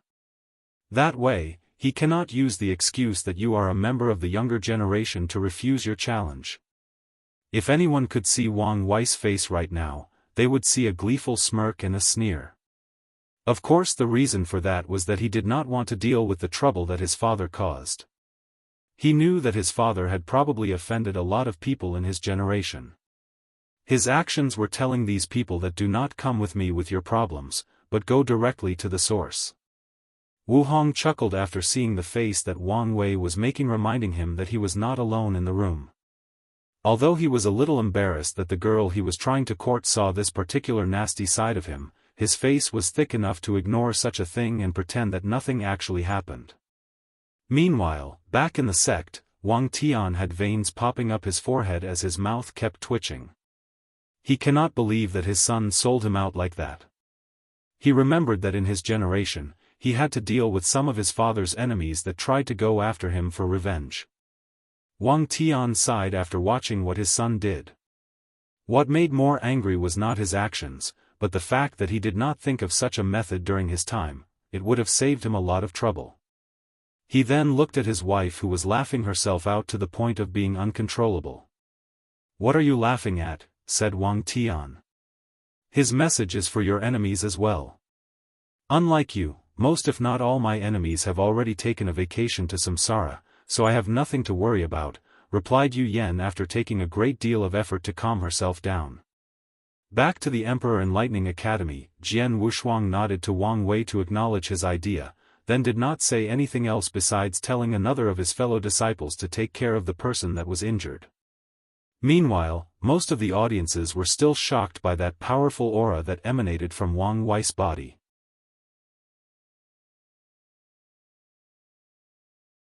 That aura actually came from his fleshly body. After all, the purpose of the ancient desolate body refining scripture is to imitate the ancient primordial god that is sleeping in the blood earth forbidden land. Headmaster Bai Han, who saw that there were no further disruption, continued the entrance ceremony, thus waking everyone from the dread most of them felt from Wang Wei's aura. Inside his booth, Wang Wei suddenly coughed a big mouthful of blood all over the table in front of him. He looked at the blood and frowned, then he went to clean up the trace on the corner of his mouth. However, Wu Hong was ahead of him and took out a silk piece of rag and wiped it for him. "You need to ease up on the gravity training," she said while helping him clean up. The reason she said these words was because in order to train his internal organs, Wang Wei had a powerful gravity array placed on his clothes, thus always being in a state of cultivation. This has started ever since his battle with Han Li. I can't help it. Recently, I realized that I have been a little too arrogant and started to take things easy on myself," replied Wang Wei. "Is it because of Di Tian?" Wang Wei was silent for a while, then he answered, "Yes. After meeting him, I have a feeling that if I do not push myself beyond my limits and get more powerful as soon as possible, then I will be in serious danger even before the heaven will battle. It is good to push yourself, but you also have to know when to stop. Don't worry, I have a very powerful regenerative ability. I do not need to warn you that if you push yourself too much, then your healing ability will start absorbing your lifespan to make up for it." Wang Wei knew about this, but his plan was to use an abundance of resources that provide life force to continue his training. After Wu Hong said these words, she placed her hand on Wang Wei's back, then countless runes appeared from her hand and entered his body. Immediately afterwards, he felt all his pain were gone. He felt refreshed and rejuvenated. After taking a deep moment to feel the changes in his body, he realized what Wu Hong had done. She had sealed away all his pain and injuries, then removed them. Worthy of Empress Wu Sealing Sutra, a technique said to be able to seal everything between heaven and earth, secretly thought Wang Wei. Then, his eyes lit up and he said, "Maybe you can help me with my current problem."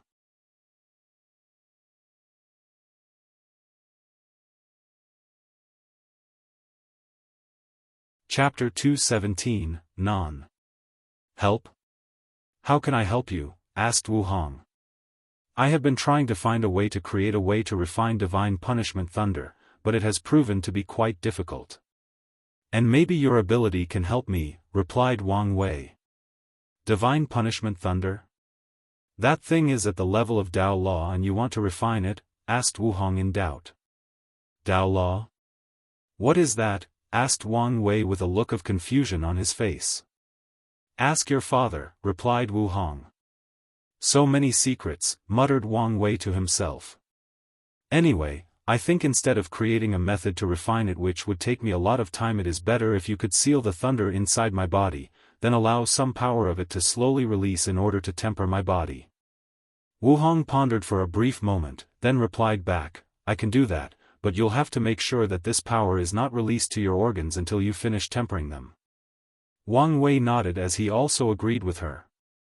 His organs were still in the process of being tempered and were very fragile, so they would not be able to withstand such a tremendous amount of power such as divine punishment thunder.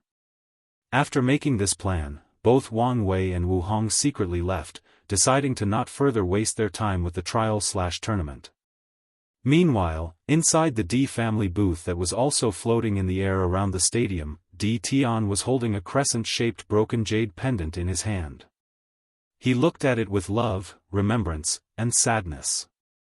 Then, a firm determination could be seen in his eyes. While being distracted by the jade, someone knocked on the door. With a wave of his thought, the pendant disappeared from his hand, then he said with a harsh and cold voice, "Come in." Soon, a beautiful lady entered the room. She had long black hair, had a blue hanfu on and no makeup on. Her natural lip was petite, but also red and luscious, making any man fascinated with and woman very envious. This girl's name was Di Jia and she was Di Tian's shadow. After entering the room, Di Tian took a talisman from her, but he did not even give a single glance. It was as if to him, it did not matter how beautiful a woman was, they were all skeletons with flesh. Di Jia sighed after seeing this, but she was used to it after so many years. She has long accepted her fate. As for Di Tian, he read the information he just received, which was about Wang Wei. Through this new information, he learned that Wang Wei had planned to participate in the tournament for a long time, but suddenly changed his mind 2 days ago. In the information he received, he even knew that the reason that Wang Wei changed his mind was because of his feelings towards the Heavenly Tao Protection Book. Instinctive fear or rejection of Heavenly Tao, plus his cultivation of the Tao of Fate, secretly thought Di Tian. Could he be an outlaw? If that is the case, my plan can be slightly modified, and I will not have to worry about him so much. However, after reviewing the information and modify his plan, he looked in the direction of the Tao opening sect's booth, sneered before muttering, "No one can stop me this time. No matter what, I will be the one proving the Tao in this generation." After that, he finally looked at Di Jia and asked, "Any information about this Wu Hong?" "No, young master," replied Di Jia hurriedly. "Except for the rumor that she was either the descendant of Empress Wu or her reincarnation, no news can be found." Di Tian frowned as he started to think, even the sleepers could not find any information about her. "I did not feel any power of reincarnation from her, so unless her power is so great that she can even hide from me, this theory is unlikely. This woman might become an uncontrollable variable, and I do not like that. My first instinct is to get rid of her, but I have a feeling that things might be more complicated than seen on the surface, so let's observe for a while." After waking up from his thoughts, Di Tian waved to dismiss Di Jia and focused on watching the tournament. Although he did not place any of these people in his eyes except for Wang Wei that he considered a minor nuisance, he will still watch them in order to better learn about their powers and abilities. He did not like variables outside his calculations. While all of these secret spying, schemes, and calculations were going on, the heaven-chosen selection trial had already started. To be precise, the preliminary round started.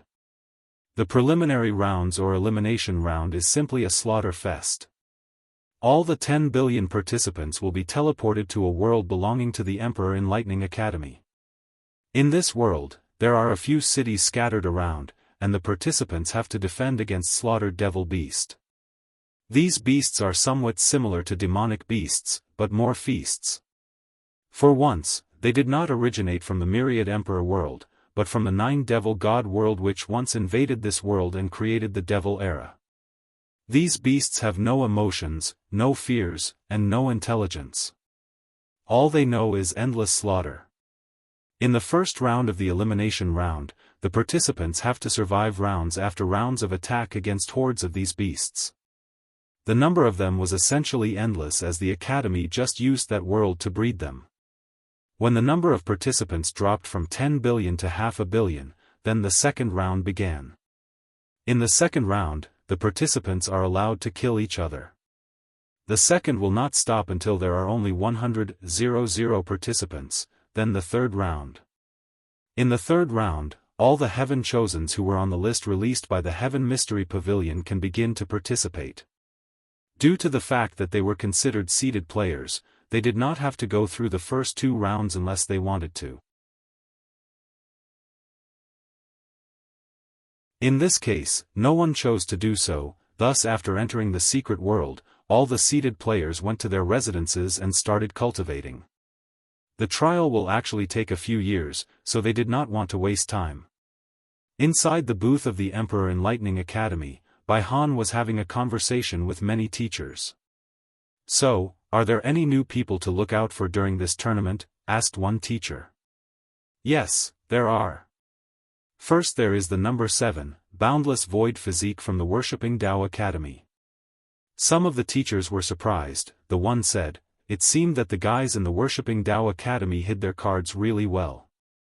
They probably wanted to use this opportunity to build the momentum for their heaven chosens, and also blindside us.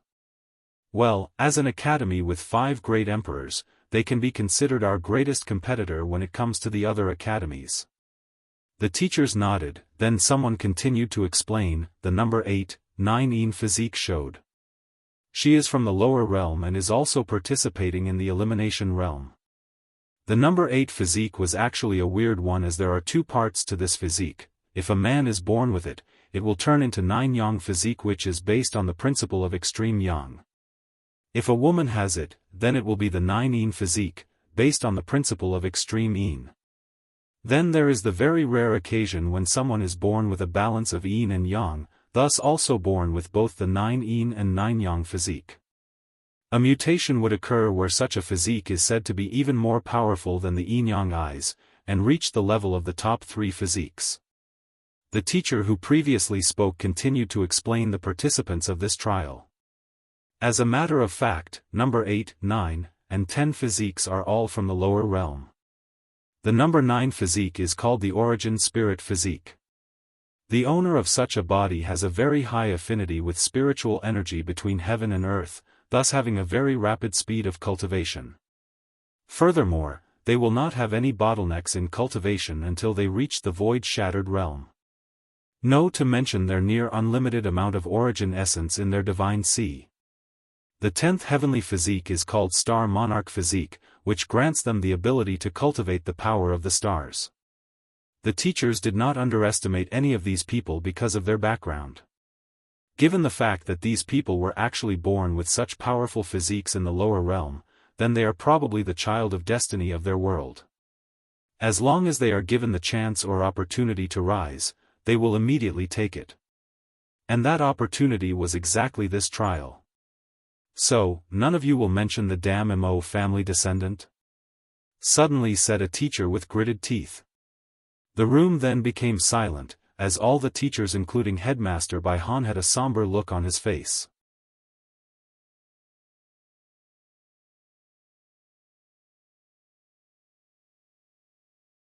Chapter 218. While all the teachers were quiet and somber, their eyes could not remove from one particular participant that actually took part in the elimination round. It was a beautiful woman with red hair and eyes. However, unlike Su Ya's red hair that was lighter than a rose, her redness was darker than blood. And it was not just her hair. She even wore a red hanfu and had a bloody aura surrounding her.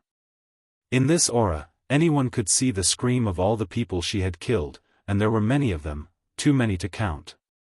Although she had a beautiful face, there was a permanent evil smirk on the corner of her mouth, which made her both very attractive and scare at the same time. This participant was called Mo Xingyun, and she was the descendant of the Mo family. After a brief silence in the academy's booth, one teacher then responded, "According to the rules, she has every right to participate in the tournament." The person who previously spoke against me Xingyun then said back, "It is obvious that she has awakened the heaven-devouring physiques. Aren't any of you worried that she will follow in her ancestors' footsteps?" The room once again became silent, and this time, many people actually had an ugly look on their faces as they remembered something unpleasant. One teacher then said after a brief hesitation, "This generation, there is a high chance that an eternal emperor will be born, and if she manages to be the final winner, then the Mo family will have 2 eternal emperors in their lineage, just like the Tao opening sect." "Shut up," screamed one teacher. "In the last era, there was only one eternal emperor, and it was the founder of our academy, Emperor Kong." This time the mood of most of the teachers was disturbed after hearing this, as this involved the biggest secrets of the academy. In the last era, there were 2 eternal emperors, which was the first such a thing to happen in the myriad emperor world since the ancient emperor era. One of them was Emperor Kong, while the other was from the Mo family. And he was called the Heaven Devourer Emperor. The Heaven Devourer Emperor was a nightmare for all living beings in this world. As a devil cultivator who only cared about pursuing power and strength, adding on top of that being an eternal emperor, the highest echelon among great emperors, he was a disaster to the world. After proving the Tao, he did not preach to the world or make any contribution. As a matter of fact, he did not try to help his clan or conquer the world. Instead, he did only one thing: try to swallow the world. To be precise, swallow the source of the world. As a person who cultivated the Tao of Devour, he followed the path of swallowing everything between heaven and earth. And the source of the world was the highest form of energy existing in the endless void. It is the thing that determines the grade of a world.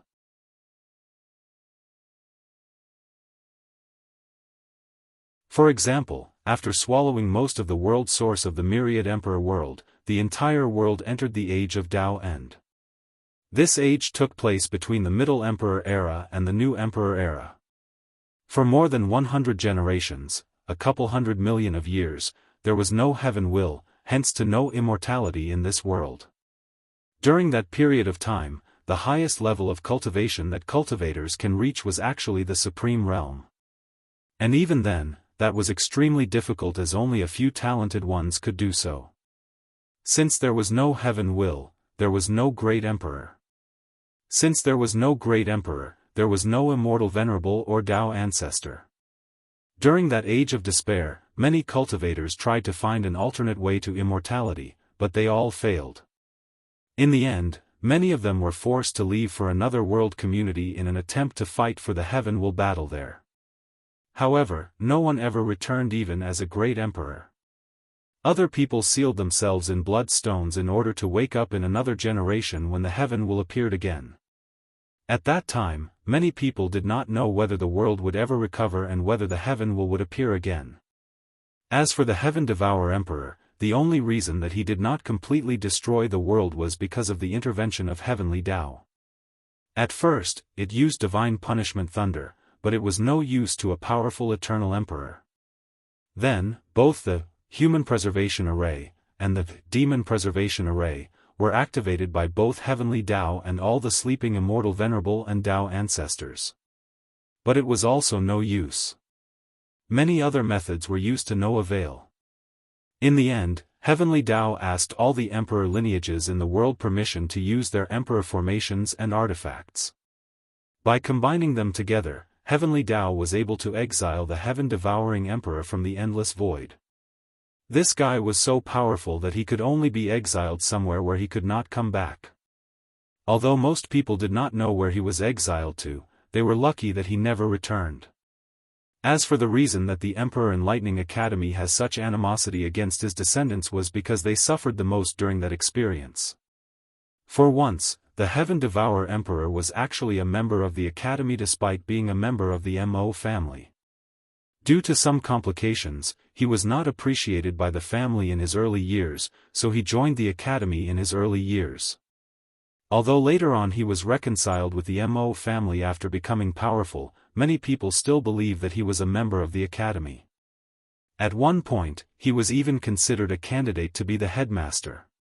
However, the heaven-devouring emperor was a true devil cultivator, so he did not care about the fact that the Academy took him in when he was at his lowest.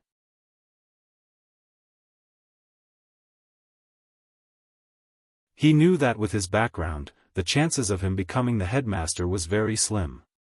On the other hand, all he needed was to be powerful in order to become the patriarch of the Mo family, hence getting access to all their resources. So, he left without much hesitation. However, it was not proven how cold-hearted this guy was until he proved the Tao and became an emperor. At that time, the de facto leader of the entire world and the resistance against him was the Academy instead of the Tao opening sect.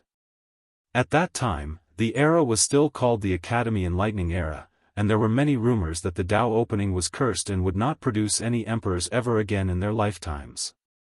Adding to that, the patriarch of that time, which was from the Yen family, was a very cautious woman, so she decided to be very low-key. A wise decision that actually preserved the strength of the sect. As for the Academy, during their battle against the Heaven Devourer Emperor, they suffered such a great loss that their foundations were almost destroyed. As a matter of fact, the academy was almost destroyed at the hand of the emperor. Luckily for them, they managed to exile him with the aid of heavenly Dao, and were rewarded a great deal of chi luck that allowed them to survive the age of Dao end and recuperate during the early stage of the new emperor era. In the aftermath of what occurred, the academy and many places in the world, many people refused to acknowledge the Heaven Devourer Emperor's status as an eternal emperor even though their acknowledgement meant nothing. The position of eternal emperor is not something that a bunch of mortals can decide. In the eyes of great emperors, even a supreme realm true monarch is nothing but a mortal that can live for a few millions years. They themselves did not have the right to decide whether a person was an eternal emperor, let alone these weak cultivators that will eventually die with the passage of time. Heck, even heavenly Tao cannot decide such a thing. After a teacher scolded the person that said the previous words, Headmaster Bai Han finally spoke, "You guys know that this topic is a taboo in the academy, so do not mention it again. As for Mo Xingyun, even if she has the Heaven Devourer physique, without the proper scriptures, she is not much of a threat as her ancestor. Not to mention that this generation is full of heaven-defying genius." All the teachers nodded after sighing melancholy to themselves, then they did not say another words. As a matter of fact, the true secret of the academy was not what the Heaven Devourer Emperor did to them. No, the whole world already knew of this history. The true secret revolved around the fact that there were two eternal emperors in the last era. As a matter of fact, Emperor Kong was not a true eternal, but a false one.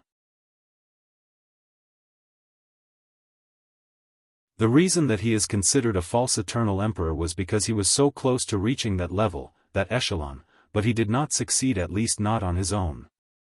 Due to all his contributions he made to the myriad emperor world, he was given a little help or boost to reach the level of an eternal emperor by heavenly Tao through merits. A few eternal emperors refused to accept Emperor Kong as their own, while the others did not really care. As for other great emperors, they did not dare to say anything in front of him as his strength was a real eternal emperor. As for the academy, only the truly trusted teachers were privy to this information, and they were sworn to so many oaths and binding contracts never to reveal such a secret, otherwise a fate worse than death awaits them. And of course, Headmaster Bai Han is the person who has the most knowledge regarding this topic, as he is Emperor Kong's own son, making him an emperor offspring.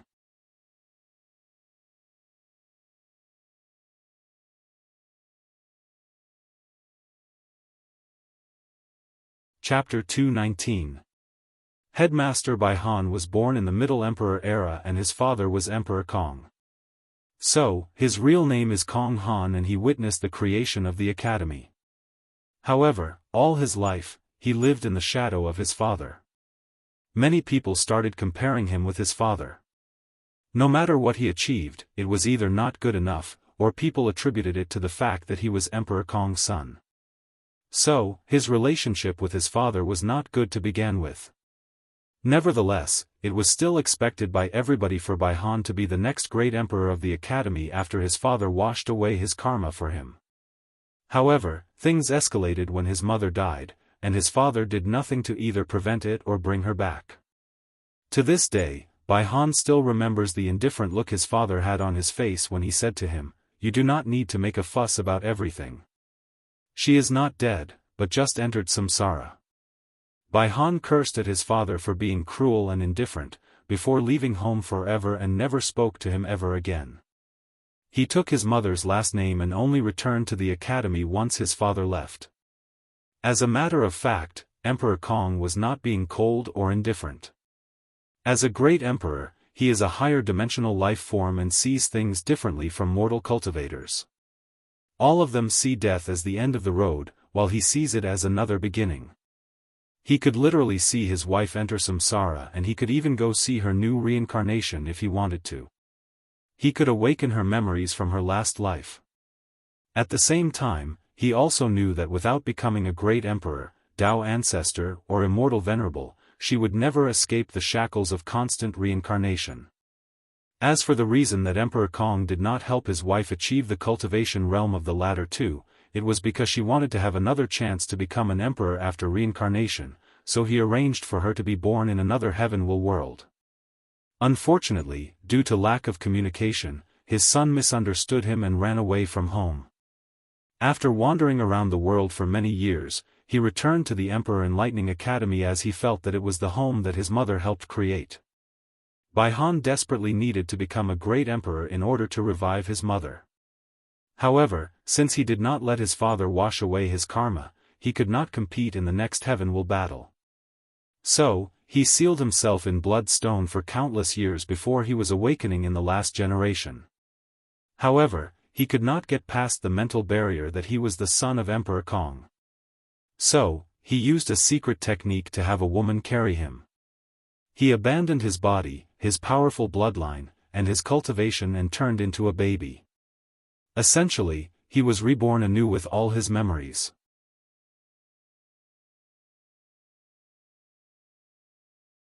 This was the reason that he could talk as soon as he was born, and the academy believed him to be a born sage.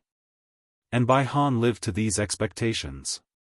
With him being personally tutored by an eternal emperor, he could easily guide other people in their cultivation.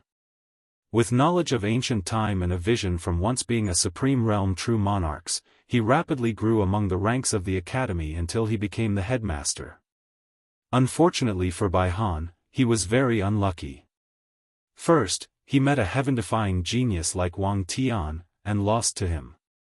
Even his previous cultivation and profound knowledge could not help him.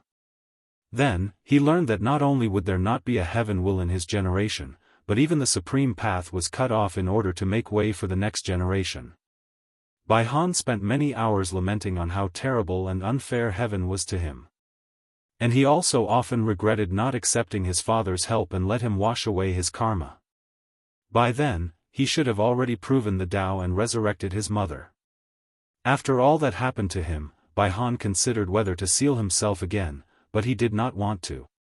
Being sealed is not a fun experience that anyone can withstand, especially the people that have to live through countless generations.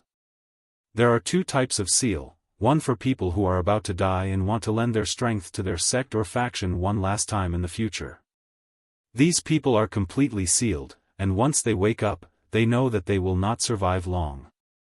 As for the people who want to wake up in another generation in order to wash away their karma, they have to keep a silver of their consciousness alive in order to experience the baptism of time in order to properly wash away their karma. And the process is a form of torture. They have to spend what feels like eons in a dark, empty, and silent place with only their thoughts and nothing else. The process is similar to the second trial in the pagoda, but instead of spending only 100 years, these people have to spend millions upon millions of years.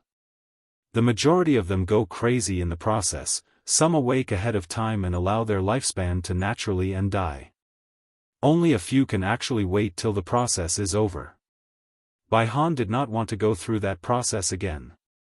His Tao heart was not enough for him to suffer through that lonely process for a second time. This is the reason that he is so focused on properly cultivating Lin Fan. He hoped that once Lin Fan became a great emperor, he could wash away his karma for him, and compete for the next generation's heaven-will battle.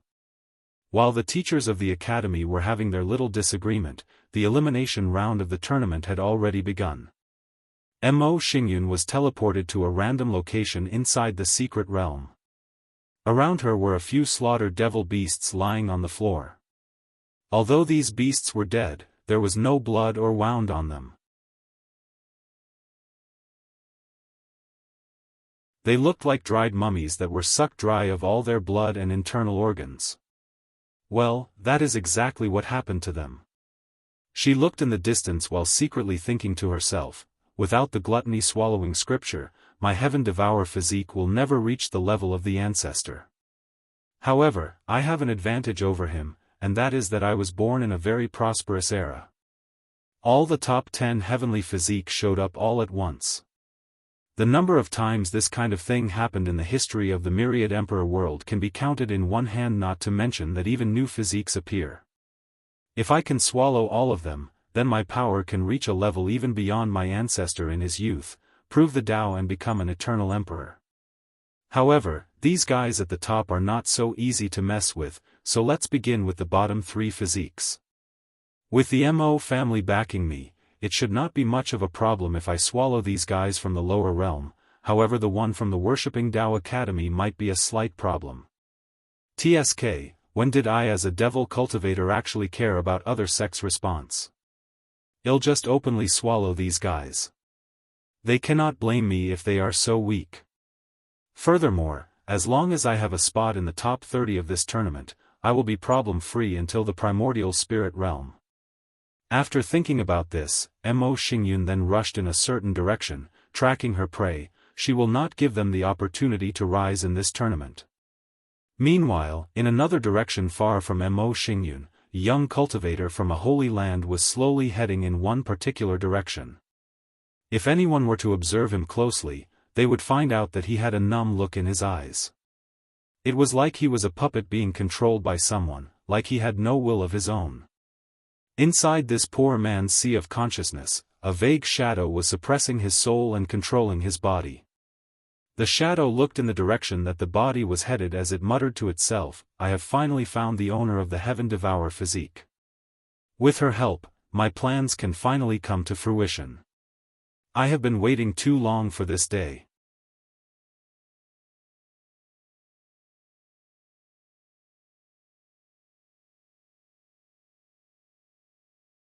Chapter 220. After leaving the arena where the competition took place, Wang Wei and Wu Hong returned to his residence. After activating the formation to prevent anyone from spying, Wang Wei took out something from his space ring. It was actually the room that housed the divine punishment thunder. It was previously located somewhere under the Dao opening sect, but before leaving for his trip, Wang Wei had true monarch Yan Chen create a small world where he can place the thunder and carry it inside his space ring. After entering the small room, both Wang Wei and Wu Hong found themselves in front of a lake with black liquid inside. Countless lightning and thunder strikes could be seen flashing once in a while on top of the lake. "There should be no problem, no?" asked Wang Wei. Wu Hong looked at the river for a brief moment before nodding. Wang Wei then immediately removed his sacred sun garment and stood inside the room with only his underwear. His very well-defined and beautiful muscles were exposed to the world. He started to do some poses to show them off. However, every time he contracted his muscles, the sound of steel grinding could be heard coming from his body. Every time he clenched his hand, the sound of the air breaking could be heard. His vitality and blood was so exuberant that the temperature around could be raised by him just by the blood flowing throughout his body. Meanwhile, Wu Hong looked at Wang Wei's poses with a calm look on her face. However, a deep sense of speechlessness could be seen in her eyes as she knew that he did that on purpose. "Don't you have any shame? Getting naked in front of a lady you just met less than a week ago? If I do not remove my clothes, how are we supposed to properly do this kind of thing?" replied Wang Wei with a look of innocence in his face, despite the fact that his words were purposely vague and ambiguous. Wu Hong sighed helplessly, however she had a slight smile on her face. It was as if she was very amused. "All right, let's begin," she ordered sternly. Wang Wei nodded before sitting cross-legged in front of the lake. Suddenly, Wu Hong's eyes lit up white, then with a wave of her hand, countless runes appeared in the room.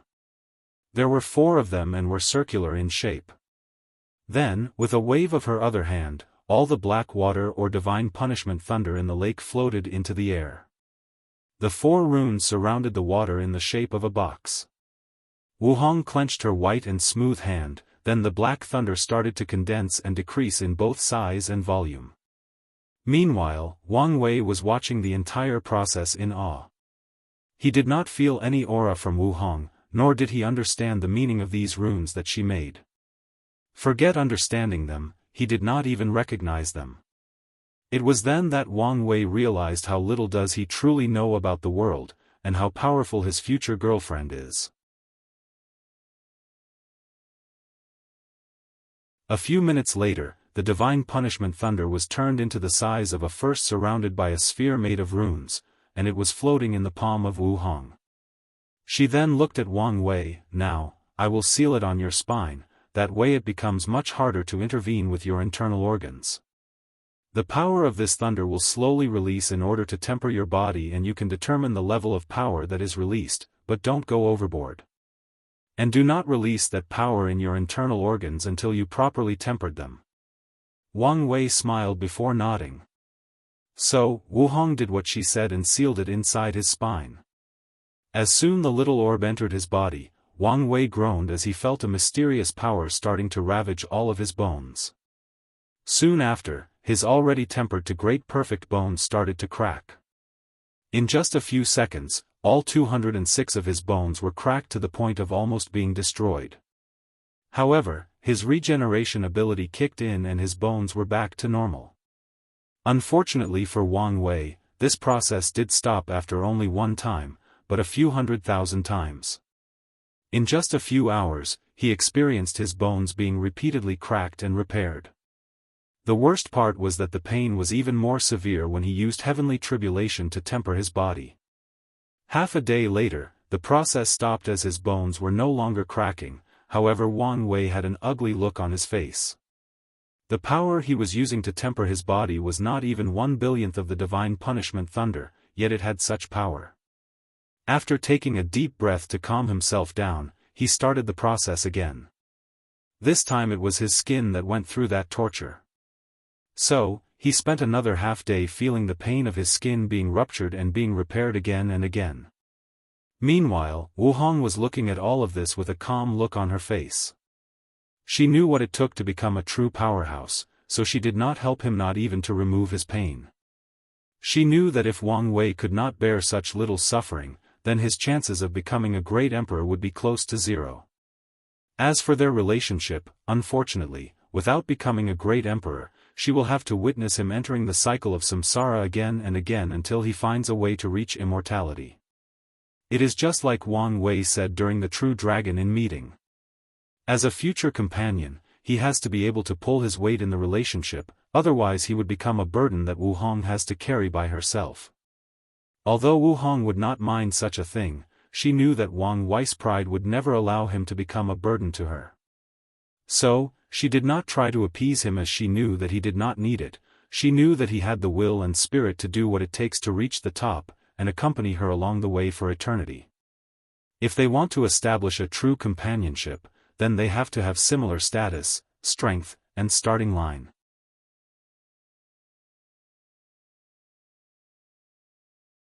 Meanwhile, after finishing retempering his skin, Wang Wei then directed the black thunder to his muscles. However, this time he dramatically reduced the power. His muscles have not been tempered to great perfection yet, so he did not want to take any risks. After doing that, Wang Wei stood up from the ground, clenched his hand, then threw a punch. Boom! A powerful explosion ringed out in the room, following which, a space crack appeared where his fist landed. However, after a few seconds, the space crack closed and everything returned to normal. Wang Wei knew that this space crack represented that his fleshly body had reached the strength of the void-shattering realm, even if it was the lowest level of that realm. His fist could break the power of law. However, he was not that happy. Well, to be precise, he was thinking about something completely weird. He realized that the reason that it took him so long to create a method to refine the divine thunder punishment was because it was involved around the power of law. To be precise, it involved Dao law according to Wu Hong. Wang Wei can deduce that Dao law was probably the law controlled by great emperors based on his knowledge in all the cultivating realms. However, here comes the issue: how can his future wife easily seal such a power? Wang Wei has always known that Wu Hong was powerful, but he did not expect her to be so powerful. However, he did not really care about such a thing, as he himself will reach such level and beyond eventually. What he really cared about was his future sex life. When in the future, he and Wu Hong get intimate, wouldn't he have to be at the bottom? Without the proper strength, he can imagine that with Wu Hong's personality, she will really make him the bottom without hesitation.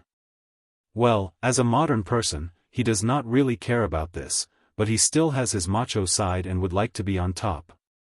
Wang Wei sighed as he realized that for a great while, his sex life will be quite miserable until he has the strength that is. Then, he will take his revenge. Hopefully, you were thinking weird again, weren't you? Suddenly asked Wu Hong with a smirk on her face. I do not know what you are talking about, replied Wang Wei calmly while putting his clothes on.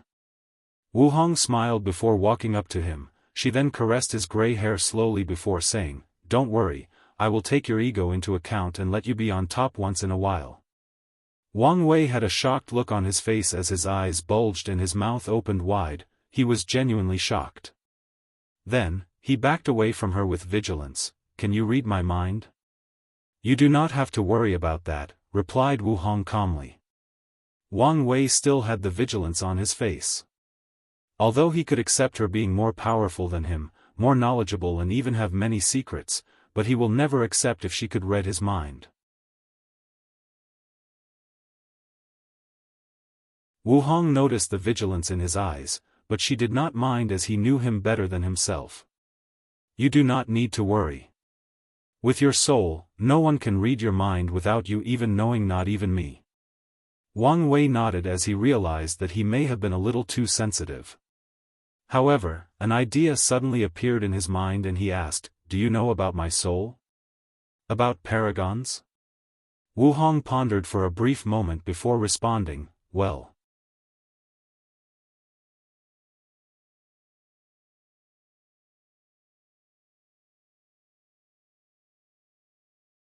Chapter 221. After pondering for a while, Wu Hong decided to tell Wang Wei a few things, so she motioned for him to sit down on the ground in order to be more comfortable while talking. Of course they did not really sit on the ground, but floated a few centimeters above. After organizing her words, Wu Hong then explained, Paragons are the noblest existence in all heaven myriad world, in all of chaos. They are called the darling of chaos by all cultivators in the universe, replied Wu Hong. However, Wang Wei was not satisfied with this answer, so he said, Can you be a bit more specific? I am getting there, so be patient, replied Wu Hong while giving him a stare, an act which made a little embarrassed. Paragon is both a title and a cultivation realm. To be precise, it is the last cultivation realm possible for great emperors. Once you reach that realm, you can be considered as having reached the end of the Tao, the end of the cultivation path, as there are no more roads ahead. Wang Wei started thinking about all the information he just learned. For one, according to Wu Hong's words, one has to become a great emperor first before becoming a paragon, so it must be a realm after great emperor.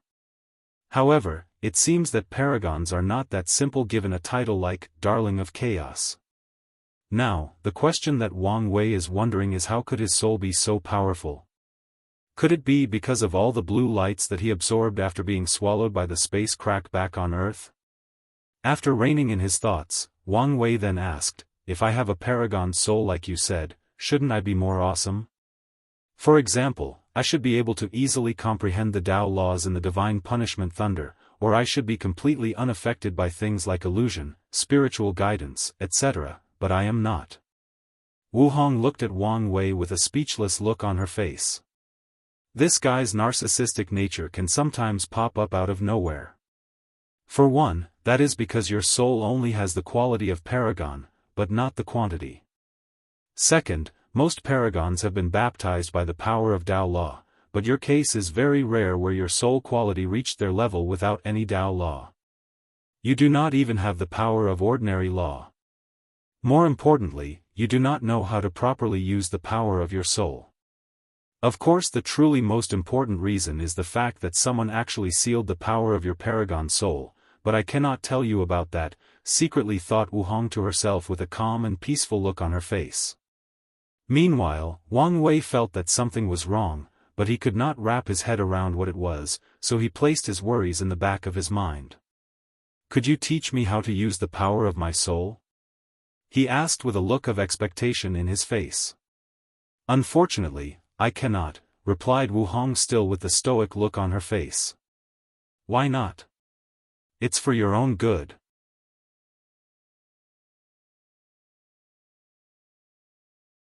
What do you mean by that? If you start to use the power of paragon in this world, then I can guarantee you that you would not live long. Even if the Dao opening sect used all 9 emperor formations and emperor artifacts, even if all the Dao ancestors and immortal venerables that were secretly sleeping woke up, they could not protect you. Your only result would be death and the destruction of your sect with all your loved ones. Unless one of your sect's great emperors reached the realm of Paragon and interfered, there would be no chance for you to survive. And even if a Paragon intervened for you, you would be forced to leave the myriad emperor world forever. Wang Wei frowned after hearing this. He did not think that Paragons involved so many secrets and power in this world. He had to sigh how vast and complex this world is, let alone if you add the entire endless void. On top of that, the will of the battle-maniac emperor once insinuated that there is a world out there where great emperors go to after proving the Tao. If you add that, how vast and complex the universe he is in actually is. What about Earth, is it out there somewhere, or in a completely different universe? Wang Wei sighed at how insignificant he truly was in the grand scheme of things. His little accomplishments so far are truly nothing. His pursuit of one day being free and unfettered by pursuing the end of the Tao and beyond has barely begun. So, he warned himself to never be complacent for any of his so-called achievements. "Let me ask you," said Wang Wei. "Where would I be forced to go if one of the sect's paragons were to interfere?" However, as soon as he asked that question, the room inside this small world became black and white. It was as if all the colors in this room were completely removed, leaving only these two. Then, a powerful will suddenly descended inside the room. This will was mighty, noble, cold and indifferent. At first Wang Wei thought that this was heavenly Tao that appeared, but he could feel that this will was more supreme and more noble than heavenly Tao. It was like heavenly Tao was nothing but its slave and not worthy to be mentioned in the same breath as it. As soon as the supreme will manifested, Wang Wei felt an instinctive dislike for this will that came out of nowhere. It was like it was deeply engraved in his soul. Then, the supreme will started to scan everything around inside the room. It first scanned Wang Wei. It saw through all of him, whether it was his fleshly body, physique, cultivation, and even his Tao heart. However, when it approached his soul, a mysterious power appeared and blocked the will's vision. To be precise, it tricked that majestic will. The mysterious power made that will think that there was nothing truly special about Wang Wei's soul. Meanwhile, during this entire process, Wu Hong had a frown on her face while thinking to herself. I went a little overboard and let Wang Wei's previous vigilance of me get the best of me. I never should have revealed these secrets until after he became a great emperor.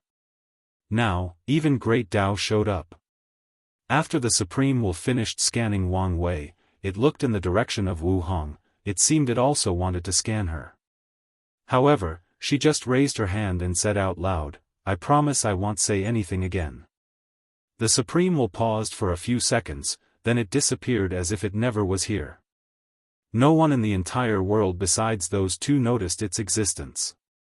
Of course, the real reason that the will of Great Tao did not scan or punish Wu Hong was because a similar mysterious power as Wang Wei secretly came from her and interfered. Unfortunately, Wang Wei was too weak to notice any of these powers. So, after the Supreme Will left, he asked out loud with disgust, "What was that? Heavenly Tao? And why do I feel so revolted?" However, this time Wu Hong did not answer his question. She just raised her shoulders before saying, "You just saw what happened when I tried to tell you about some secrets of heaven and earth. So, until you manage to prove the Tao and become a great emperor, many things I cannot say to you." Wang Wei frowned after hearing this. He realized that not only does he not know many things, he does not even know many things even about himself. He is shrouded in many secrets. The worst part is the fact that someone he met a week ago knows him better than himself. Of course, as intelligent as he is, Wang Wei can still guess the reason that so many things out of his understanding keep happening to him. Or at least, he has a working theory. His theory is the fact that his future self is doing some shady business, and as a result, he is paying for it.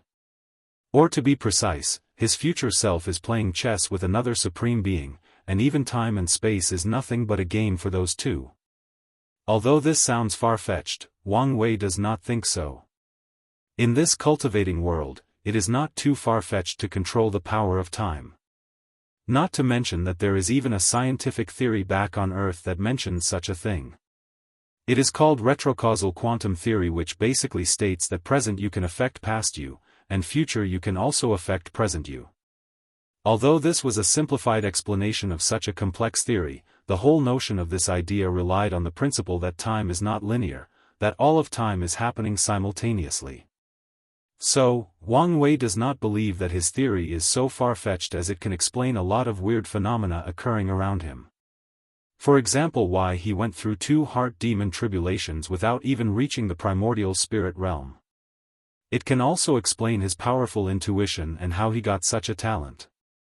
More importantly, it can also explain the existence of Wu Hong.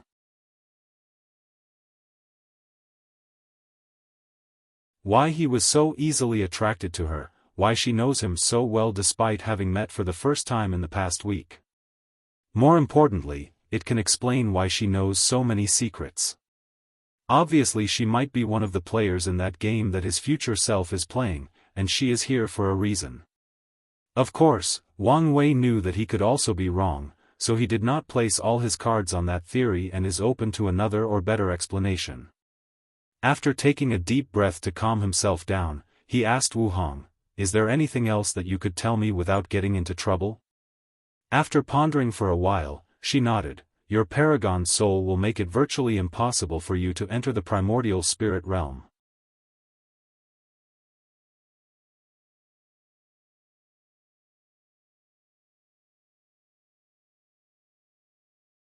Chapter 222.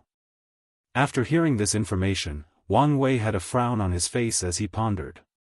Although he could roughly understand her meaning, he still asked, "What do you mean?" After saying that, Wang Wei took out some of the leftovers from the Saint Realm golden rock meat and ate them in order to replenish his energy. Too many things happened to him in just a day.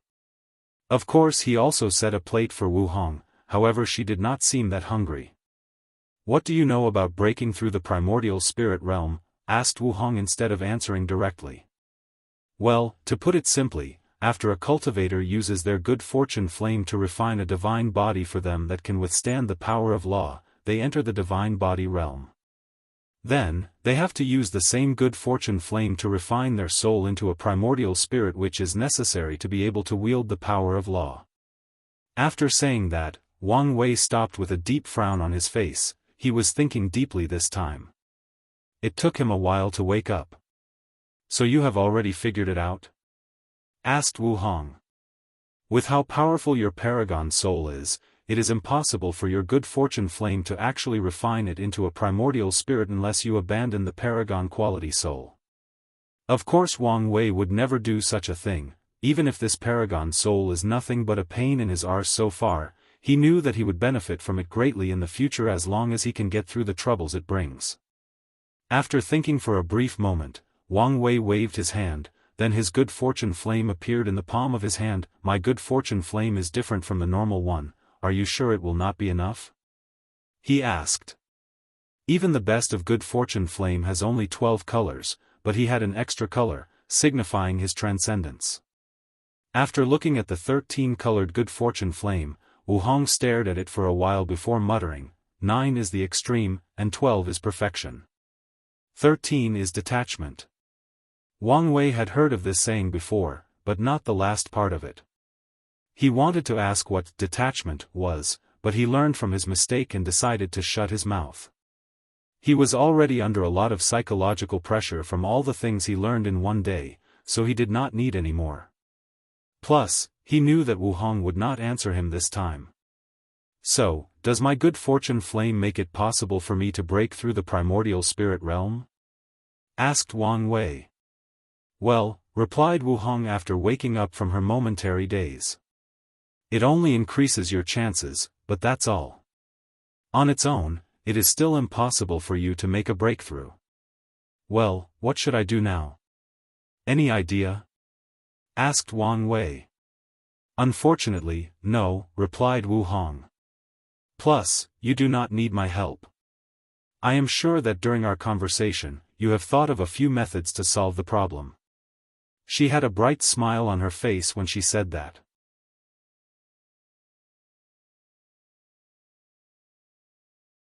Wang Wei nodded in acknowledgement, as he did indeed have a few plans. Although he did not know whether they would work, he still has a few hundred if not thousand of years before he has to worry about breaking through the primordial spirit realm. So, he was not that worried, as he had plenty of time to come up with other and better solutions. However, he was worried about something. He discovered that his mentality had slightly changed after meeting Wu Hong. He realized that in such a short time, he was beginning to rely too much on her. Wang Wei knew that this could not be helped, as Wu Hong knew so much more than him and her input in things are usually vastly different than his, but he also warned himself not to rely on her too much unless absolutely necessary. After all, if he developed such a mentality, then it would be impossible for him to continue his path of emperor. A true emperor is someone that can shoulder both heaven and earth on their own.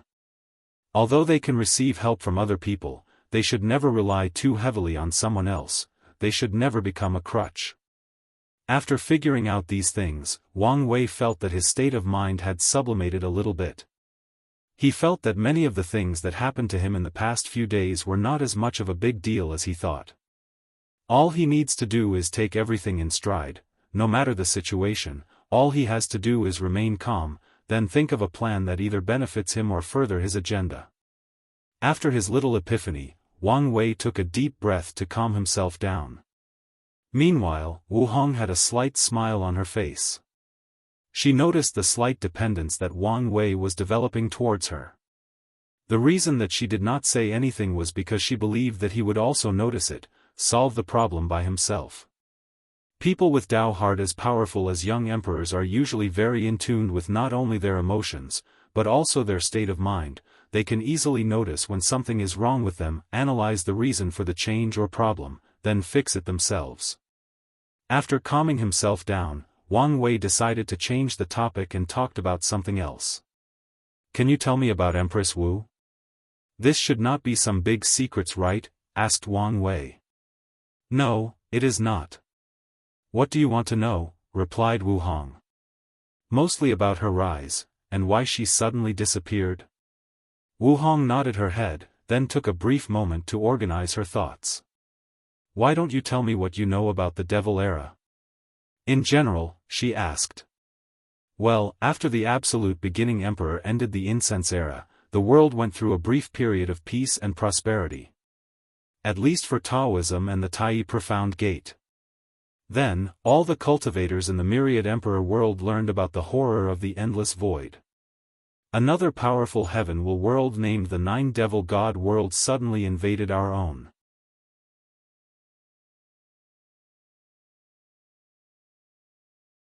These devils were a cruel and bloodthirsty race that took pleasure in slaughter, rape, and destruction. It did not matter whether it was children, woman or man, human or demon race, they killed everything in their sight. They basically enslaved all races in the myriad emperor world and treated them as livestock. As a matter of fact, their entire cultivation system relies on committing sin and negative karma in order to reach a higher realm.